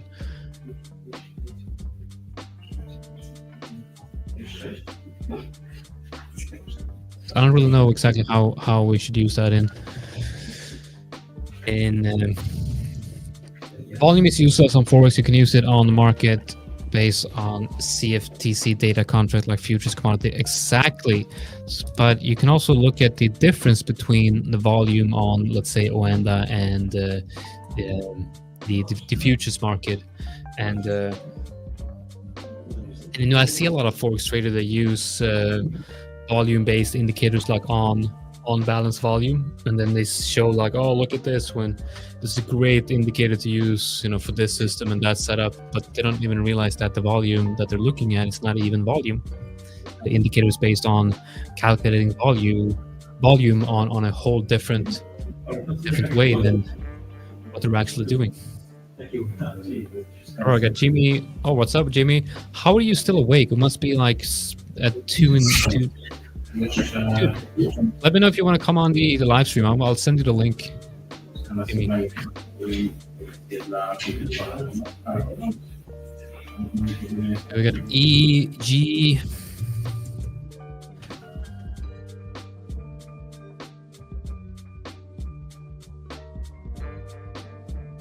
G is really moving. Yeah, they're moving down now.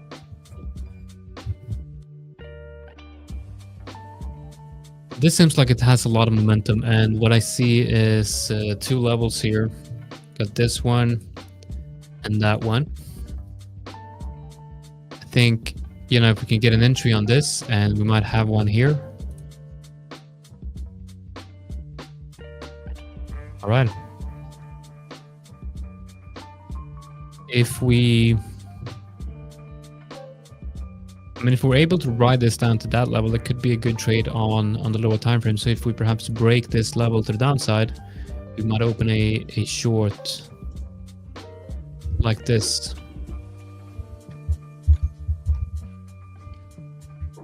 That might be an interesting trade.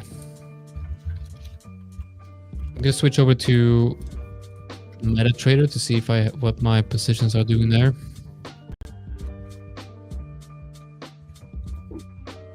EJU is looking good.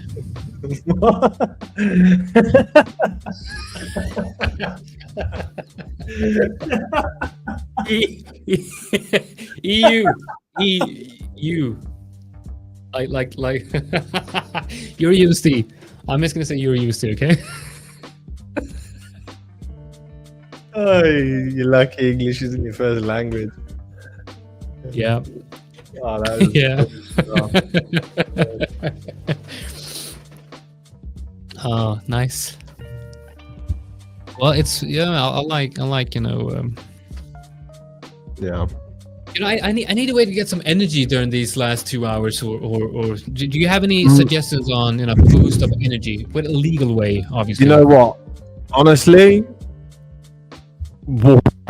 Go ahead and have a drink of water and go and splash your face with water. That's the trick. Well, I have a water bottle here. We can do something really fun with that. Red Bull. Press ups. Press ups is actually a good one as well. Yeah. Michael, we've got a new person in Alphabeta, isn't it? Drasco. Who is this guy? Oh, he's you're muted, mate. Oh, espresso. Yeah, we should get an espresso. I like that. Don't know why I was muted. Yeah, we have. He's another new member for the Alphabeta team. Very nice. It's growing. It's growing.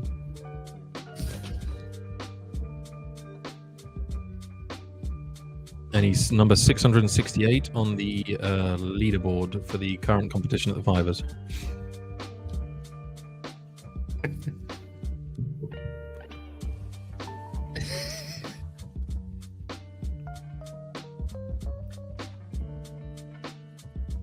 All right, gents, have a look at EJ and tell me what you think. Oh, I do not. What was it? EJ? Yeah, EJ. Not doing it. Not doing it. It's enticing me. It's looking at me and saying, long. It is. It's just looking at it. I just can't do it. But for this, I think natural habitat. Are we going to take it, or will we sit on our hands? Leave it to you guys. Oh, it's like, yeah. Yeah, that sounds. We really shouldn't long it. I don't think it's a long. You wanted a long Euro JY? Oh no, I'm not longing it. Not at all. Just not even the No, price. we're looking at well, we're definitely looking at a short. It's actually pretty. It's gone. It's wow. That's pretty short already. Yeah, when it breaks this level, I'm gonna enter. Like, you could probably do better sound effects like that. You know, you just replace your own. Short. To be fair, it has come on to a level of Yeah, some exactly. sort. That's what I'm thinking as well. You know, Yeah. there's a lot of Some levels on there. type of level. Well, I'm going to Look at the strength scores. Whatever you do, you've got to use the sound effect. So Euro's lost its strength. What did you say? I need to use sound effects. If you're gonna go long, you got to do the rural number 1. If you're going short, it's rural number 2. And if you're sitting on your hands, You can it's rename 9. them, you know. I could, yeah. Yeah. So which one is long? The one that says long. Oh, really? Okay. Which one is short? The one that says rural 23. Okay. So We're going short on this one. We're going. yeah, that's right. Let's do it. Oh, dear. That's what we're doing. That's better. Okay, where's my stop loss? Wait, you're telling me you're going short on EJ? EG. God. Man, I'm really bad at like certain things. And Louis, So, like, Louis taking a short on EJ. okay, so my 15 minutes TP looks nice for a short. Okay, my TP is gonna be down there, and then I'm gonna have my stop loss here, and then I have a limit stop sell, I guess it's called. Yeah. And I'm not gonna be risking 1%. I'm gonna be risking 0.25, I believe, which is $11. And I need to get this account up so I can start risking some actual money. Why didn't it enter the trade?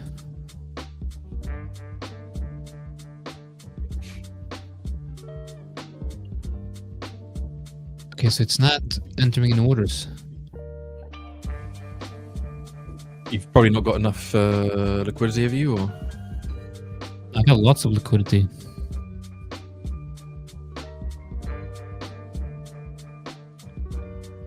Maybe I don't have like maybe I don't have enough leverage. yeah, sorry, that's what I meant. I do think this is a high stakes though.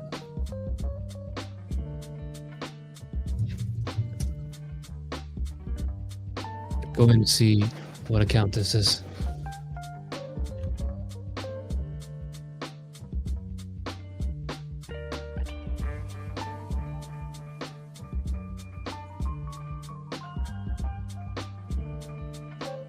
I love seeing other people's MT5 setups and stuff. Like I've just looked at that Dresco's MT5. It just looks so different to how we have ours. And then I look at like Stevens and his like trading view charts are just so clean. It's just God, makes me just want to get rid of all my indicators and just run the charts naked. Yeah. Super clean, super nice. Okay. If I was Nah, she couldn't. I would not go long there. Okay, It's so let's not see if good. I can set up a sell. Okay, so a sell stop limit creates a market order, right? Sell stop limit. Creates a market order. What? Yeah, so once it gets hit, then it will create a market order afterwards. Yeah, okay, so I'm gonna enter that with the same size as I have with the position size, so you can see if...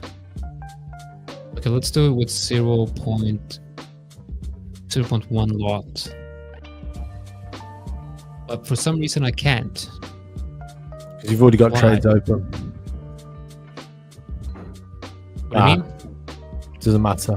Where you're doing a sell stop. The sell Limit. stop needs to be under price action, not over. Yeah, it is under. Ah. Don't know then. Well, this Okay, is a so- little bit emotional chilling.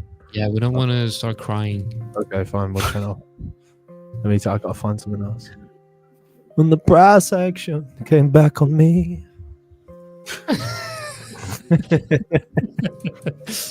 It took me out. Yeah. Okay, so stop. Oh, that's right. So the limit price is when it gets activated, and the stop limit price is the actual price to. Man, Why don't you just get in by just a normal order? Why are you getting complicated? because I want to be filled at market whenever it breaks down. Maybe I Right. could just. Oh, just do a style limit then. Yeah. No, sell limit needs to be above the market. So it's a sell Yeah, stop. that's just right. normal It's sell limit. Sell stop. Yeah. Yeah, normal sell stop. Like, let's say, for instance, like here, you just just go on trading and just do sell stop like that. And then if this comes down, and then it would put me in for a sell stop of 1. You'd put, let's say, whatever you want to do, 0.33, then trading, sell stop. Yeah, it still doesn't work. I don't know why.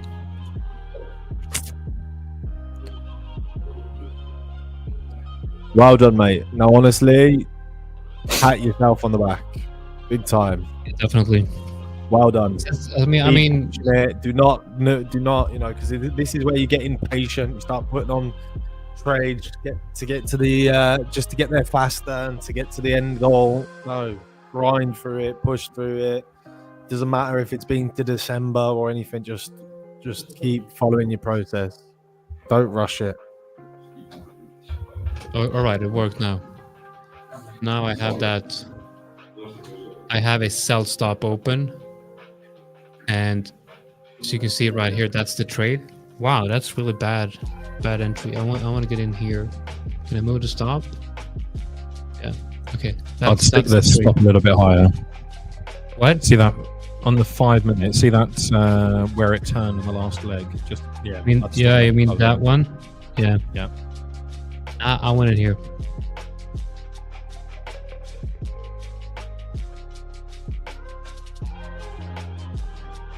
Right. Okay. Now I'm risking a little bit too much on this, so let's hope it works out. We'll see. But I think if we break that to the downside, then I think we should move lower to that area. Let's see. We got EU is. I should probably.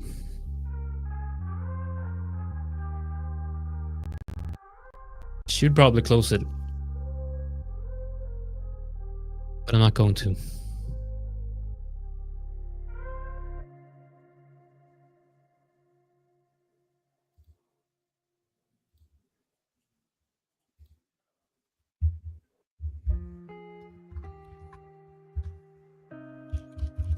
Victor is probably sleeping. He stayed up all night. I replied to Victor's text message at 6 a.m. my time. Yeah. And he replied, and it's like 5 a.m. his time, and I say, Victor, you're up early, and he's like, yeah, I haven't been to sleep. I'm like, what? You better go to sleep. Yeah, he sent me a message as well, like, yeah, I worked all night. See you later in the live stream. It's like, well, okay, you don't. Guy works like crazy. Yeah. He is a hard worker. Hard work. Question is though, is he working hard or is he hardly working? Ask him when he jumps back in. Yep. Right. Okay. Euro GBP. Where do we have that one? Oof, that's a lot of things.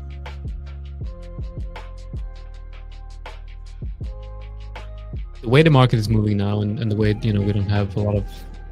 It's a rather slow market. I'm thinking, can stay in this range for a long time.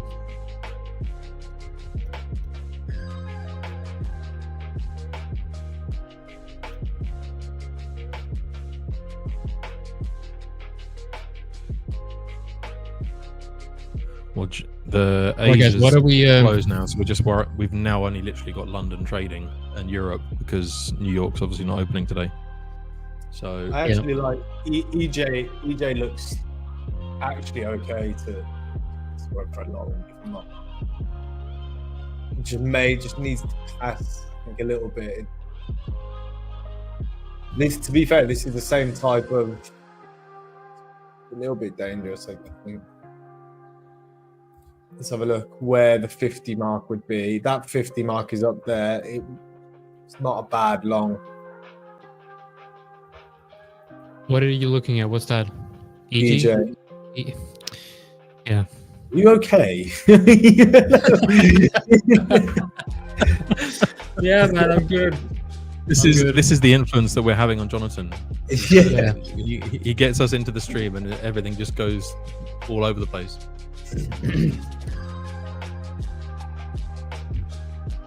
Yeah, I'm good, man. It's just that, streaming for 5 hours, well, 4 hours now. I guess 3 hours for me. Because I did have a break. Tough, definitely not easy.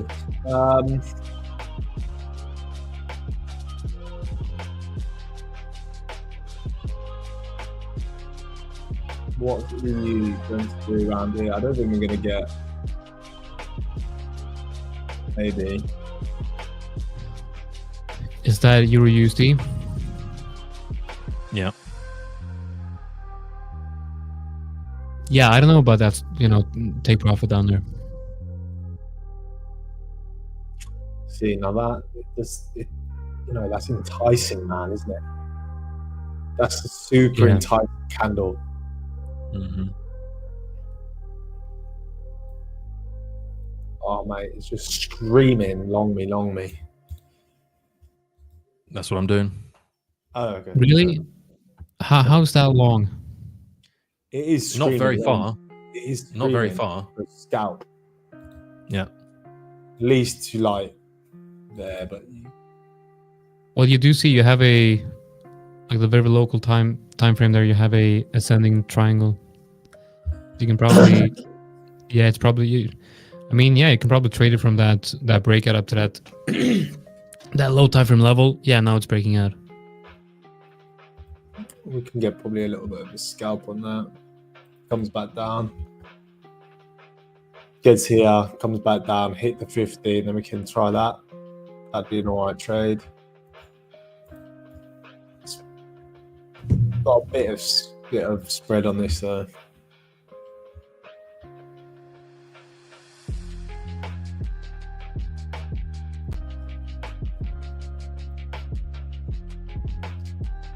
Oh.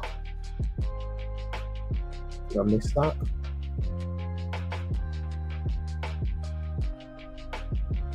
Yeah, I think I just missed the trade. That was quick. I think I'm gonna cancel my. Yeah, it's probably more. JPY.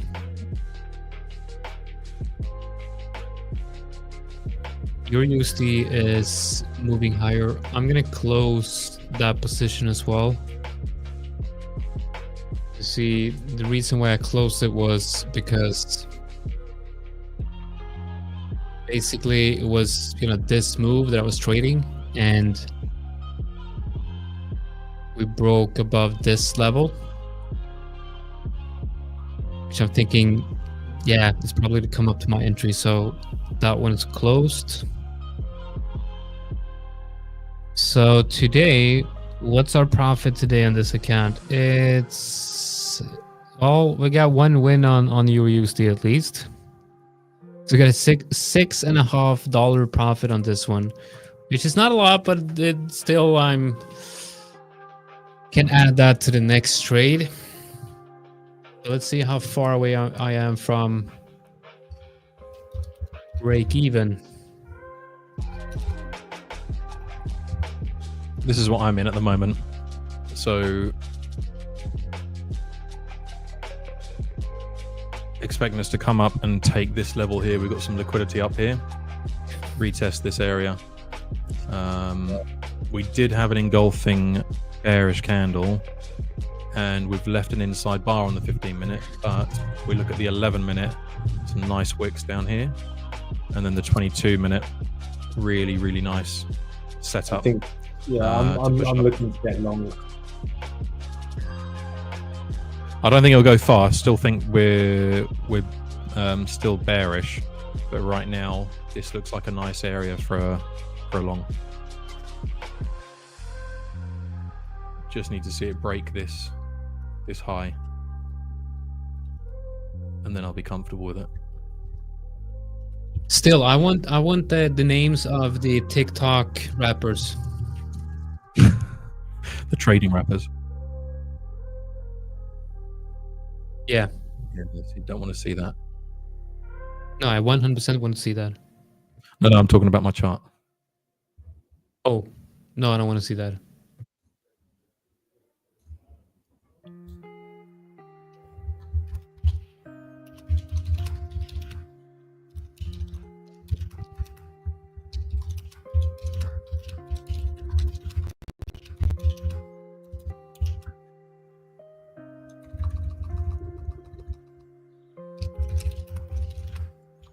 Looks better on the 5-minute. 5-minute still looks good. Okay, so we got a name. We got a name.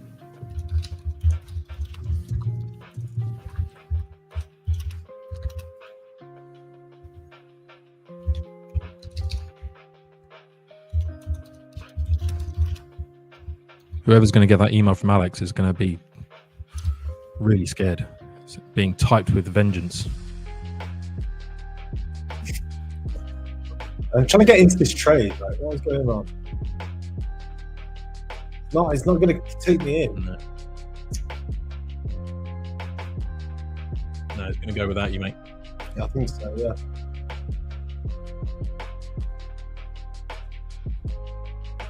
Very aggressive entry would be just going in here now and stick your stop behind that. Yeah, but it would be my risk to reward's not worth it. Well, if you had your stop here. No, if you had your stop there, but yeah, spread as well. All of that together. But I'd be looking for like 200 EMA. All right, you gotta go to TikTok and you gotta check this out. Some actual Leon and Brody actually rapping about trading. You gonna share it? Yeah, share it. Share it with us. Yeah, I don't know, man. Come on. There we go. Yeah, I'm having troubles logging into TikTok, and I can't watch it on the browser if I'm not logged in. And for some reason, I can't log in.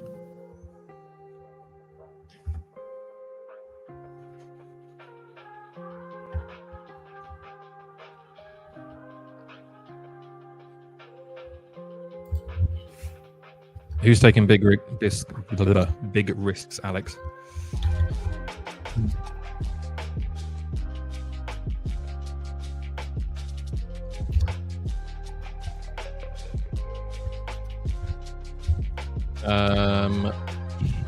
You never know. Yeah, possibly an EA, but I think the guys have got some kind of detection, like tech set up for that. So yeah. I mean, if you make 80%, I mean, are we talking about competitions we're doing? The competition that we have right now? He's talking about the 5ers competition right now. Ooh, nice. Okay, we gotta go. I gotta look at that. We have a contest going on right now from that 9th birthday. Let's look at that one. That's the no holds bar. Basically, it's the what's it called? Al, what's it called? What? The competition we're doing at the moment for the 5ers. Oh, no idea. Well, it's called the 9th birthday, right? It's that one. No, it's like Abe's done it. No hold barred. We do Something have a competition Royale. going on right now. We have the 9th birthday competition, and the first place will win $2,000 cash. The second place is $1,000 cash, and then we have it's a lot of prizes. We got almost 8,000 people in there right now, and the starting account balance is 10,000. And the one who's leading right now is looks like he has a profit of 8,150. Yeah, Wow. super big risk. Yeah, and there's a lot of people. There's a lot of people here with quite like top 20 is above 40%. So the top 20 people have 40% in profit, and I mean, you what you do is you risk a lot of money. Basically, you take on very big risks, and either you make it or you don't make it. That's why a trading competition is not really about good trading, because a trading competition that lasts for 1 month, it's just about making as much money as possible and risking a lot of money. But you would never be able to do that long term. You look at a competition like, oh, that guy made doubled his account in 1 month. Is that possible? Of course it's possible, but it's not possible to do that long term. It's you take a big trade, big lot size, and then either you're going to double your account or you're going to lose it all. The Robbins Cup. How long is that? A year. That's the real deal, right? I think so, but I have read some things. I mean, I don't know. I haven't confirmed it, but I've read some weird things about that. But I do believe that the Robbins Cup is the real deal, right? It's the World Cup trading in trading championships. They've been doing that since the 80s, I believe. And look at the 2025 futures trading Robbins Cup right now. Number one is at 108% profit. Forex trading, the number one spot is 89% profit. And that's obviously quite impressive.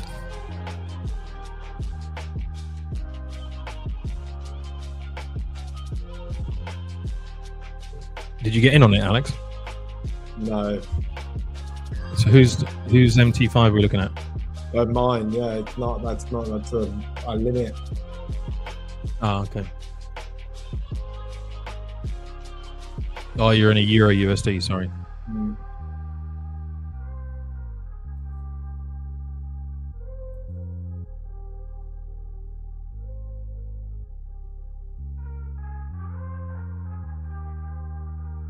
I wonder when we're going to see ICT winning the Robbins Cup. It's been talking about that for a while. I heard he opened a new Telegram channel recently. Oh, we're getting in now. Do not tell me the spread is gonna. No, that's got me in. Go on, push. Yeah, that's a boy. Watch it just absolutely clatter it down now.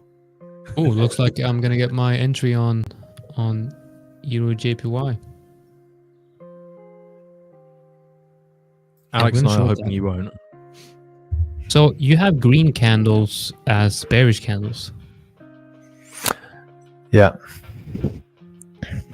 That's interesting. I like that. That's actually a good idea.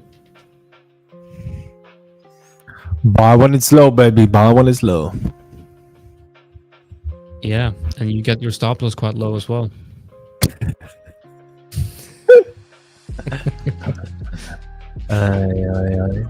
Stop loss is in a very good area for long. Nah, I wouldn't want a long from there. No.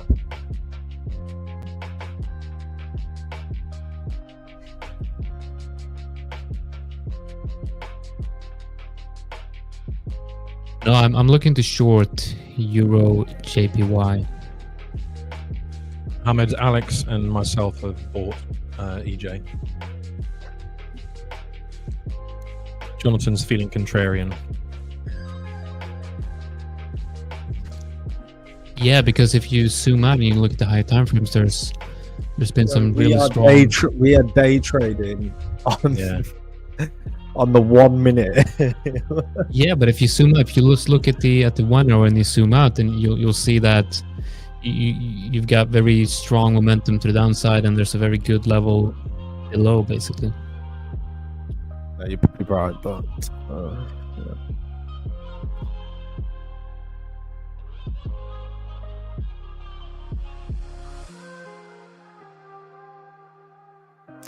yeah, it's slightly early.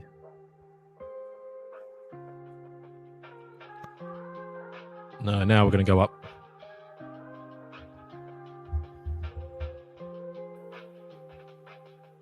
And I'm back. How is everyone doing? Yeah. Welcome back, Victor. How was your? Did you manage to get some sleep, Victor? Jonathan was joking. saying No, I did not get any sleep. I'm afraid if I'm going to sleep, I'm going to sleep through. So no. There you better go. not. Oh my God! Look how sorry, Victor. Look how wiki that is. Mm-hmm. That is hot. This is disgusting. This is. Do you remember good, what Alex. do you remember what I told you about that stop loss being a good area for long? Natural habitat. Are we going to take it, or will we sit on our hands? Here is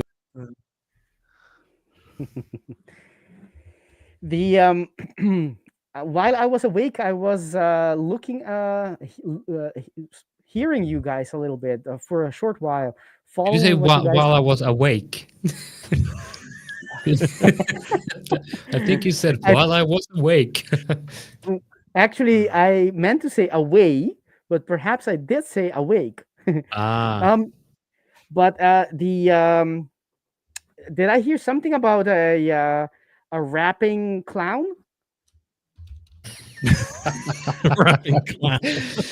Well, yeah, you might have heard something about a rapping clown. That's right. Hopefully, you're just gonna hear about it and not actually see it. So, what do you guys have been up to while I was away and awake? Currently, what we're doing right now, we're looking at Alex's stop loss, and we're expecting to see it get hit before a reversal to the upside. You can't make it. You can't make it up, really. I've attacked this thing 3 times. So what makes me want to attack it again? I don't know, but I'm still doing it. Well, I think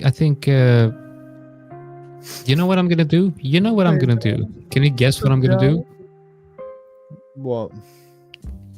I am going to enter where you have your stop loss. I'm gonna put a buy order on your stop loss. That's what I'm gonna do. Can you? That is lovely. Thank you very much. Can you give me? Yeah. Trying to turn it in my stop loss. Can you give me the price of your? Can you give me the price of your stop loss? 158.67. Again? It's 158.67. Ooh, Nice. yeah. Oh, I like It's really gonna hit the stop Man. loss. I don't think so. this is good. Right. So stop loss hitting should be me entering that trade. Yep. Let's Okay, go. it does look like it's gonna hit the stop loss. This is the third time. We're gonna on the clip same this and then asset. we'll send it over to that rapping TikToker, and we're gonna ask for a battle. But it's interesting, Jonathan. You do now agree that it is a long. This is definitely doesn't look a long. Normally, No, we I like don't- it I'm- more that- push up. What I do here, I'm basically just creating liquidity. There we go. I'm filled. Let's go. That's it. I took your trade. I literally just took your trade. I'm in profit. Oh, No, yeah, it now didn't it's get filled. oh, No, I didn't get filled, Mo. oh my god! How did I not get filled? What's the spread? Oh, its spread is 8. you know what? If I was to get into another trade on EG, that would be total. You know, I would done not for order this EG right now. and don't like trading. All right, so where's I don't have a stop loss. Why would I have a stop loss? I don't have a stop loss. Wow, Talking about where's your stop looking loss? looking at this stream. Where's your luckily- balls, man? Like You stop would. loss? Where's my stop loss? Now I'm gonna wait for this trade to enter, and then I'm gonna place a stop loss. You're in. Oh no, you're not in. I'm not in. Then you can feel this. An eight pips spread. 9 now. Yeah, agreed, mate. Yep. I definitely agree with that one. Well done. Have you guys looked at gold? Yeah, I'm waiting for gold to. If I switch over to gold here, I'm waiting for gold to kind of break down here.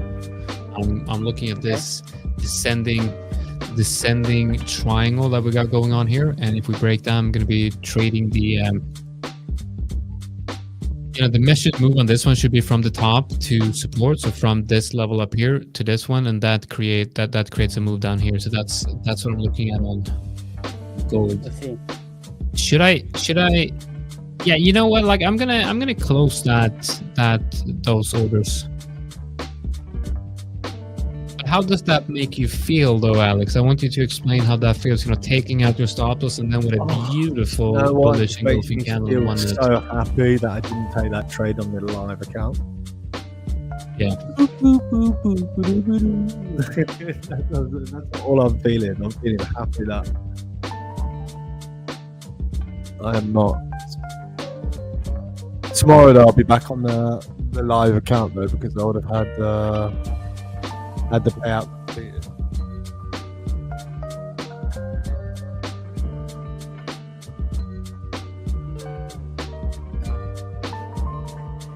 Do you know what? I really hope you say in a good way.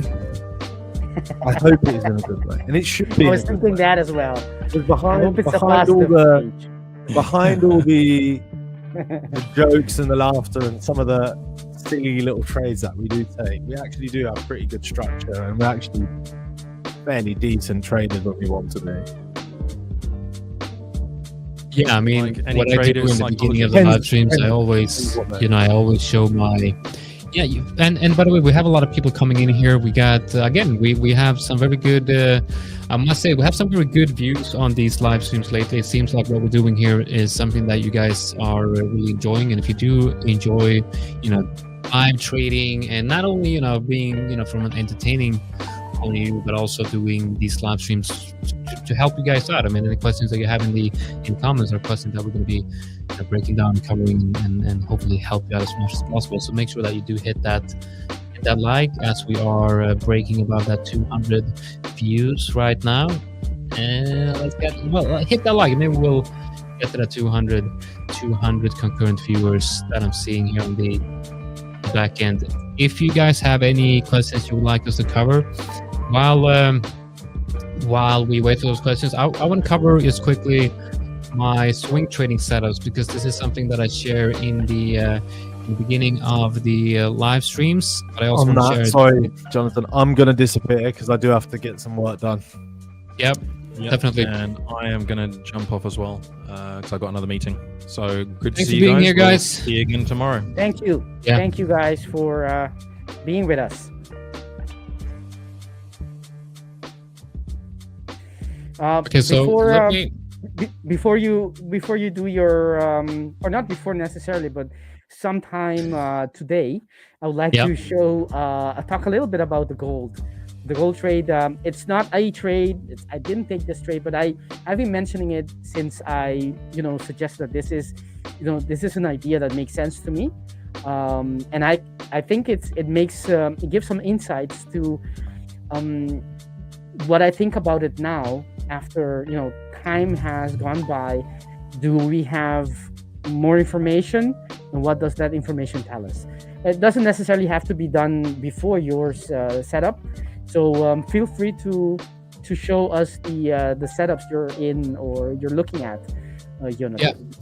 I'm gonna do that. First, I'm gonna be lowering the music a little bit so you guys can actually hear what I'm saying. I love, I really, Alex loves coming in here and just doing all music and all these weird sounds that he has going on. I don't know if you guys like the volume, but let's get serious. Now it's time for me and Victor. So now it's time to get serious. You like the sound though. I like the soundtrack a lot. Yeah, it is good. I like it. Okay. What am I talking about? Yeah. So, okay. So you got Euro GBP. That one is not looking great. I'm just paying swaps on this one basically, hovering around that entry. But I'm looking to get a break and retest of the 0.835 area to add to this position. Right now, I'm in with about a quarter of a risk, quarter of a percent, or a fourth of the desired position size that I want in this trade. But if we have a break and retest of this level, I will add to that and also move my stop loss up. The next position I have open is AUD CAD. This had a breakout today above this level. If this daily candle can close above this level and then maybe retest the level or keep moving higher, I will allocate full risk to this position while also moving stops up. USD CAD is a nice breakout trade, and I kind of want to break this down to you guys. If you look at the weekly on USD CAD, you see that we're, in 2016 we hit that level, in 2020 we hit the level, and then now in 2025 we've hit that level. Now it's very rare that USD CAD trades above this level. Okay, so we can say that when USD CAD hits this level, we could expect a move. We could expect a move back down to the average price. And one way we could actually look at, we can also put maybe a volume profile on this.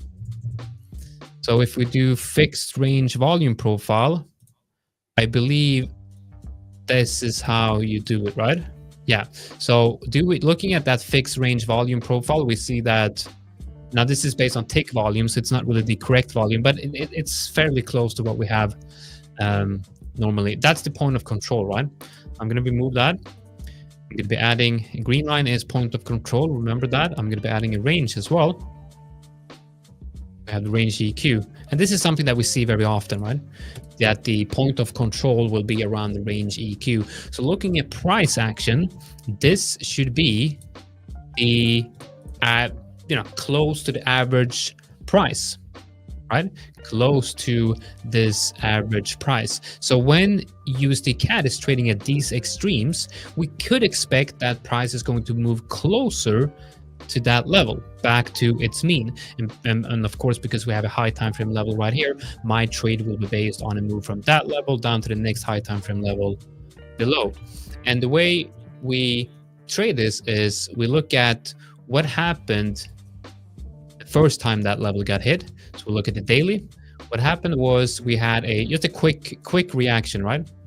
Let's look at the next time that level got hit, which is going to be right here. We had a quick reaction here, but then we kind of formed the range and we broke down. Now we're quite lucky this time because we have almost a perfect distribution range up in this area with a fake out to the upside and then a break to the downside. So this trade is, using that high time frame analysis and then looking at the lower time frame, which in this case, the lower time frame is actually the daily. But if you look at, that confirmed breakdown, if we move up and then have another rejection, I'm going to be adding full risk to this position to trade it down to that level. And interestingly enough, that level is also confluent with the reload zone. So we're taking a trade down to the mid zone of the reload zone. And then the third setup I have open is NCD USD. If we zoom out to the weekly, we'll see that same thing here. First hit 2020, second one 2022, now it's 2025, and very rarely does NCD USD trade below this level. So when this level is hit, we can expect a move to the upside. We have confirmation here on the daily of a break of structure and an uptrend on the daily with a nice fake out to the downside here as well, which means, for those of you who are like to use the word liquidity, this is a liquidity sweep or stop loss hunt or whatever you want to call it, but there's definitely a lot of the buyers definitely stepped in nicely here. So we have a breakout here. Now, if this candle, I mean, obviously we have a daily breakout, and now this daily, you know what? I'm probably going to be adding to this trade after the live stream. Okay, so probably going to be adding here. And then if we have a bounce down here, I'm going to be adding more. I'm going to be adding full risk. And then the fifth trade I have open is on NCD CAD, which is a similar idea. We'll look at NCD CAD, and NCD CAD has never had a decent close or traded well below this level before 2020. Before 2023, 2020. So when NCD CAD hits this level, there is a big chance that we will have a bullish reaction. That's exactly what we're seeing right here as well. And we have a higher low on the higher time frame. So that's when I decided to enter a trade on that one as well.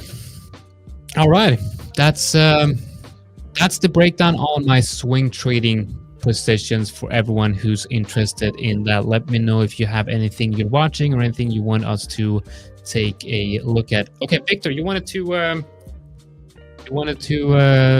talk about, you said order blocks, right? No? Don't I always talk about order blocks? Yeah, you do. If you say that, you're always right. Yes, I want to talk about order blocks. Well, let's go. Yeah, so let me show my chart. Actually, the trade was the following. At the beginning, someone in the audience, don't remember who it was, but thank you for it. Anyways, someone in the audience suggested we look at gold, and I saw this price action that I wanted to share or talk about, and there was some alignment, and I suggested this trade makes sense. And it is basically the fresh order block that was created on the daily time frame, going to the lower time frames on the 4 hours. There isn't really anything in my strategy telling me that on the 4 hour we have some structure in this leg. So to me, I would stop there with my analysis and not look any further. But because we are live and I want to share other possibility as well, not only my trade plan, I looked at other time frames, and we indeed this order block wasn't there when I suggested the setup. It was actually only this one, the earlier previous order block on the 2 hour, and actually also on the 1 hour that was present, which was an outside bar. And that's what I liked about it. It was visible on the H2, it was visible on the H1, and not just visible, it was with an outside bar, meaning an order block on steroids, or an engulfing on steroids, I should say.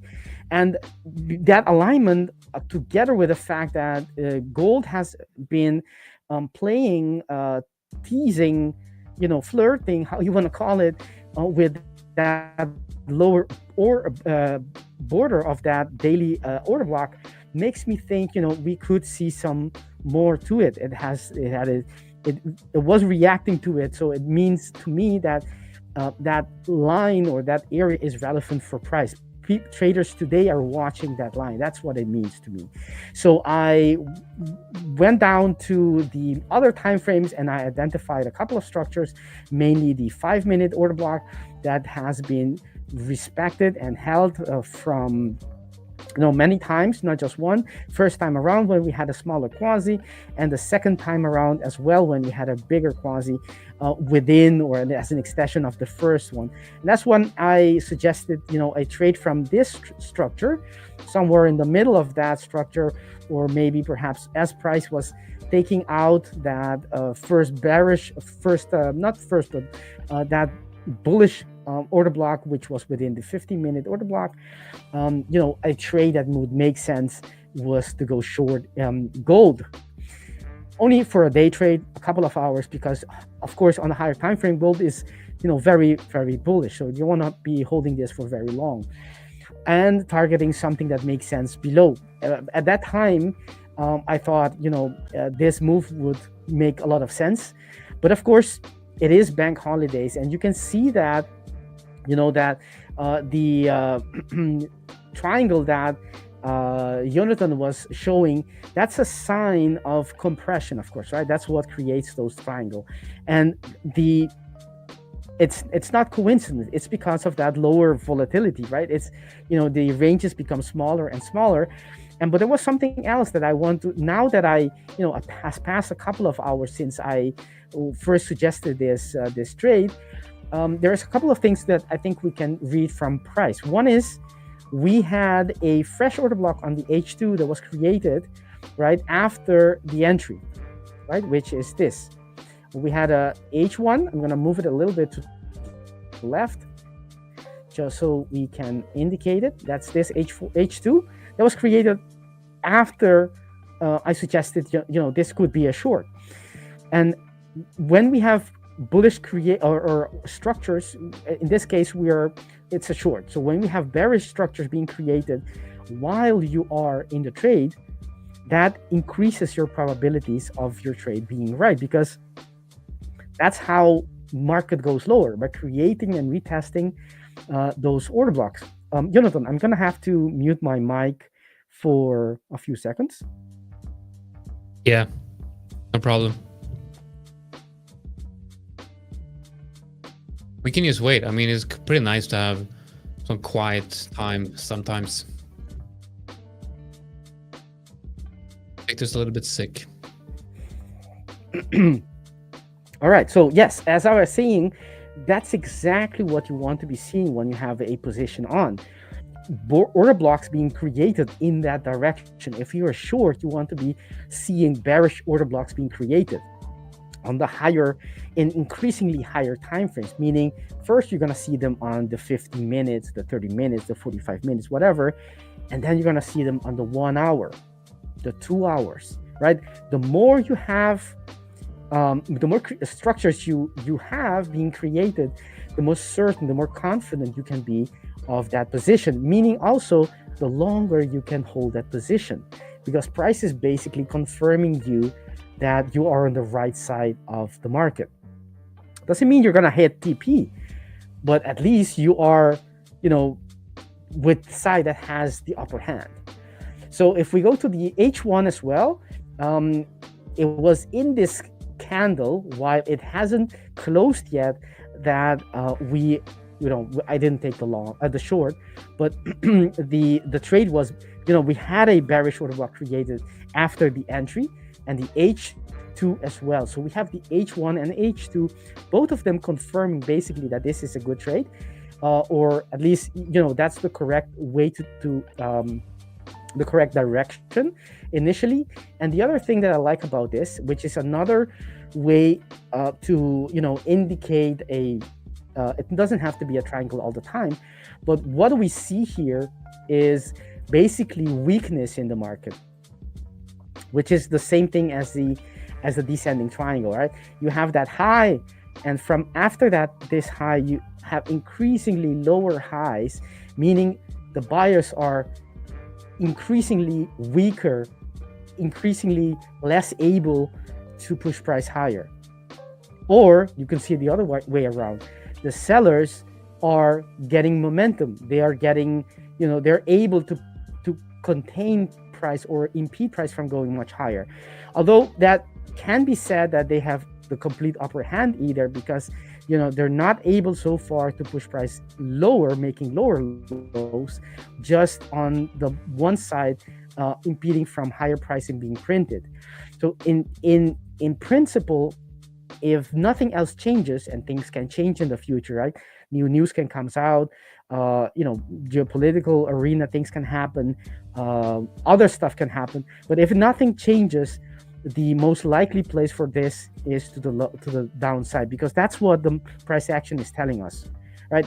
Not necessarily it's going to happen, but that's what price action is telling us. That is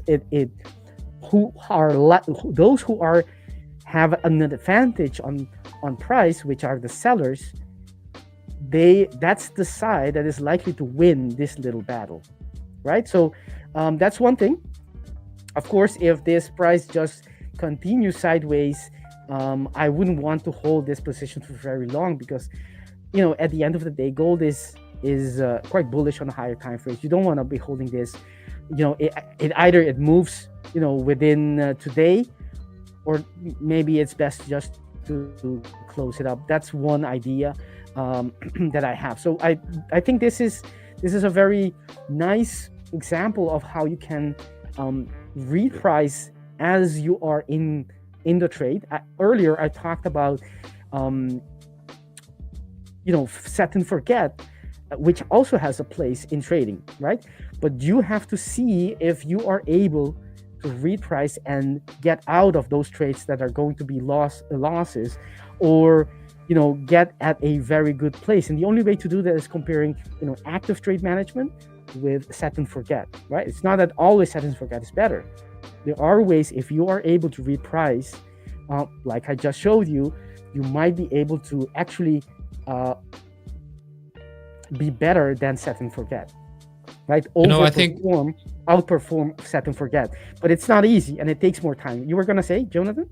Yeah, I think active management is always going to be better than set and forget if you know what you're doing and you have a system for doing that. Because obviously, set and forget is it's a bit like you're gambling with an edge, in a sense. Like you're taking a risk and you have an edge, but it's like you're kind of like, it's like you're throwing that dice, but you have a little edge in that dice, right? But if you're with active management, you enter a trade and then you have a very clear idea on when that trade is invalidated. Now, it might just be the case that through testing, you've seen that having a stop loss at a certain level is your way of actively managing the trade as well, because you know that if that stop loss gets hit, then the trade is invalidated. But I mean, for me, I would say that it depends on how I'm trading. If I'm,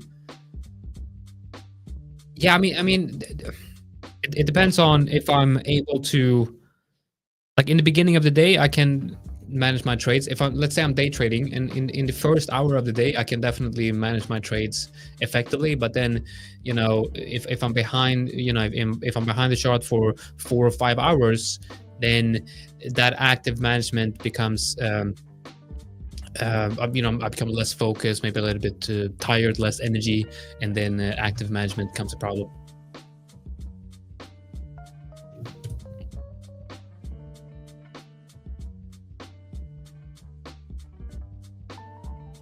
We tell him. Let him talk.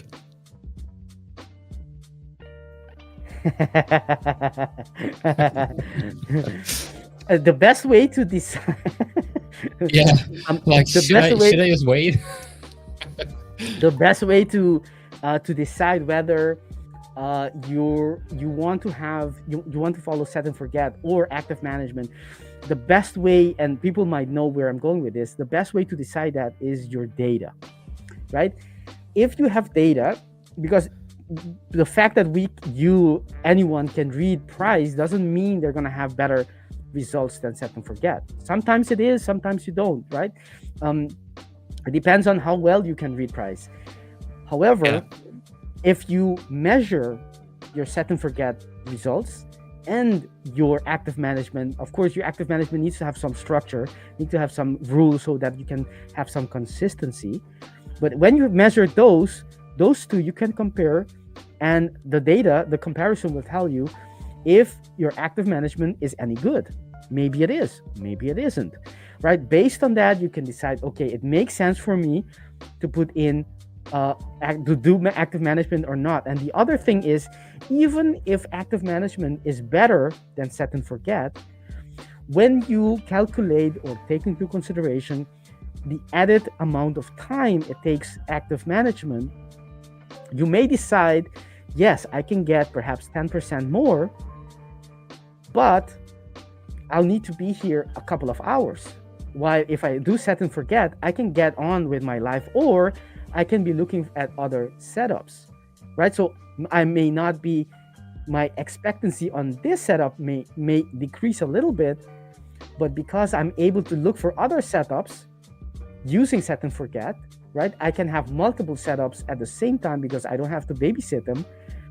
Then, it changes the comparison, or changes the consideration, so that maybe you say, well, yes, I know active management is better, but even then I produce more profit if I use set and forget because it's more efficient with my time. I can enter and move on. I can go to the gym, come back, not worry about my trade because I have set and forget, which I know has a positive expectancy. And if I do have the time and the inclination, then sure, I can stay and maybe push the profitability a little bit higher, but I don't have to, right? So it's many things that it's not just simply about being able to read price or not. It's also, proving that it is better, and is it worth the extra time or not? So that is gold, but there's something else that I want to show you guys. Maybe perhaps I should go through the other two pairs that I trade, my two go-to pairs, which is, let's see, we have, of course, EU. If we go to the weekly time frame, just very quickly, there isn't, well, we have a weekly order block that was created recently, but it is, of course, not relevant for any trades right now because we're very far from it. Other than that, there isn't actually anything to look at.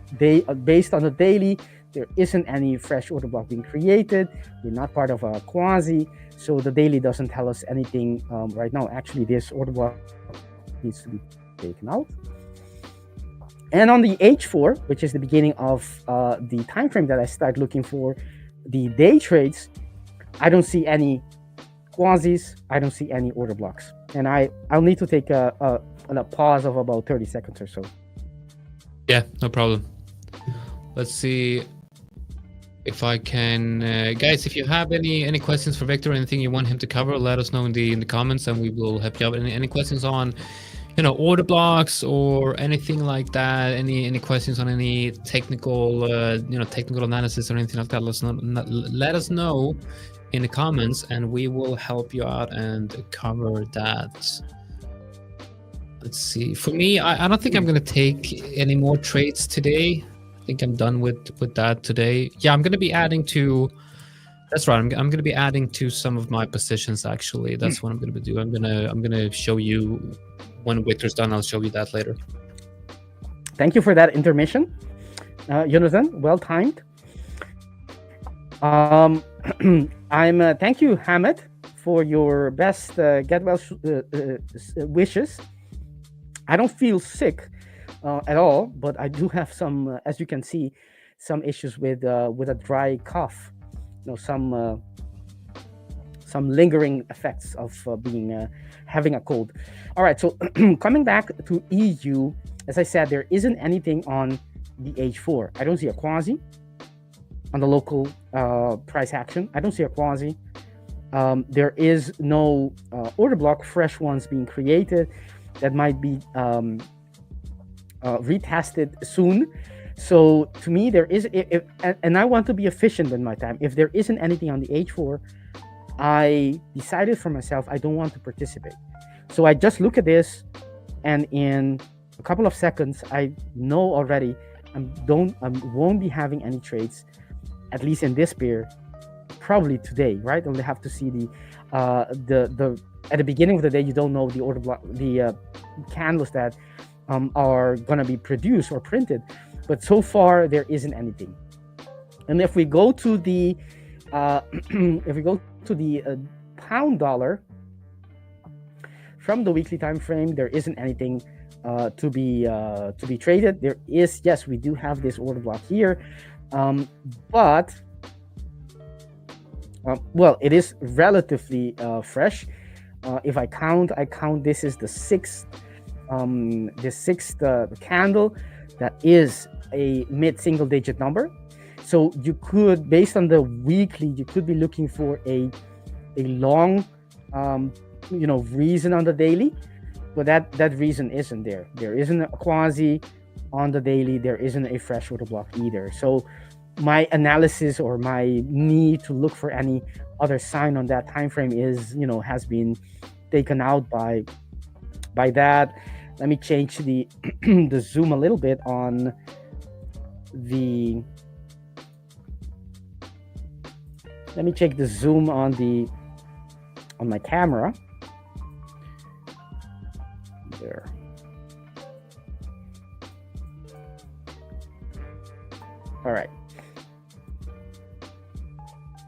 So coming back to GU, there isn't a reason to look for that alignment with the weekly because the daily isn't there, right? So I skip that and I go straight to the H4. And yes, we do have an order block here, right? I talked about this, or maybe I did. I don't know if I did. Maybe I didn't. On GU, that we do have that order block, and I would be looking for alignment on the lower time frame. And so far, we haven't gotten that signal on the lower time frame on the H2. And let's look at the H1. Nothing here tells me that the sellers are taking control in terms of order blocks. So there's nothing to do, right? And it's of course this has also everything to do with the bank holidays we have today, since both pairs are dollar pairs. But the fact that it's bank holiday doesn't mean necessarily there's not going to be a trade. Just that less volatility usually means less possibility of opportunities or of getting a trade. So those are the two pairs, and I looked at gold previously, so we talked about that already. And the other pair that I would like to discuss is the following: dollar yen. If we look at the if we look at the weekly, there isn't anything here. It looks quite, just considering the last couple of bars, it looks quite weak. Why do I say that? Because you have one big candle, red candle, printed. The next candle try to recover, retrace that move, but basically failed by the looks of that wick. That's some quite nasty wick, or if you're bearish, that looks very interesting, because it tells you who won that week. The sellers, of course, by the looks of that, the size of that wick. And today you can see the first day of the week, you can see that selling pressure that created the wick is getting a hold of price. So just looking at those three candles, you can already see that price is likely to continue lower, right? Okay, so that's on the weekly time frame. The daily, however, we do have a very interesting area, a place where previously buyers came in. Not only that, it is in a monthly. I know that we are missing one step here in the alignment, right? We don't have the weekly. We don't have the weekly, right? We don't. But we do have a monthly area there. We're missing the alignment, so it's not ideal. But you could expect price, sometime during the month to have some kind of a reaction, which is not enough for a setup, but it's still there. And then you have the daily that is rightly there, and we're getting to that daily. Now, it's not part of a quasi, but it is a fresh order block. So it is a reason to go to lower time frames. And then we look for that quasi. And quasi we find. That's the left shoulder, the head, or perhaps it is here, doesn't really matter. Goes all the way, breaks that neckline, and comes back. We have on the H4, we only have one order block, which is this big one, right? There were two possible H2 quasis entry order blocks. Two of them has been already invalidated, H2, and there's one left here. But first, the H4, we have just one order block here. So the idea is, if price, I don't say it is going to reverse from here, but if it is going to reverse, then based on the H4, this would be the structure that it uses. And since it already tapped into that daily order block, it makes sense. We have alignment, we have daily, we have the H4. And of course, we also have the H2, which doesn't really help us because it's as wide as the daily. So I'm not going to be using that H2. Actually, none of these three, since these have been invalidated already. I'm not going to be using any of these. So I might as well just take them out. But they're there just to show you. And now the next step is, if we have daily reason to go to look for a long, we have an H4 reason to go long, or to look for a long, I should say. Do we see signs of buyers coming in, right? Because if we don't, we shouldn't be looking for that long, right? If we don't see signs of buyers coming in, that means that price is just going to continue on its path, which we already, imagine it will do based on the weekly time frame. So even though on the higher time frame this looks very weak, you can easily understand that this area, before it actually breaks to the downside, can pop price to some structure before it goes, right? That's the idea. It's not, the idea isn't that the trend will change because of this, but we have a alignment on the daily, the H4. So we then go to the lower time frames, to the H2 and H1, to see if buyers are coming in. And what is the verdict? What do you guys think? Let me know in the chat. Do you guys think that the buyers have come into the market? I know there's a delay. Yeah, let's give it a little time.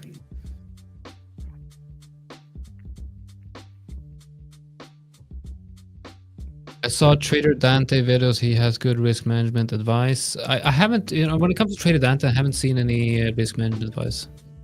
Very good price action ideas. Okay. QA says yes. He says no, no, no, and yes. So we got 3 no and 1 yes. Okay, so the question was, do we think that buyers have come into the market? Yes. I think the majority of people in the audience are right. We don't see the buyers yet, right? It's making lower lows, right? Lower lows. It's breaking, it's going lower. Yes, we do have a very nice pin bar, but that's one thing. I mean, we want to see more of that. That's just one thing. The other is we do have one H order block that was created and is right now being squeezed. So in 18 minutes, it's either going to be invalidated, or perhaps that move is going to come.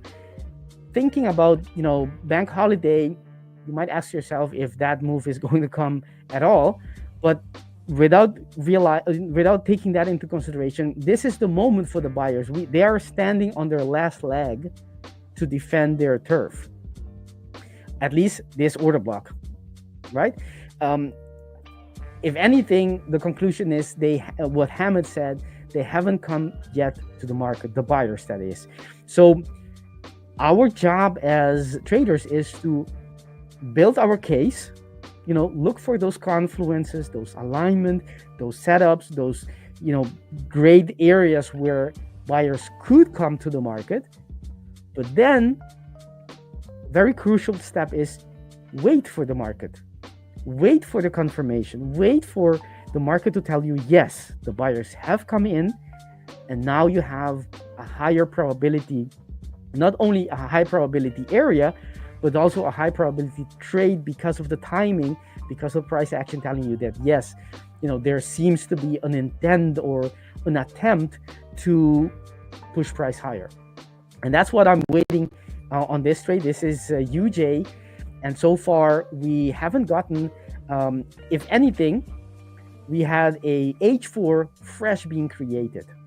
That's the opposite of what you want to be seeing from an entry order block on the quasi. Right, the fact that it's creating bearish order block tells me that it's likely to continue to go down, or maybe there's going to be, things can still change. And what I would need to see happen is, I need to see this H4 order block being negated. What do I mean by negated? Being canceled. So one of the ways for it to cancel it is for the next 3 hours and 60 minutes to close above this open. If it were to do that, then we'll have a counter H4 order block created, right? So a bearish one and a bullish one. Now things are more even, and we might have that push up, but until then, this trade is a no-go, right? It's at a right area, but there's no buyers. We shouldn't be looking for something that's not there. So, but it is a trade. I think we could be looking for.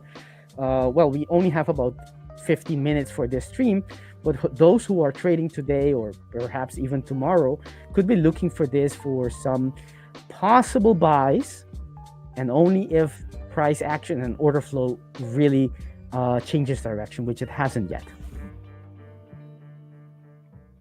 Maybe we should talk a little bit about the trading challenge that we're going to do tomorrow. So in tomorrow's live streams, we're going to do a trading challenge, me and Victor. So yeah, make sure you come in the live stream tomorrow. We're going to be starting from the very beginning, probably, and select. We're going to let you guys select the pair, and we're going to talk a little bit about the rules of the challenge. Where do we get the competition link? I'm not sure what competition link you're talking about, so let me know what you mean with that. Maybe you guys could, if you have any ideas on specific rules for risk management tomorrow, write them in the comment section. Harash, I think that Victor will win. You know, considering the fact that I won last time, but I kind of won on a, you know, last ditch you know, attempt at getting back to break even. If we draw that, and that would over the course of 2 hours, I believe. So if we draw that out, yeah, I think the longer we stay in the market, the higher the chance of Victor winning, I believe. So it's going to be interesting. We'll see. We'll see. I don't want to be you know, one thing the market has taught me is that you don't want to be too confident. The moment you think you know you have the key to the lock is being changed. So yeah, exactly. That's a good way to see it. Overconfidence is not something that gets rewarded in the market. So it's good to know your strength and all, but keep things cool, because any day could be the day you get a new lesson. Yeah, but definitely. Yes, I think the rules. Well, I would say something that since you're setting up a specific demo accounts for these. What do you think? Do you want like a high octane kind of action? Do you want to? Yeah, I mean, we definitely 5% max risk on the account on the whole day, on the very first day, or do you want it to be more conservative? Let's say 1% max, and then we can use the same account to continue. Because if you use more than 5, then that account is not going to last many sessions. No, I think we want this to be during the day. So I'm going to see if we can have accounts set up for the day, and we want that to be definitely want that to make sure that we're actively trading, right? Okay. All right. But what about the risk? Do you want it to be, around 1, or do you want to go full risk, 5% a day, max drawdown? That is. No, I think what we should do is we want to be able to have like some realistic trading environments. I think having a risk limit of 1%, I think I like that, because then that means we have to be careful with our risk. So I'm thinking we have a 100K account, and then it's max $1,000 risk on the day. So if we go into $1,000 drawdown, and we're saying a balance based drawdown, not equity. All right, but that means that an open position of more than 1,000 would not disqualify it if it's balanced. No, because that kind of adds a layer of that adds a layer of like we can gamble, we can game. Because that gives me the opportunity, and you as well, to gamify this. Yes, but that's also why. But we also kind of want that, because I think it's going to be quite entertaining. Because if you're say that you're up 2,000 and I'm down 500, then I can, basically take a. I think we have to have a max lot limit as well, depending on what pair. Because if we have a max lot limit, then we can't really go in with 10 lot trade on one position. I understand. And there's no way to look at the equity. Like we can't confirm our equity. I mean, we can only confirm our balance. I understand. All right, I'm ready for it. You know what? We should. I'll see if I can actually put a daily stop loss on the account for 1% with equity. That would be awesome. Yeah, if we can do that in the back end, that would be really cool, because then the back end would calculate the equity for us. If that is possible, then it would be it would be I think 1%. Even though personally I don't use 1%, but I think it's something relatable, where even though we're gonna compete, I'm not gonna go, I don't want to be going, throwing everything at it. I want to be sensible with my risk, and I think it's best if we have something like 1% on the equity as well, because otherwise, if let's say I'm very conservative with my risk and I keep it, let's say I have 1% max, but I only play with 1/4 to half of that percent, and maybe I get 1-to-1, maybe 2-to-1. I'm going to be between half to 1% up, let's say, in a good scenario, in a good case. But anyone, my competitor, without naming anyone, could put on a triple or even quadruple size position on, and actually have it's very risky, but even it doesn't feel like it's actually, it doesn't matter. Let's do it. Yeah, I think let's do it. That's going to be interesting for sure. Yeah, so guys, make sure you do subscribe and hit that like to be sure that you get notified when we go live tomorrow for the trading competition. It's going to be fun. It's going to be very interesting to see how that goes. So you guys, you in the audience, you will be able to choose our the pair that we're trading, and then I'm gonna see if we can add some interesting twists to this competition. But I don't really think we need more than twist like that. I mean, trading on lower time frames on the asset class that the asset that you select is good enough, I believe. Good enough to create something fun,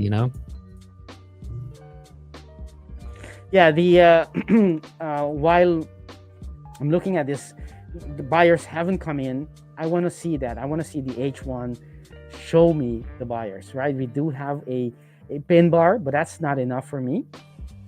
So I don't want to do anything with this pair yet. But if we were to get a buyer, this is what I would want to see: a quasi being respected, an entry order block. Even if it's on the 1 minute, it already is telling me the possibilities. I'm gonna mute myself.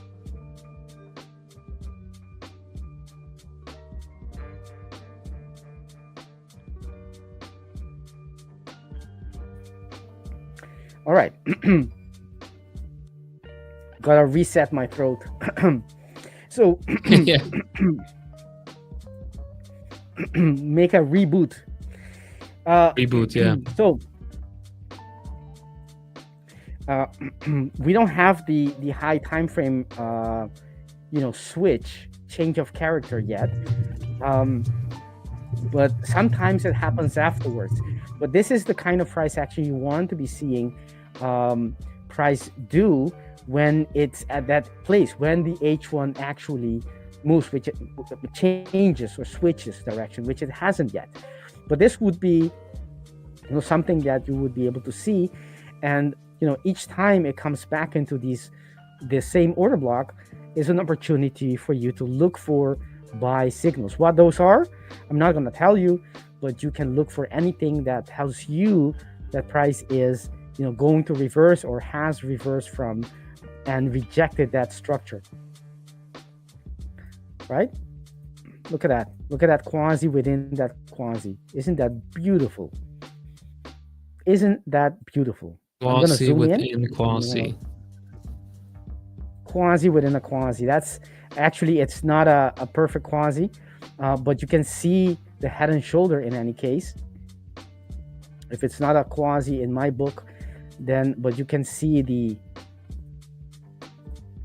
it's not a valid one in my book, but you can see the head, the left shoulder, the right shoulder, and price is seemingly ready to push some more. I don't know, because it doesn't have the H1 yet, I wouldn't still accept this as a reasonable or a possible. I need it on the H1 at least to tell me, show me. I want to, like that movie from McGuire, show me the money, right? I want to show me the buyers in this case. Show me the buyers. I want to see them on the H1. And unless the market doesn't show me the money, the buyers, I'm not going to buy. Yeah. Oh, that's a good one.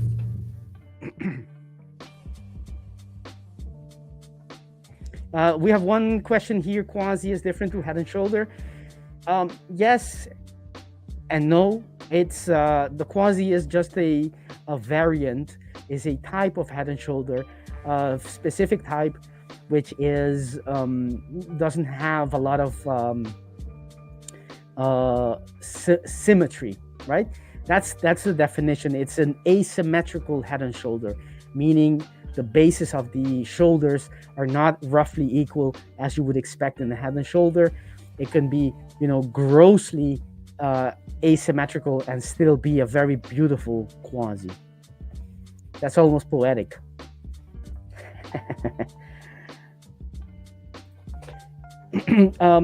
This question, when I said valid quasi, I meant for myself, right? For my trading, because in the end, you need to define the structure and the patterns according to a specific rule, objective rule that you can use, so that you can introduce or force consistency, infuse consistency in your trading.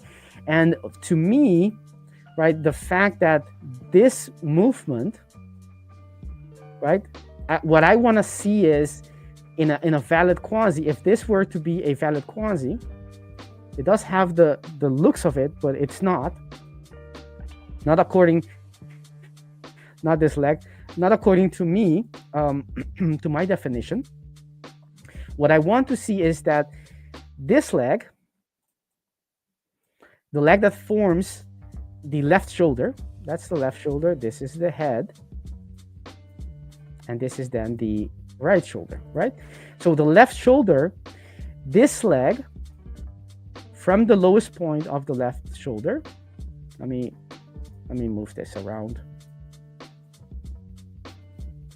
compared to the last push down it had, I want to see a clear buyers almost taking over.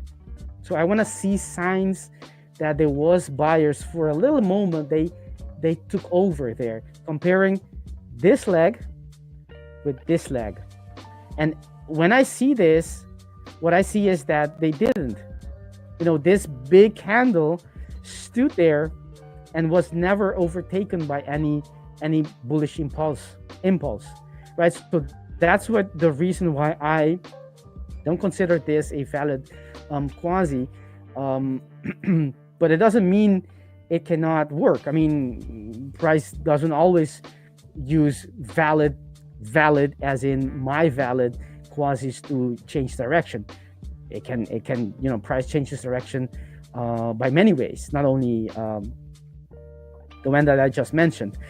There is, however, actually there is a bigger quasi, now that I see it, which is valid to me, which is this.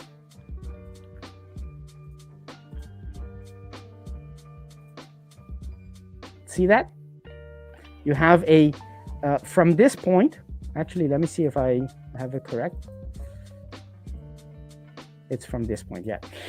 What I see here is that to me, this leg is clear, taking over compared to this leg, even this one already, right? There's a clear pushing higher compared to the bars that were pushing lower.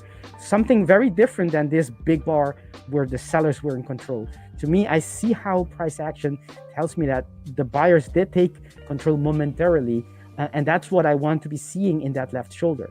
So if this is correct, and it is valid, so then we go to the neckline, which I already knew that it was taken out, right? This is the H1, and then you go to the, let me move it away, and we mark, of course, the head, and that is one entry which was invalidated, but let me check. No, actually, it's all the way to here, and that has been invalidated there. So I'm going to make it smaller, and I think we are at the end of our show. Sadly, very sadly, but we are. Yeah, before we go, whenever you're done with that's that, the quasi within the quasi. That's the quasi. Sorry to interrupt you, Jonathan. That's the quasi within the quasi. No problem. And you can see how price is reacting from that area when it comes back. Will this, mean that price is gonna go up? There's no way to know. The only way I look for is I want to see it on the hourlies. I want to see a bullish structure being created. And I don't see it yet, so I wouldn't touch it. I only want to touch it after the hourlies confirm by showing some bullish price action. So I'm not gonna touch it, but you can clearly see that the market is trying to have a push of some sorts, and we'll see. So that's it. All right. Before we end the live stream, I want to show some setups that I've added to my position. So you can see right here on NCD CAD, I have added to this position here on NCD CAD, and I've also moved actually, I'm going to be moving my stops up here on NCD CAD to right there, like this on everything. So this is on my, I've set up a live account, and I'm copying all the trades from my live account to my prompt firms and the MetaTrader accounts. And the reason why I'm doing that is because I used a demo account in the past, but it seems better to have a live account for that. And now I can do that when I'm swing trading, but when I'm day trading or scalping, I need to do that within MetaTrader because of the difference in price and spread and all that. But NCD CAD I've added. This is the one position up here that I've added today. I added one position here today on NCD USD, so I'm in 3 positions here on NCD USD. Today I also increased my stop loss to, I had it below that wick, but now I have it up here. And the third position is AUD CAD. I've entered a second position on AUD CAD, and I've moved my stop up here as well, and I will be adding a third position on this if we have a confirmed bounce in here. Jonathan, when will we be able to challenge you on the live stream? Yeah, all you have to do is just send me an email to tradingroom@the5ers.com. And if you want to get on here and trade live against me, and okay, you know what? If anyone will come on here and trade against me, if you win, so we do like just a 1 hour.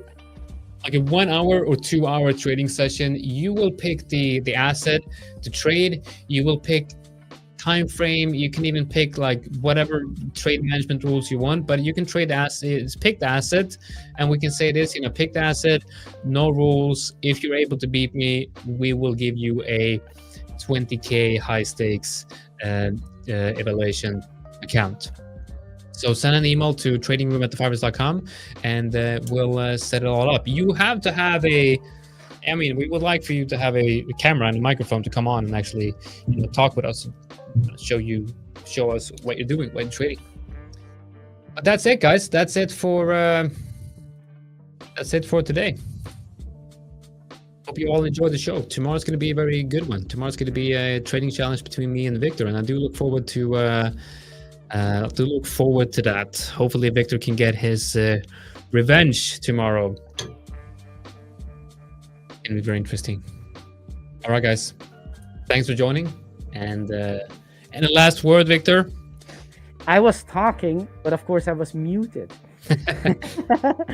I was gonna say, who doesn't like a challenge, right?